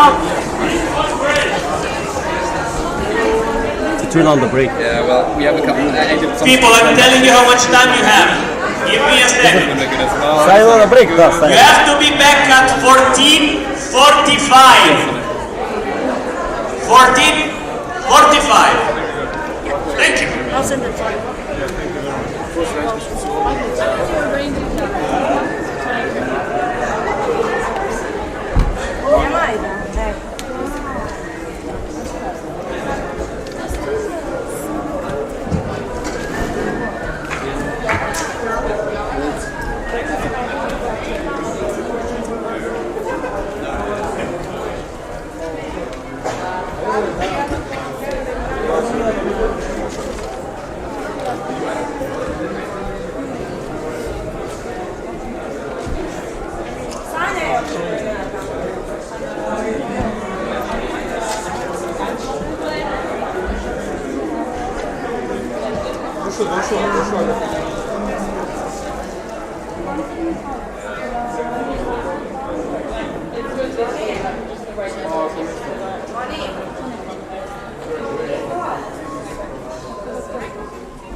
Мора да заберемо и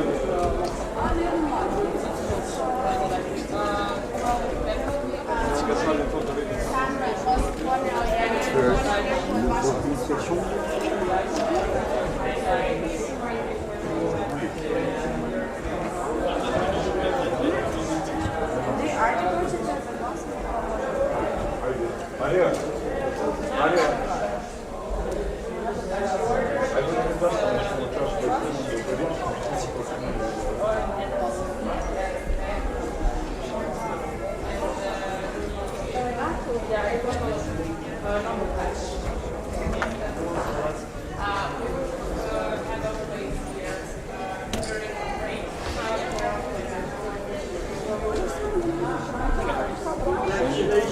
Only two.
Right.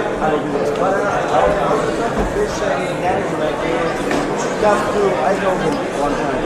Like I have to go to and I think it's an hour and 20 minutes. I guess the other 45 coming up. So Yeah, okay. Yeah, up until the country dashboard we can just go yeah, exactly. Full screen and yeah. You will like to see it, right? Yeah. It's more like a that's very funny. That's done. And then one way long. Try to reach back. And then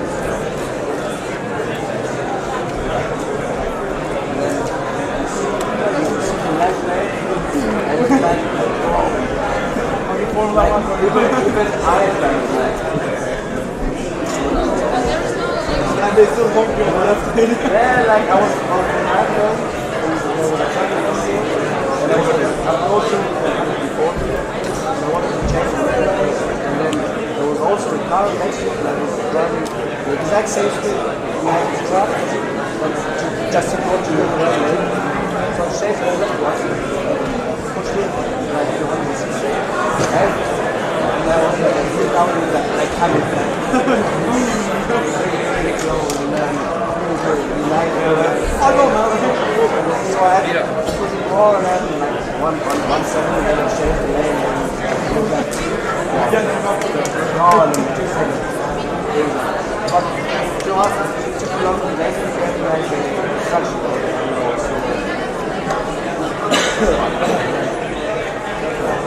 Did we do it right? Wait, we will set the break. That was perfect, thank you. By the way, still have what? Ah, great. Here we go.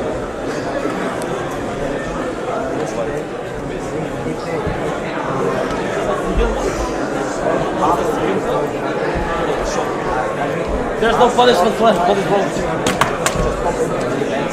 You guys are full-fledged members, right? It's like a, how much is it? Not a member, Now it's like, you have no internet.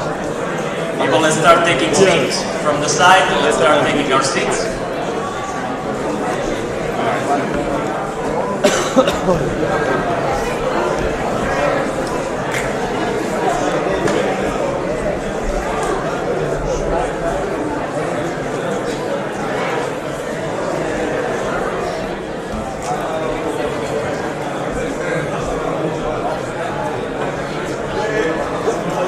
What did you write? What? No, that's not. This is from Rob. This is. It's Rob. Okay, yeah. okay. But thank you. Who are you looking for?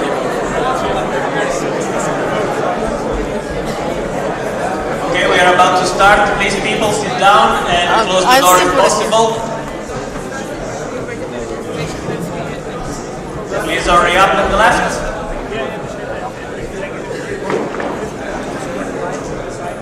We have now a presentation, and I will open agenda point 78, Get Active, and I will ask Bilica to join us on stage.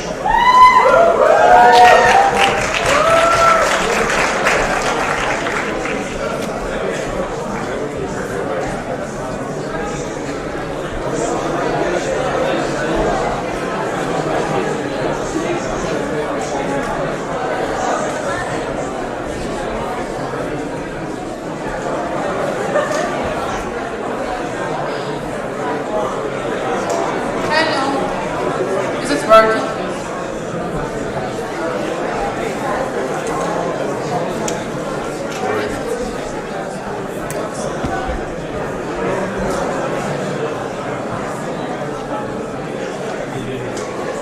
There were some local groups who... Hello. I have an announcement about the votings. Can everyone listen to me? Thank you for your attention. Some local groups approached me, like 1 or 2, saying that they had trouble with the internet connection, but they discussed the voting. So we will keep the voting open for half an hour for them to be able to submit their ballots, and then we will close it. Thank you very much.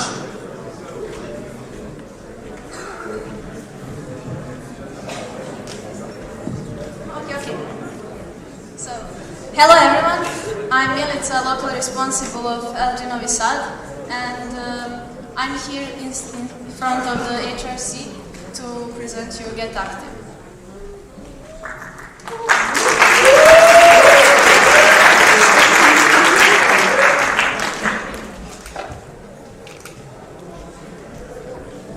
It doesn't work.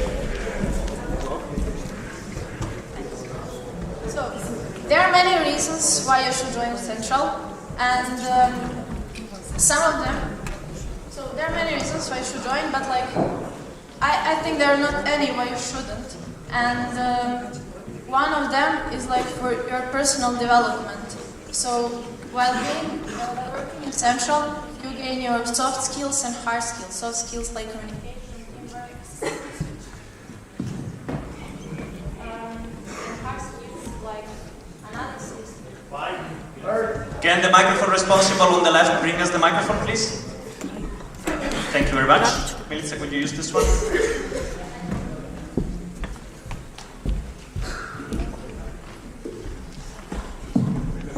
Okay, so one of the reasons why you should join Central is to gain your soft skills such as communication, teamwork, and hard skills like analysis or programming.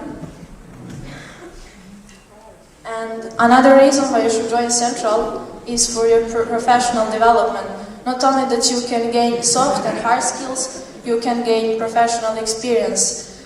You just need to choose the field that you have interest in, and then you develop in that way.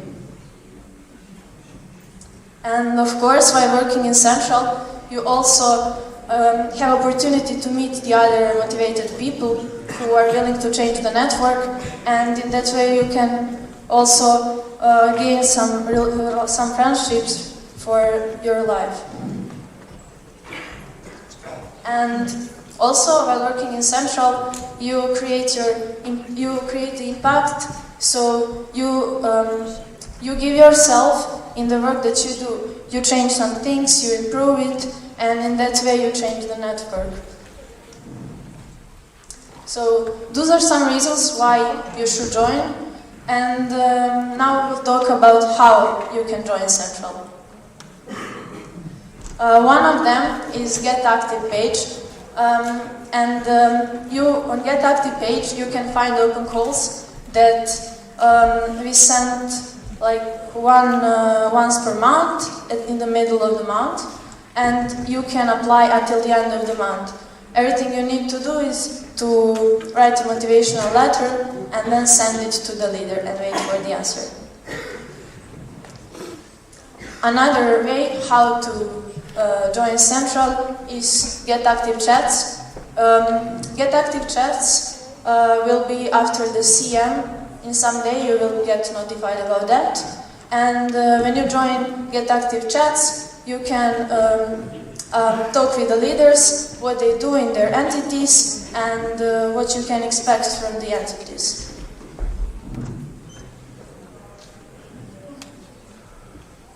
I guess that a lot of you have already joined the active mail list, but those who didn't, I suggest you to do, because when you join active mail list, you can get notified about the newsletter, STEAM's newsletter, open positions, CM updates, and like other many opportunities in STEAM that you have. Also, we have sorting unicorn, so if you are not sure and don't know which entity to join, you just answer some questions and unicorn will tell you for which entity you are, based on your answers. So, don't forget to aim high and let's change the network together. Thank you very much, Milica. Now we will have some time for questions. Are there any questions? Thank you, everyone. I'm here to answer if you need something. Any questions? Seems you have been incredibly clear. Thank you very much, Milica. Thank you. I close agenda point 68, Get Active. And I reopen agenda point 42. progress in Esteem, and I call on the stage VX for X hours, Sigurd.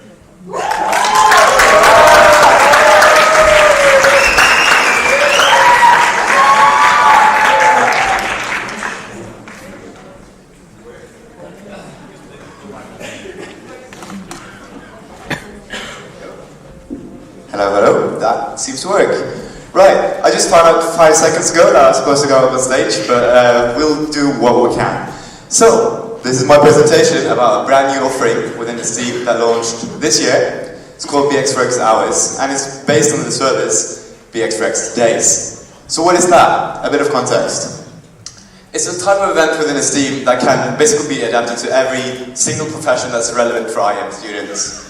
You have through company workshops, case studies, networking opportunities with professionals, basically getting a glimpse of what a professional's life is like for a few days. And before this, what we had was a couple of offline events. We had them in 2020, but obviously after that it was kind of difficult and impossible to have them happen. So because of that, there was a certain transition to online. We tried to have online events, and we did do that in 2021. For 2 days, we had Be an Entrepreneur for 2 days. We had Be a Supply Chain Manager as well. But of course, something happened. We could be able to go back to traveling again. The idea then that was born in that situation was that we can have 2 different concepts within the service.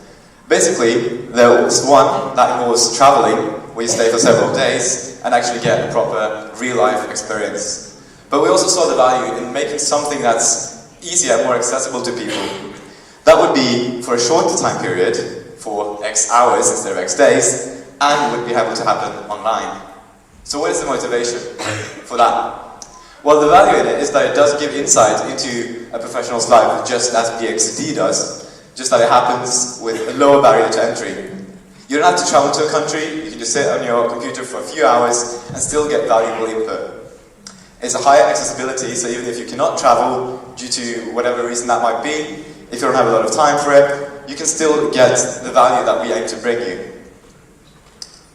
And what is the value that we aim to bring you? Well, we want to give you real-life experiences, useful knowledge, and insights about what's needed to be a good professional. And of course, you don't get the same value in a few hours as you can within days, but there's still quite a lot of knowledge, networking opportunities that can be offered through this, and we can give this opportunity to more people without being able to actually go for several days with a higher level of commitment. So, what did we do? We actually did organize one of these events. It was called Be a Data Visualizer for 5 hours. It was organized back in February, and it looked something like that. And basically the way we managed to make that happen was one of my team members' contacts, a professional in the data visualization field, was able to come, hold a workshop. We had first an introduction to what he does in his day-to-day life. We were able to ask him questions about how he perceives his own job. We had introduction to the tools that he uses, Tableau specifically. And we also got to practice case study. So essentially doing what he would do in a normal working day.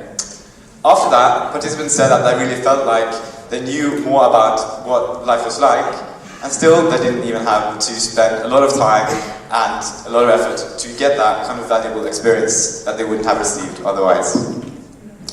There were some comments about technical issues, but since this was the first edition of the event, it was kind of expected that it wouldn't be perfect, and we have taken these lessons with us for future editions of the event that we do plan to organize. So, what can we do with this in the future? Well, we aim to have 3 to 4 of these events organized every year. That would give the opportunity to have a wide variety of topics that people could learn about related to the IM field, which you could join, find out if you're interested in it, and after you join one of these sessions, then choose to dive deeper and go towards a career maybe in that field, or whether to realize that this is not for you and you don't want to continue with it. That's basically the same conclusion that you can get from our offline longer events, just that this one is shorter, more accessible, and with a lower barrier to entry.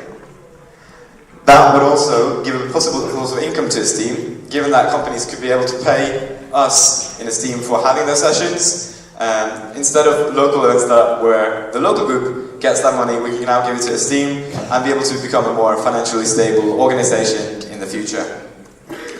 So with all these things in mind, I hope to give a bit of awareness about this new opportunity that we plan to have, that's going to happen more going forward, and I would just recommend all of you to keep an eye out for future editions of it, keep an eye on the portal, and see whether this is something you'd like to do. That was it, and if you have any questions, you can approach me in the next 12 hours. Thank you very much. There are no questions from this agenda point. Thanks for the presentation. And now we move on to the next one, which is Esteem Hunt 2022, and I would like to ask Celine to join us on stage.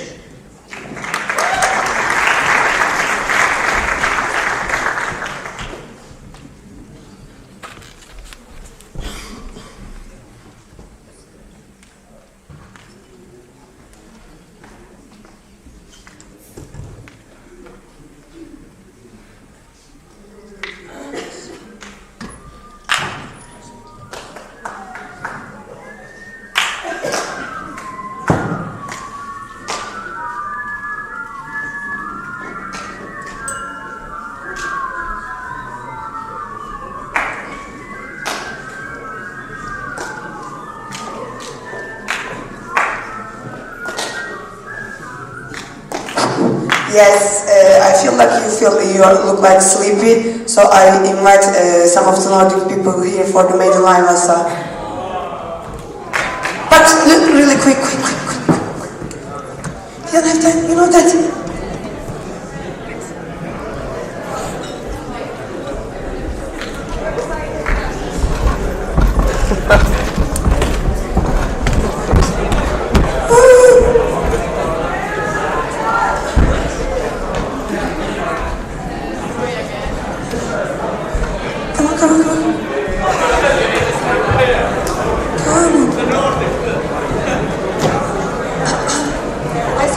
I said Nordic, not Northeast.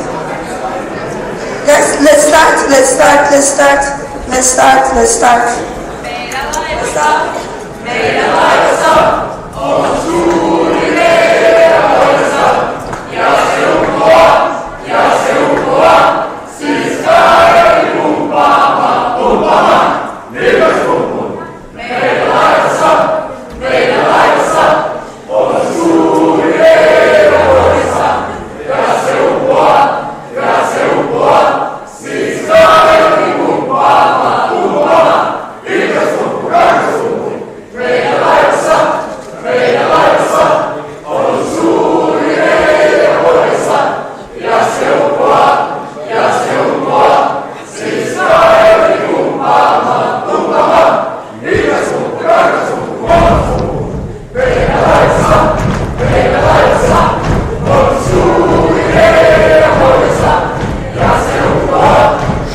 Thank you guys, thank you.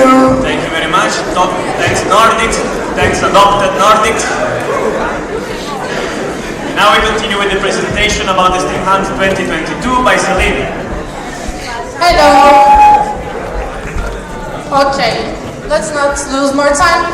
Firstly, let me introduce you to Steam Hunt and how did it start.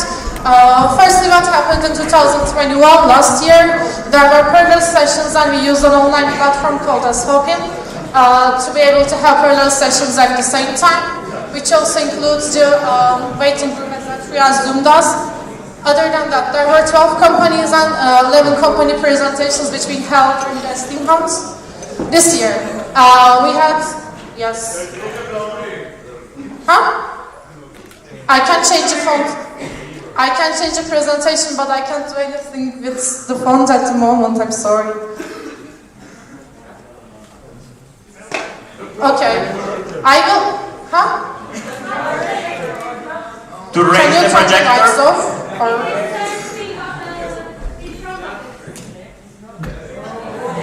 Okay. Okay, let's continue. This year we didn't have parallel sessions and we had 3 companies, 4 workshops, an additional networking session for esteemers and companies to engage with each other and create some more space that they can also ask more about company cultures and the specific questions that they have regarding the company. For the future, report about the Steam Hunt will be shared, including recommendations, what worked well, and some reflection on the feedback we already have for the events. And also during the handover, we will, after the CM with the board and later with the third board, we will continue working on shaping the event for the future. How did we start? We started with needs assessments by sharing the form with the network. And according to that, we saw that networking session and CV feedback is demanded for esteemers, so we included these sessions to the events. And also one of the outcomes of last year was that, Steam Hunt really needs a team to organize the event. So now we have a team who has been working on Steam Hunt for like 5-6 months, quite dedicated. Thank you guys. I can't find you at the moment, but yes, some of them are there. And also a team consists of corporate relations and public relations responsibles. And especially in the CR, we focused on actively recruiting internationally recruiting companies who are operating in IEM area. And the timeline is more like after the needs assessments, the focus was forming the team and in developing the content of the event and the agenda. Then with the corporate relations and public relations, we had the event in the first week of April.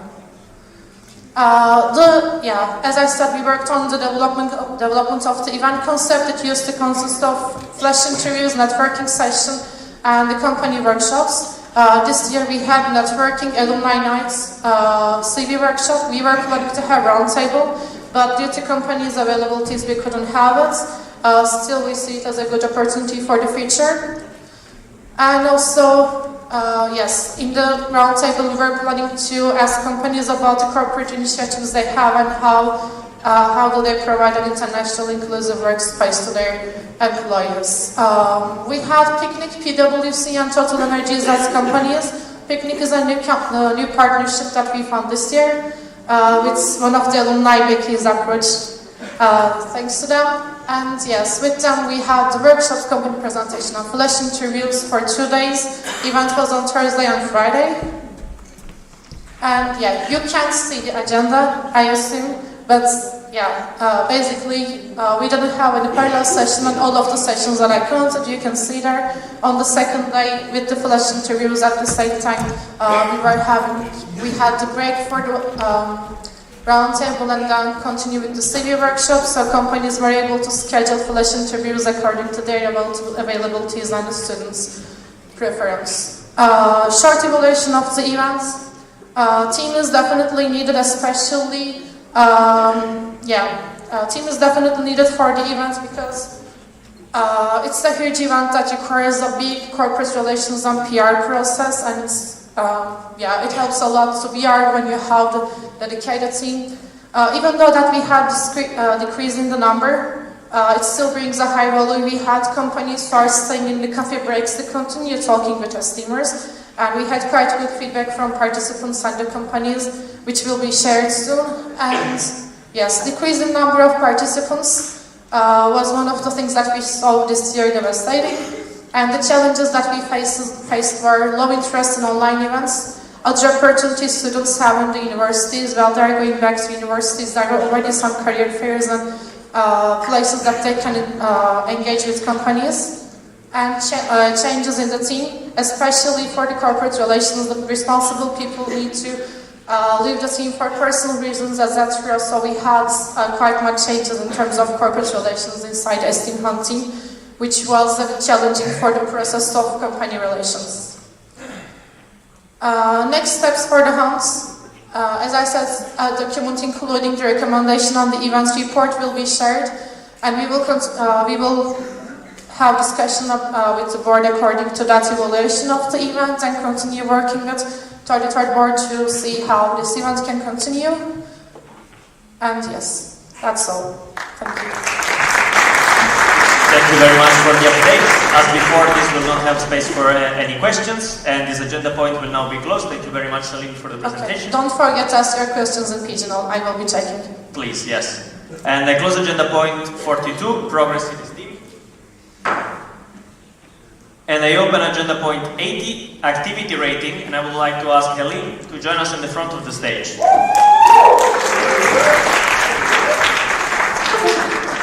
Fun stuff is coming.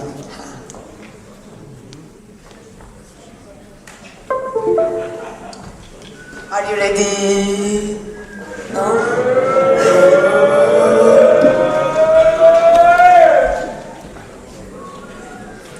Yay.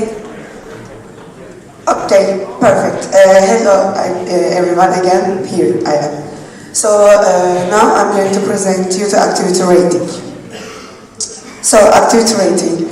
Firstly, disclaimer, this activity rating is for the 2020-21 year, because like we are analyzing the past year, we are using the calendar year, but since more than half of the year we weren't able to organize, like have any offline events, our data is like a little bit lacking, so I just wanted to make the disclaimer of the affection of the COVID and then us not being able to have events. So activity rating is that the presentations that we are having in every separate council meetings. There are LGs affecting the rating in by their actions during the year. It's the way that we are using to reward and recognize the activities of the local groups. And focus on our values, of course. So activity rating 2021. It consists of travels made in 2021, events organized 2021, current central activeness, and council meeting activeness of the last Seville. So, here comes the results. Travels made in 2021. In third place, we have Brussels! In second, we have La Parenta. And in the first, we have Tampere.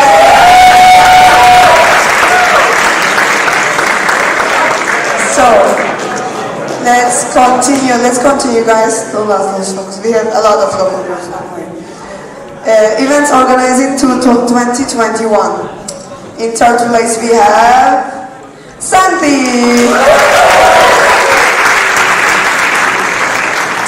In the second place, we have Madrid. And in the first place, we have local group Seville. Okay, let's continue. Now we have central activities in 2021. We have Istanbul IT in the third place. In the second place, we have Porto!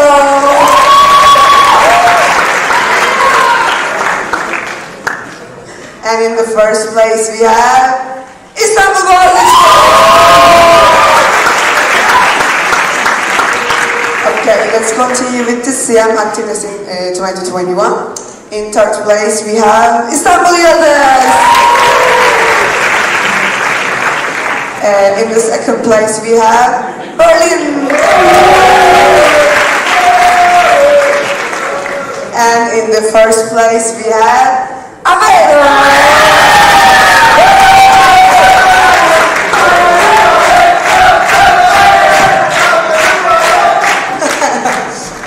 let's continue. So, what? Okay, let's continue. Now we are gonna continue with the 10 most, guys. Now we are continuing with the 10 most active LGs of 2021. So here we are, Aveiro, Liège, La Palette, Istanbul, Yıldız, Berlin, and the last 5, not last 5, like a 5, 6, 6, 7, 8, 9, 10, I mean. And in the 5th place we have Istanbul Boğaziçi. In the 4th place we have Tampere. In the 3rd place we have Santi. In the 2nd place we have Istanbul ITU.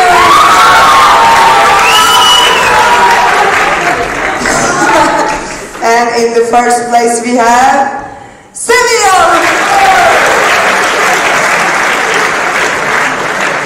Okay, let's continue with the 10 most developing local groups of 2021. These are the local groups that increased their traveling, event organization, central activities, and CM from 20 to 21. So in the 6th, 7th, 8th, 9th, 10th place we have Berlin, La Palette, Istanbul Boğaziçi, Coimbra, and Delft. And in the 5th place we have Aveiro.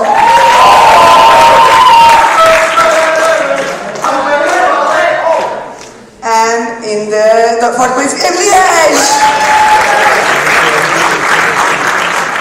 And in the 3rd place we have Gdansk. In the 2nd place we have Tampere. And in the 1st place we have Santi.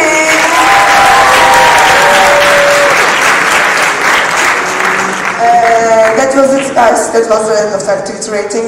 I want to thank the local groups individually by one. Thank you for your contribution. Thank you for your development. Thank you for your dedication to our network. Keep up the good work and continue to organize events and attend events. That's it. Thank you very much. I close agenda point 80, activity rating. And I open agenda point 81, Yogi Awards. Yay, it's me again.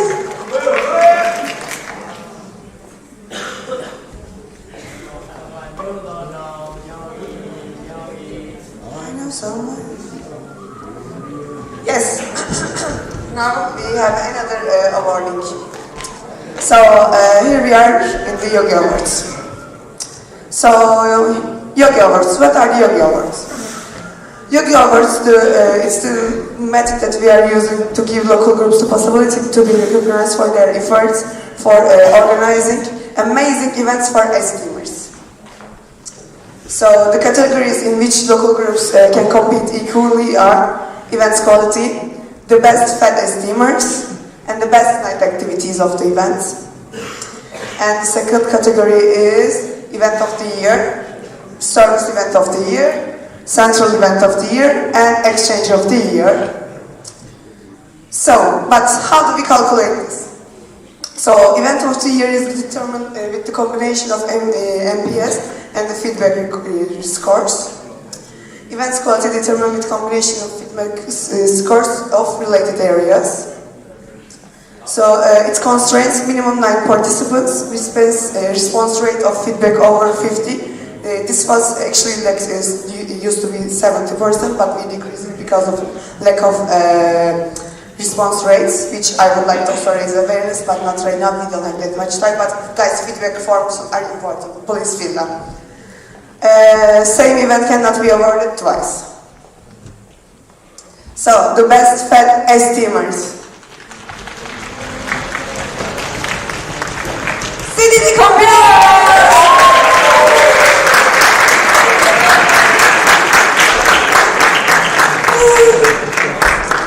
Okay, best night activities. Leon visits La Palette.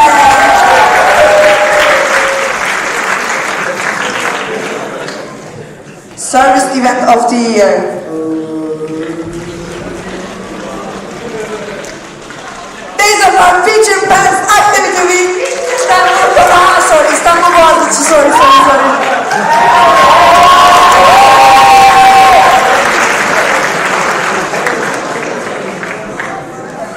Central Esteem Event of the Year.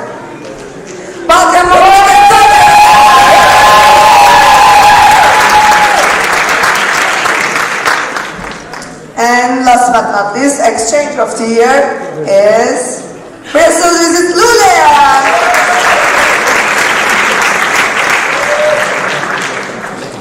Congratulations to all of the local groups who did an amazing job. Keep up the good work. Keep organizing high quality events. And I recommend the same thing for the others. And don't forget to fill the feedback form and recommend to participants to fill that. So that was it. Thanks for listening. Thank you very much for the presentation. Close agenda point 81, Yogi Awards.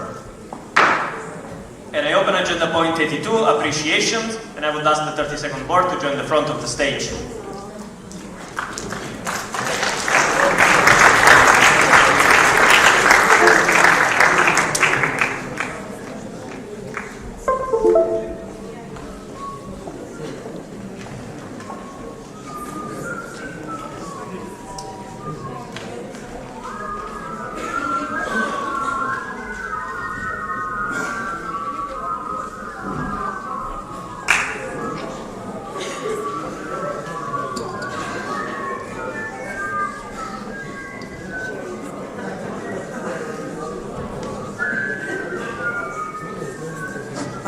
Okay, hello everyone. That's time of the General Assembly when we would like to appreciate each and every steamer and local groups who were supporting us during our that day, during our journey. So let's start with some local groups which were organizing important events for us and for our team. So starting with local group Madrid, who organized the first leaders workshop before council meeting Seville. Local group Seville for organizing amazing council meeting. Local group Lisbon for hosting our board meeting. Local group Santi who also organized our board meeting. Local group Budapest for hosting Esteem College this year.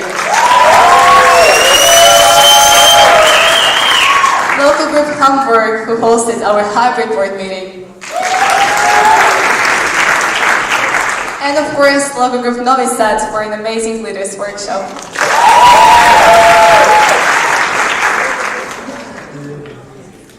And now we will continue with appreciating our amazing leaders, and starting with our committee leaders who have been with us since the 1st of August and have been supporting us in our vision and decisions. And let's start. I would like to appreciate Luis Silva. He's not here. He's the Human Resources Committee leader. David, please stand up. Give an applause for David. And also Tamara, the Knowledge Facilitation Committee leader, who's not here with us yet. We have Dan, the leader of the Professional Development Committee.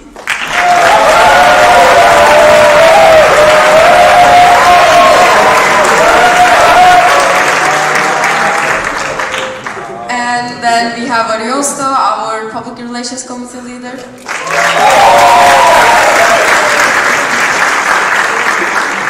And our lovely ambassador, Franziska.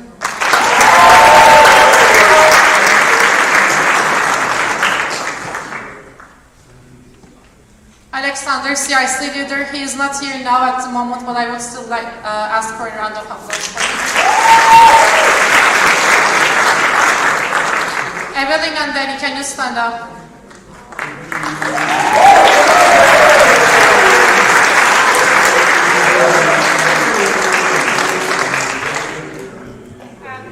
Birthday boy Ahmed, start leader. Birthday boy, start leader.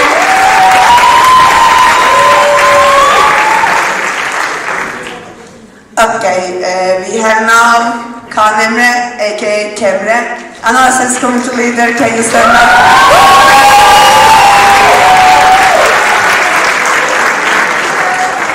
I would also like to ask Asin to wave to the council. Thank you.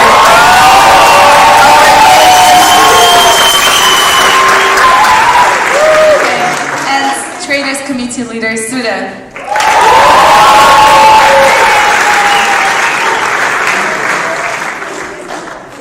Now, we also have a lot of leaders in the academic department, starting with Muad, the academic department coordinator. We have Senat, the leader of academic days. Aisu, leader of global student challenge.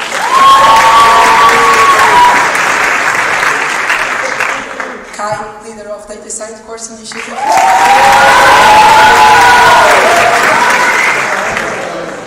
LSS leaders, Aga and Ju, they are not here, but still around. And Claudia, the leader of Vision.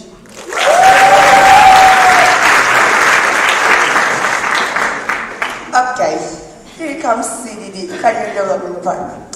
So we have Moritz, can you stand up?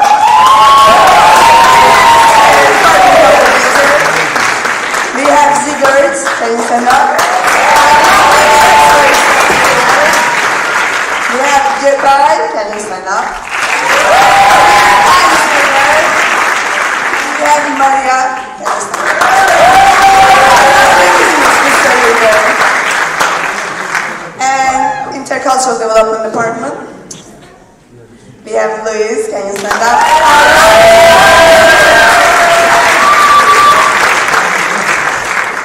We have Fabian, can you stand up?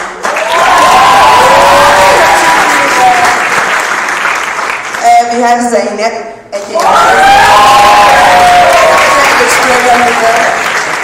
we have Hugo, unfortunately, he needs to leave, but he still can make a short approach. And we have Rana.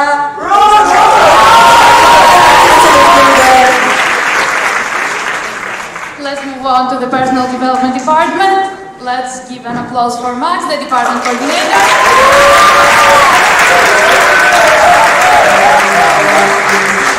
Sumaya, the Summer Academy leader. And Petra, the Brain Training leader.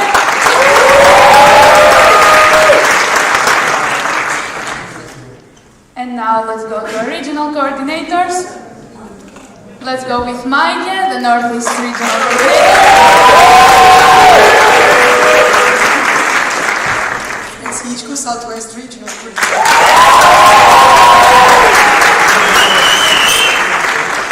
Our Rakia regional coordinator, Nicola.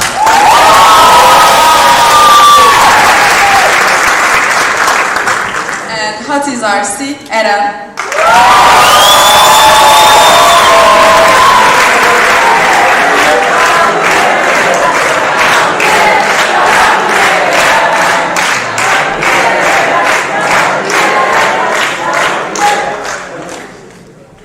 And Baltics Regional Coordinator Marina from our local group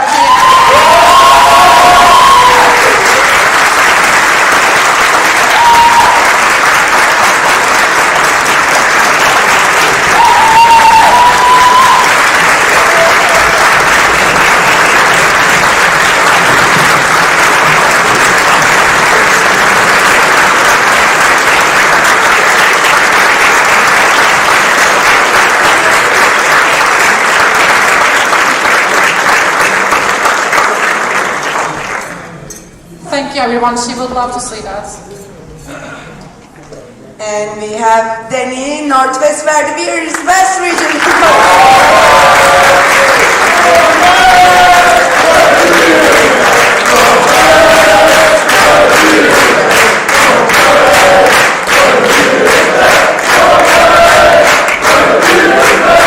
And our flag is missing, guys, for your information.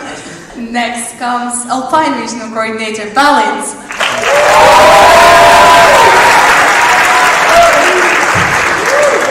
And Nordic Regional Coordinator Eric.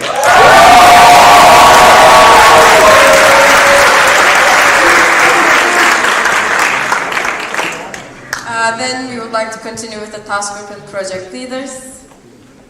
Unfortunately, Sonia is not here right now, but let's have an applause also for her.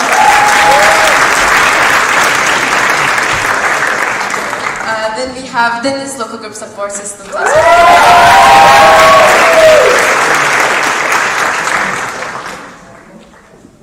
And we have Luis over there. We have SAS group leader. And we have Federica here.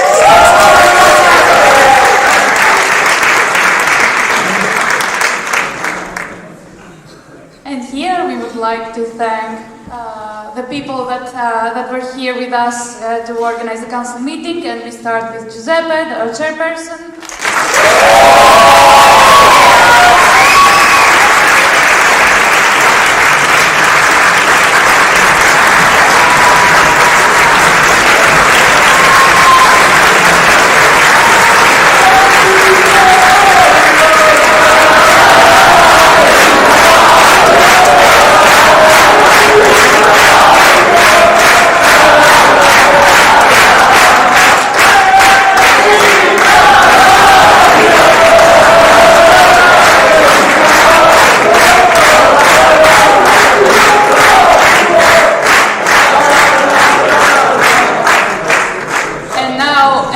For our amazing secretaries who have been writing everything all these days, Marlene, Eva,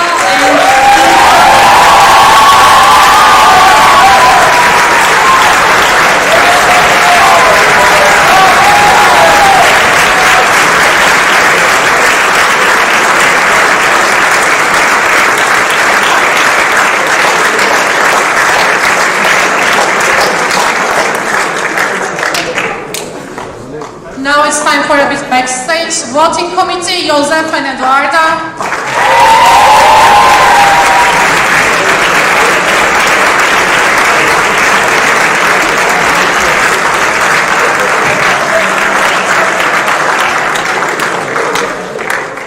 They are outside busy working on voting results. Yes, they are preparing the results now.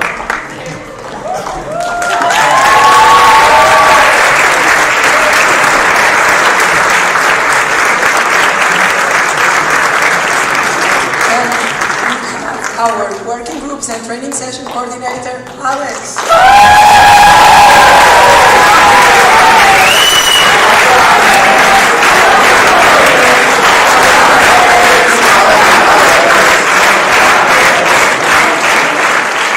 And we have dearest local group roundtable coordinator, Rebecca.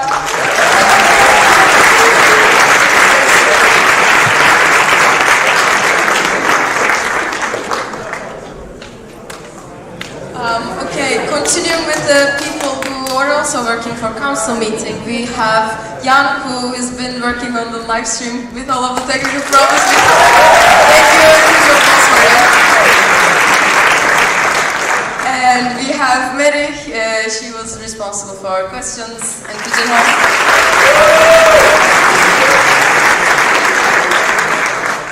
Then our photographers and videographers who have been capturing the council meeting and making sure that everything is captured during the CM. So we have Anwar, Robert, Feline, and Gonzalo and Mete.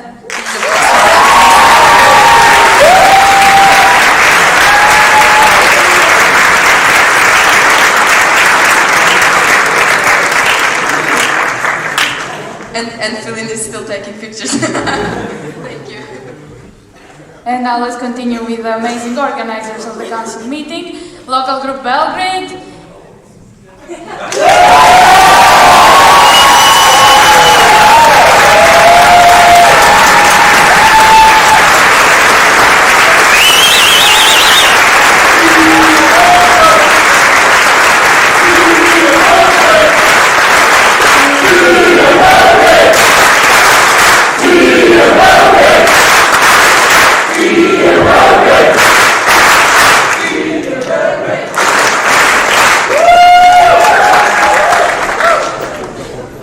And of course, we would like to thank all of you guys for being here with us.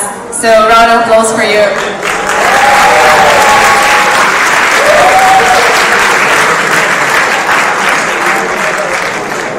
And of course, I would like to say thank you to my co-boardies. Those people dedicate the whole year of their life and work extremely hard. And You are the most strong and amazing people I know, like really hardworking. Let's give a round of applause.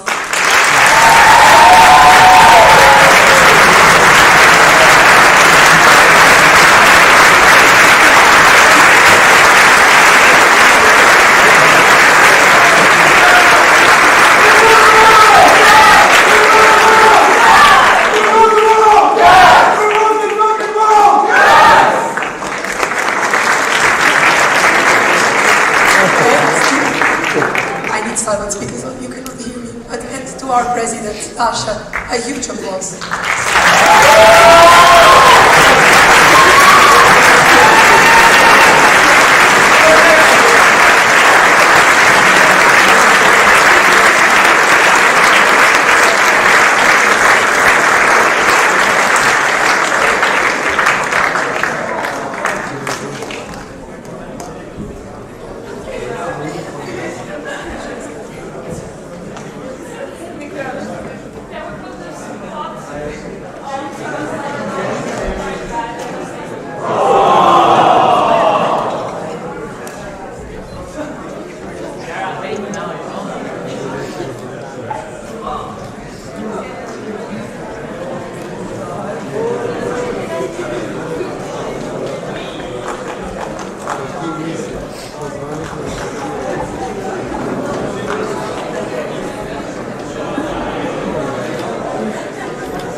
I close agenda point 82, appreciations.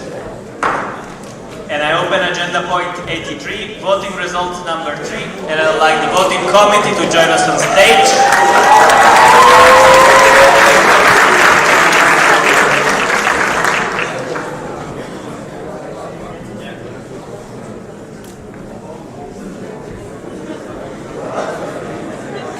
We are going to gather the voting committee. There it is.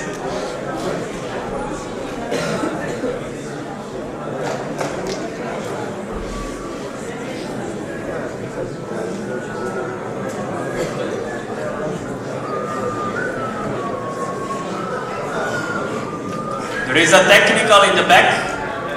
Can somebody give a microphone to Lassi in the very back? For real, like one microphone please. Organizer, microphone responsibles. It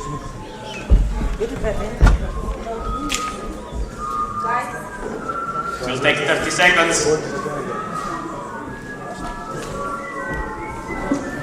It's coming. You can lower your arm, it's fine.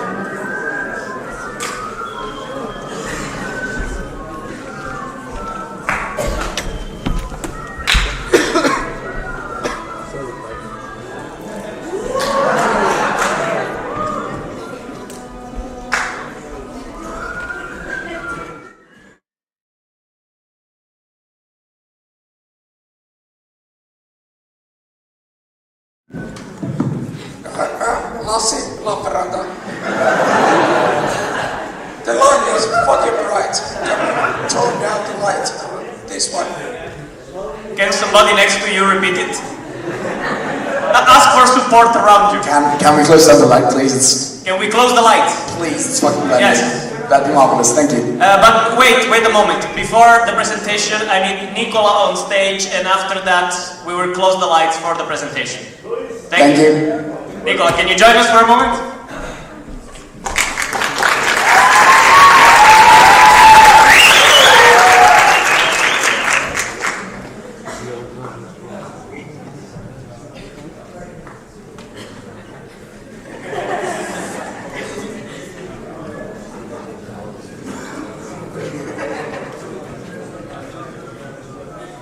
Can you hear me?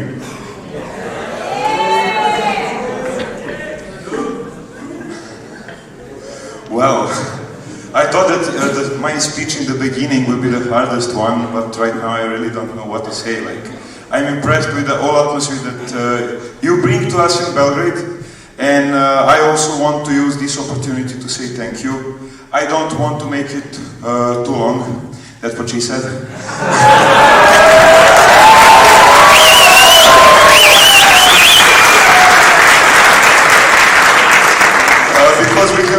time, and I will use another opportunity, maybe tonight on the gala dinner, to say a really big thank you to all of you. But also right now, I just want to say that my feelings right now are undescribable. Can I say like that? Like, I can't describe it. It was a dream, like, to organize CM in Belgrade. 10 generations before my generation tried to do that, but it was impossible because of many reasons. We made it finally, and I really hope that you had a great time here. So I really want one big applause for all of you.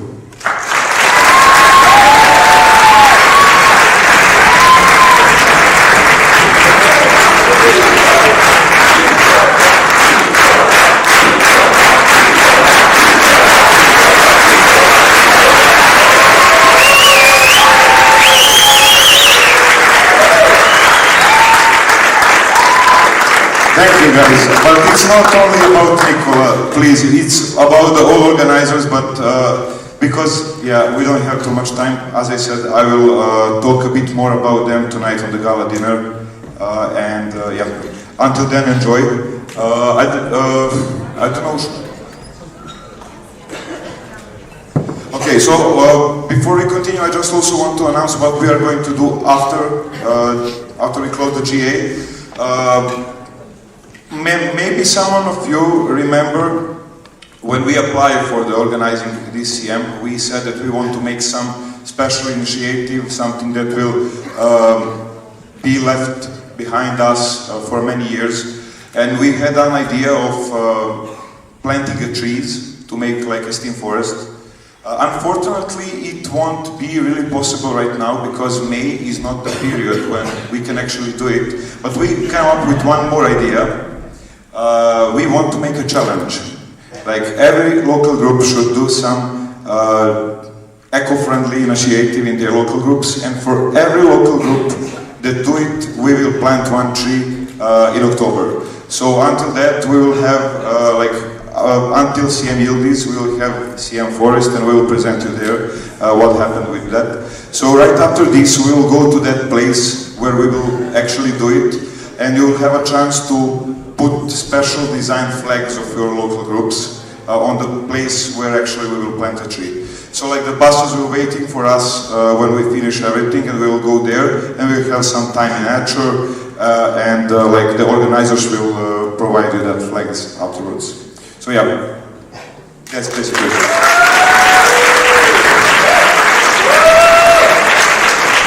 Thank you very much, Nicola. Is the presentation from the voting committee ready? No? Technical from Marsh?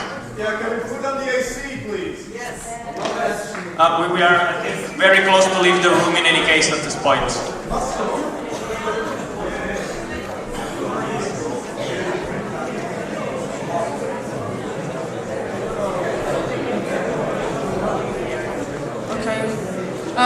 Yeah. Voting committee presentation needs a bit more time, so we already have the results presented on the website and basically in a row. So we can do the basically announce the results in that way, to not to take your time more.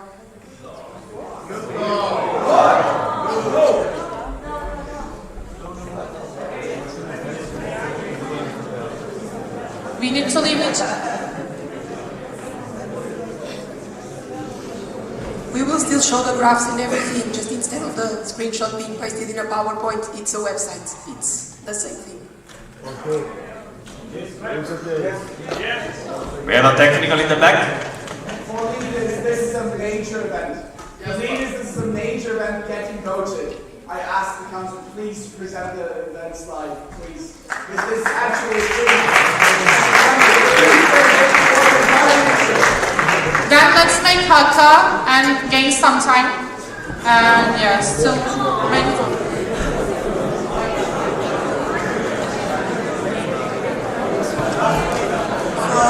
We can do an energizer.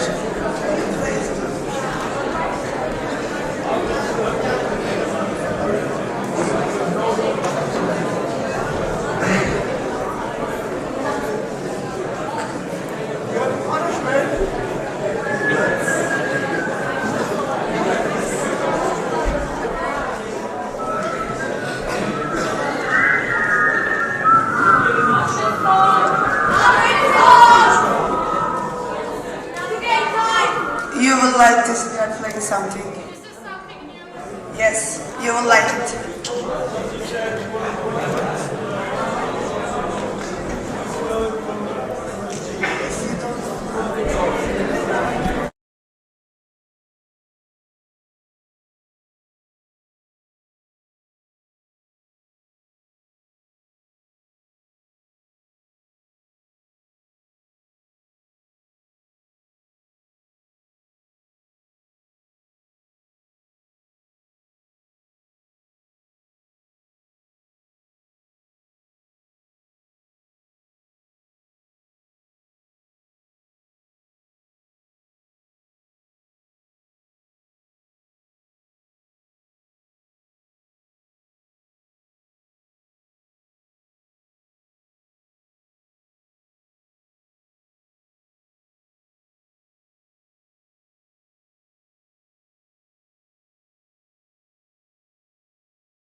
Presentation is ready, we are just transferring to the right computer.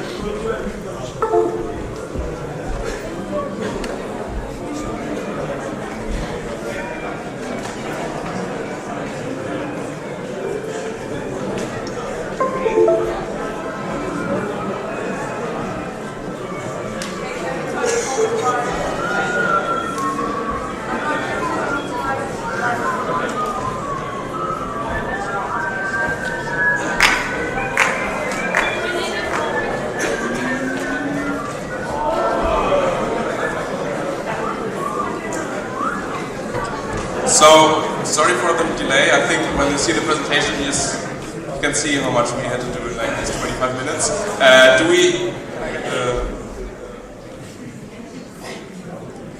So we start with the more, I guess, boring or important part, and the more part with the membership regulations. And I think I will be a little faster here because so this was the first proposal of the membership regulation, which needed 45 votes, 2/3, and it has been accepted. The second part, which also for 45 votes, has been accepted. Like 90% something, 96, 45 needed. Also, whoops, 2/3 would have been accepted, and the last one from the membership regulation, which also required 45 votes, has been approved by the council at 64 votes. So the proposal of the membership regulation has been approved by the council. Okay, about internal regulations, we are like area because we have 10 minutes to present everything, so we need to area. We will do the same. We have the proposal, and we need in every one of the proposals we need 2/3. It depends on the votes, but it's 2/3 of the majority. So I will start. In the first one, there is need 43, and it's accepted. The second one. Is accepted too. Third one. Also accepted. Fourth one.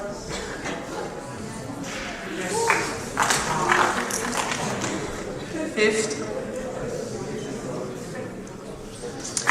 So I will only change because it's easy. Accepted too.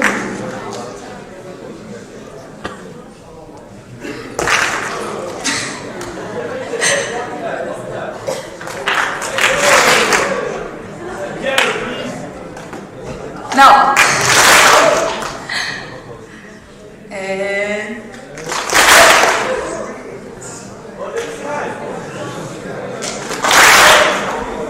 the last one. Okay, so now I will. Okay, now we start with positions that have been voted on for the academic leadership.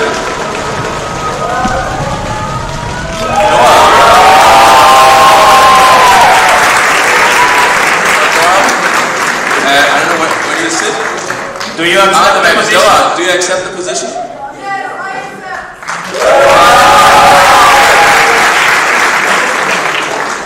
So for the Lean Six Sigma leadership,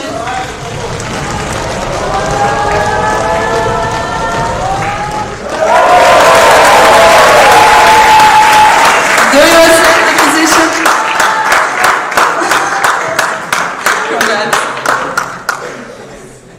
So the next one is the vision leadership, also before, who was elected, I will tell you.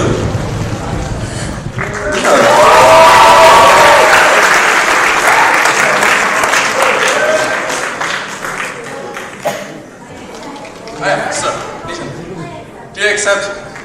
Congratulations.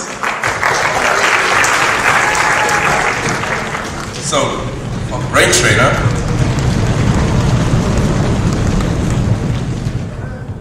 Yes, good. You too.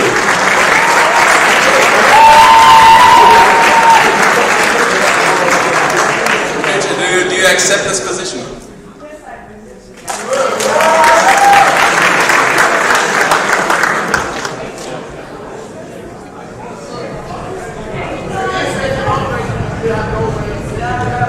What?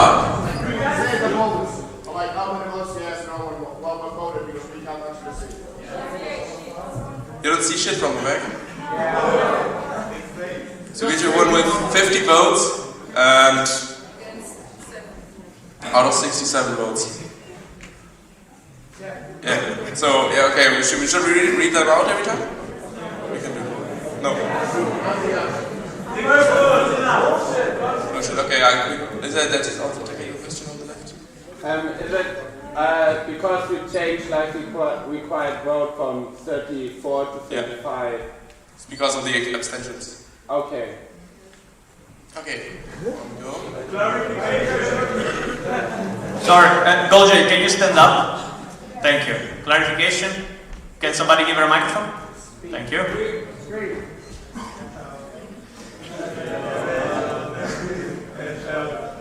Silence, please.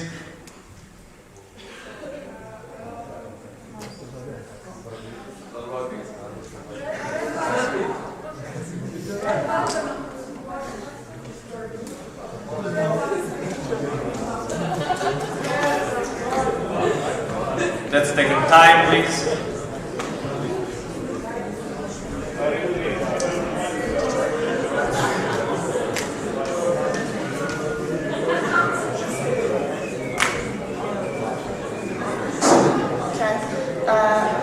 Clarification about colors because I cannot read them.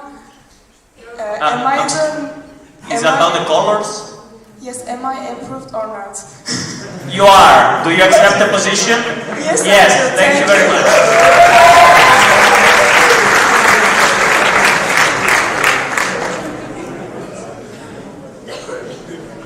So to the Summer Academy leadership.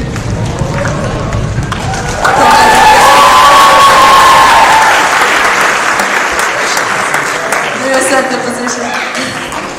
Congrats. About the activity week leadership.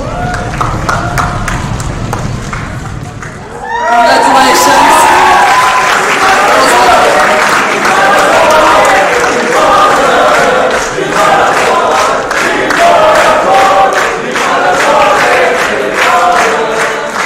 Do you accept? About Europe training?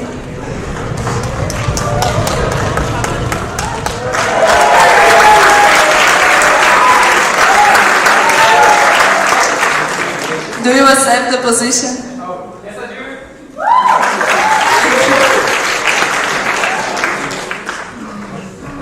Esteem language program?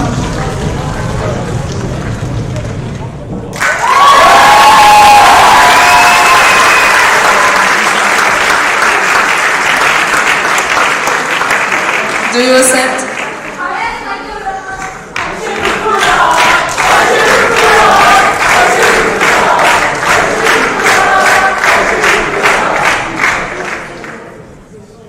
So, and the next position is the local group exchange leadership.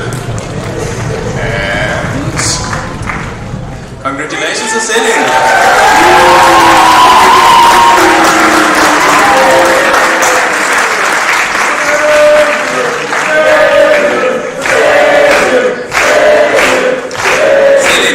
Ask you, do you accept the position? Amazing. Congratulations. And then we have the project, the ST Magazine leadership.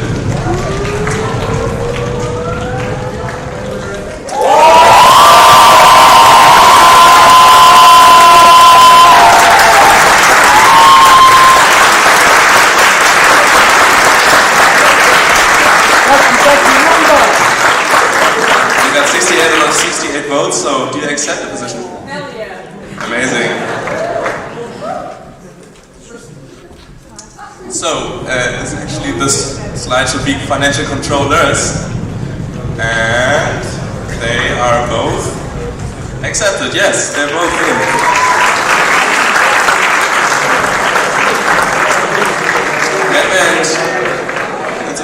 And Sophie. What? Numbers. Merve is the darker blue, and Sophie is the lighter blue. They're asking for the numbers, yes. Merve has 33% and the light green. Votes 33 and 23 votes. Merve has 33 votes and Sophie 23 votes. We have a technical in the middle. Hey, okay, just give me a second. This is the final result from the election body, and since I previously explained The votes are counted in a couple of rounds, so I will just read the numbers out of loud. First round, financial controllers. Sophie has 23 votes, and there are 69 votes counted. And Sophie is elected on the first round. Second round, after round 3, according to preferential voting, Merve Aksoy was elected for reaching the quota of 22.18 votes, and there are 66 votes tailed. Round 3, Merve Aksoy and Sophie elected, reaching quota of 18.69 votes each, 56.5 votes tailed. Okay, so basically, after the reopen nominations, when the votes are again distributed, both of them had the votes required, and now Merve and Sophie are elected.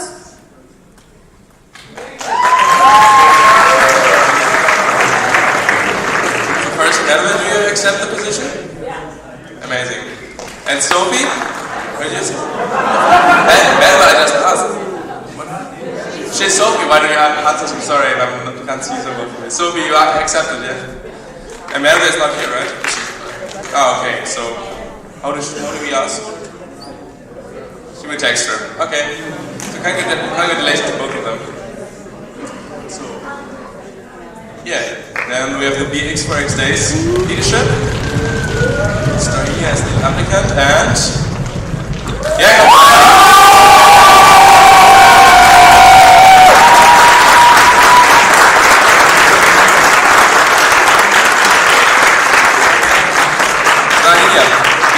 Do you accept the position? Yes, amazing. Congratulations. So now, about the business booster leadership.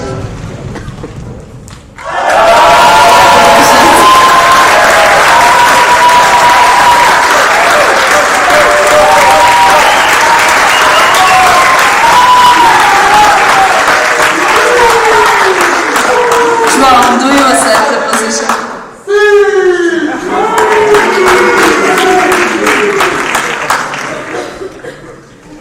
So 2 times leadership.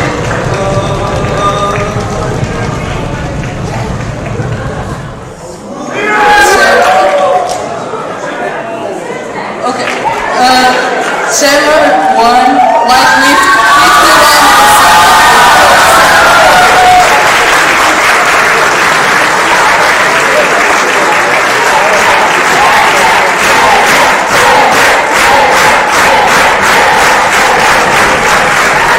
Voting committee, you're also asked to say the numbers. 51% to Semre. Yes, 51.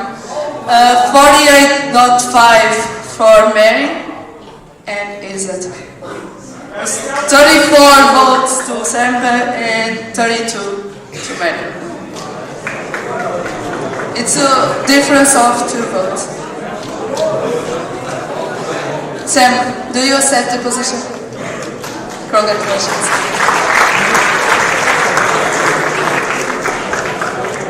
So now the board.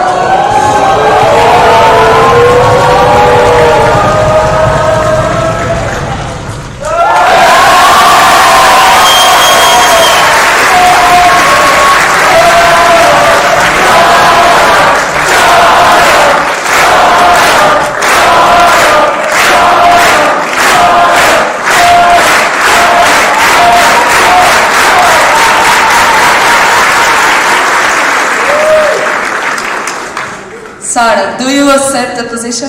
Yes.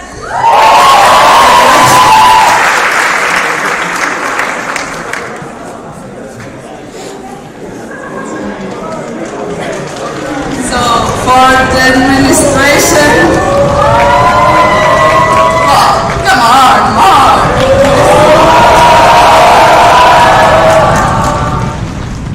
Congratulations, Nancy.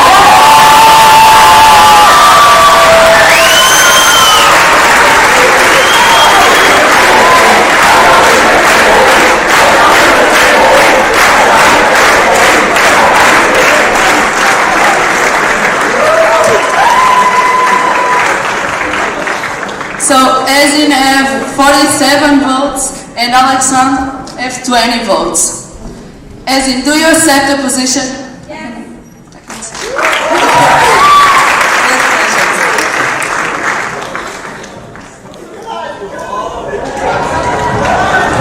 So now the Vice President of Education, ladies and gentlemen. And the winner is Franziska.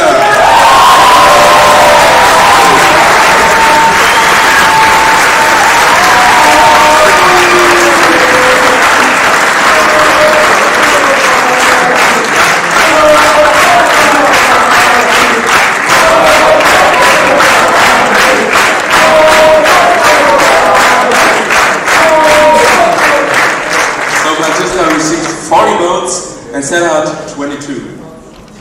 And yeah.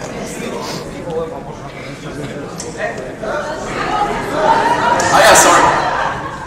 Do you accept the position, Franziska? Yes! Amazing.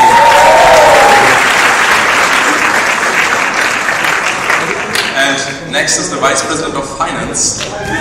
So, results are...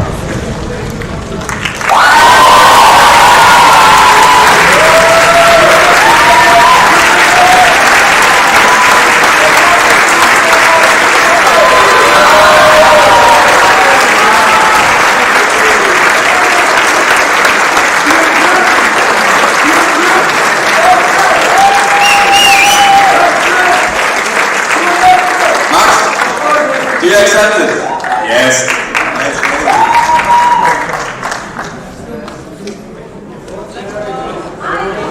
So, about the public relations.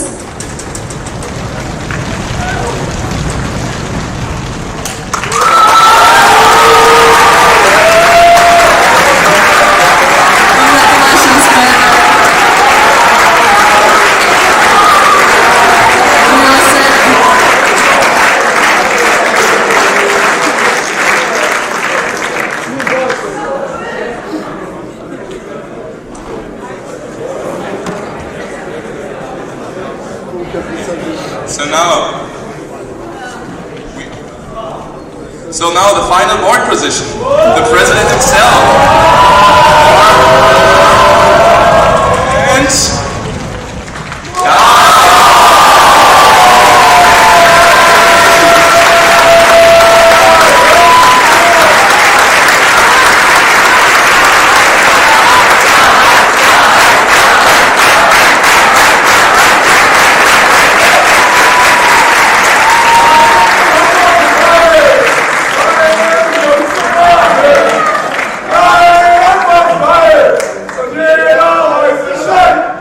And do you accept the position of the president of the board?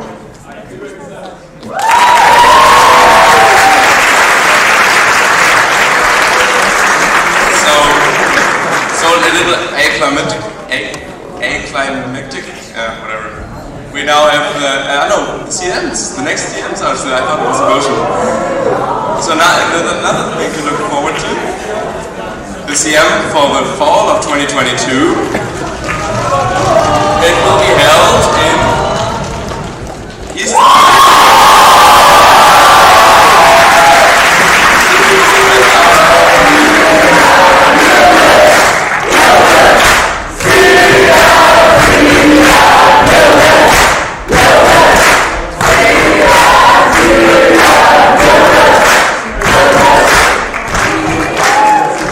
So, can you confirm that the CM will be held in Istanbul?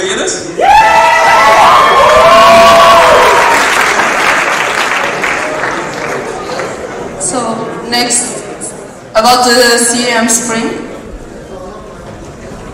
Come on, guys.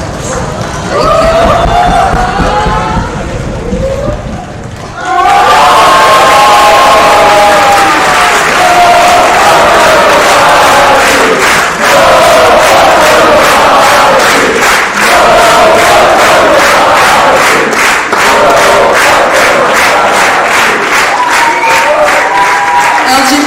Do you accept this challenge?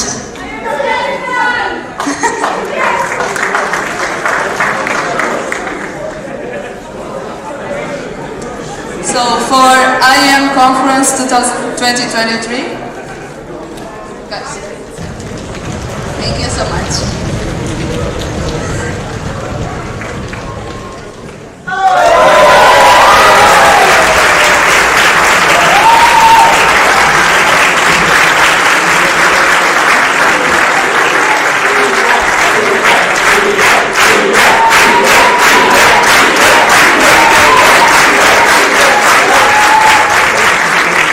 And Julius, do you accept that?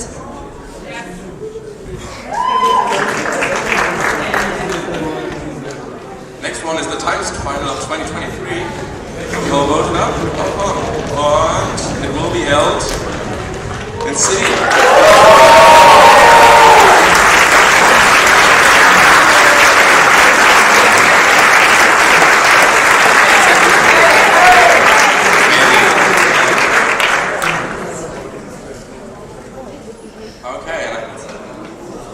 Final thrust that you all had to make was the motion from Local Group Aachen, and I hope you still all have in mind and can read here if you're sitting too far away. And yeah, the results of this motion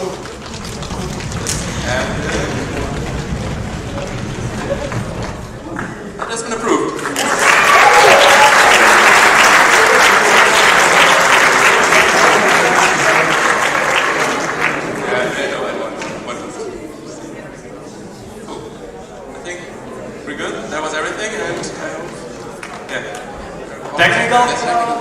Can somebody give a microphone? Next to you, the microphone. So I just got clarification, please. For a change of a march, doesn't it need to be 2/3 of a majority? It has been 2/3 of it. That was I couldn't see. We couldn't see. In the beginning, the 5 votes. What was the outcome? Could you please? Yeah. They have all been above 2/3 from the change of Mars. We should definitely publish the. Okay. No. Okay. Then thank you very much, voting committee. And I close agenda point 83. Voting results number 3. And I open agenda point 84, signing of the letter of commitment, which will be done later. So I close agenda point 84, signing the letter of commitment. And I would like to invite the whole 33rd Board of Esteem on stage.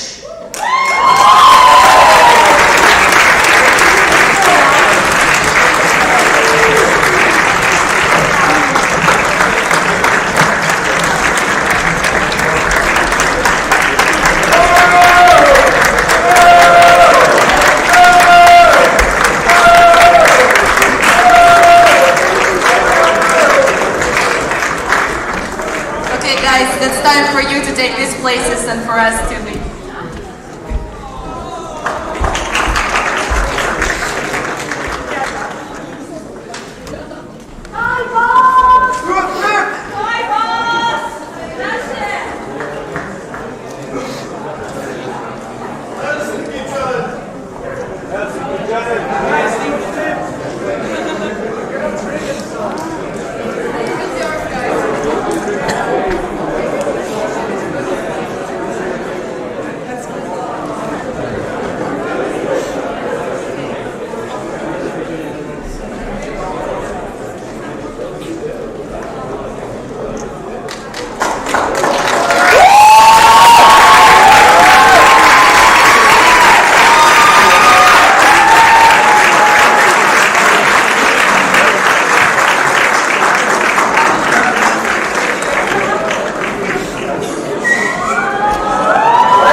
This feels unreal. Let me go in front.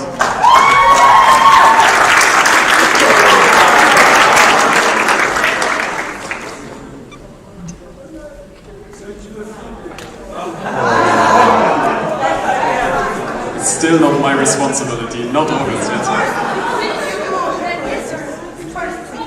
Anyway.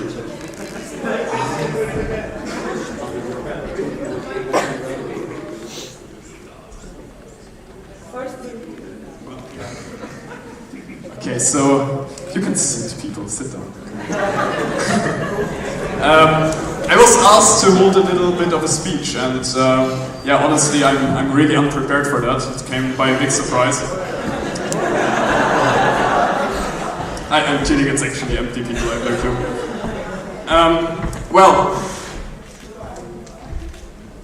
maybe I want to start like that. For who of you is this the first offline event? Could you stand up? The very first offline event.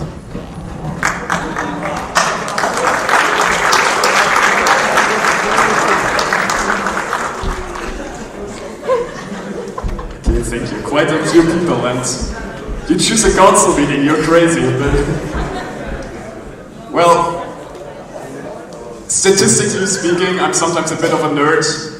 50% of you will not be seen by us again. And that's really, really sad, I believe. My first event was now a while ago, and I think Esteem has so much for you, and even if you believe that the first event was not 100% yours, there's so much more to discover, so I invite you to at least discover it in that way.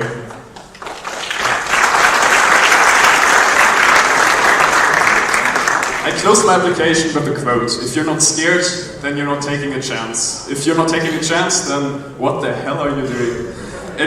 In that sense, we saw many people today that stepped up and took a chance. We have, yeah, new leaders, new elected leaders. Congratulations to all of you. But also, giving up. Also, we have so many people here from Belgrade that stepped up already 1 year ago and made this thing here happen. And I couldn't imagine a better place to take the step here, and it will always be remembered by me. Thank you so much, Belgrade.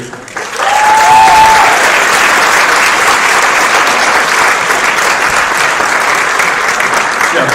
Then we have those amazing people and the other amazing people that stepped up here as well. And I think that's something that we should appreciate so much.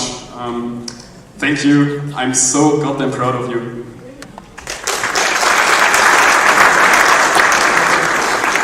And lastly, we also had a presentation of people that stood up in a very difficult time.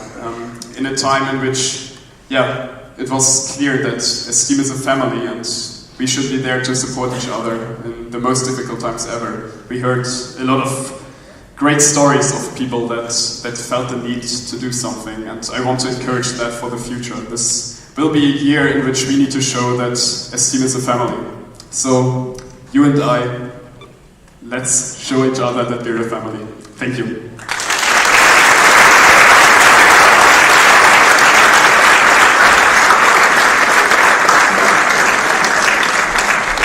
Thank you very much. And 30-second board, your job is not done, so I open agenda point 85. One more resting song.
close agenda, any seat.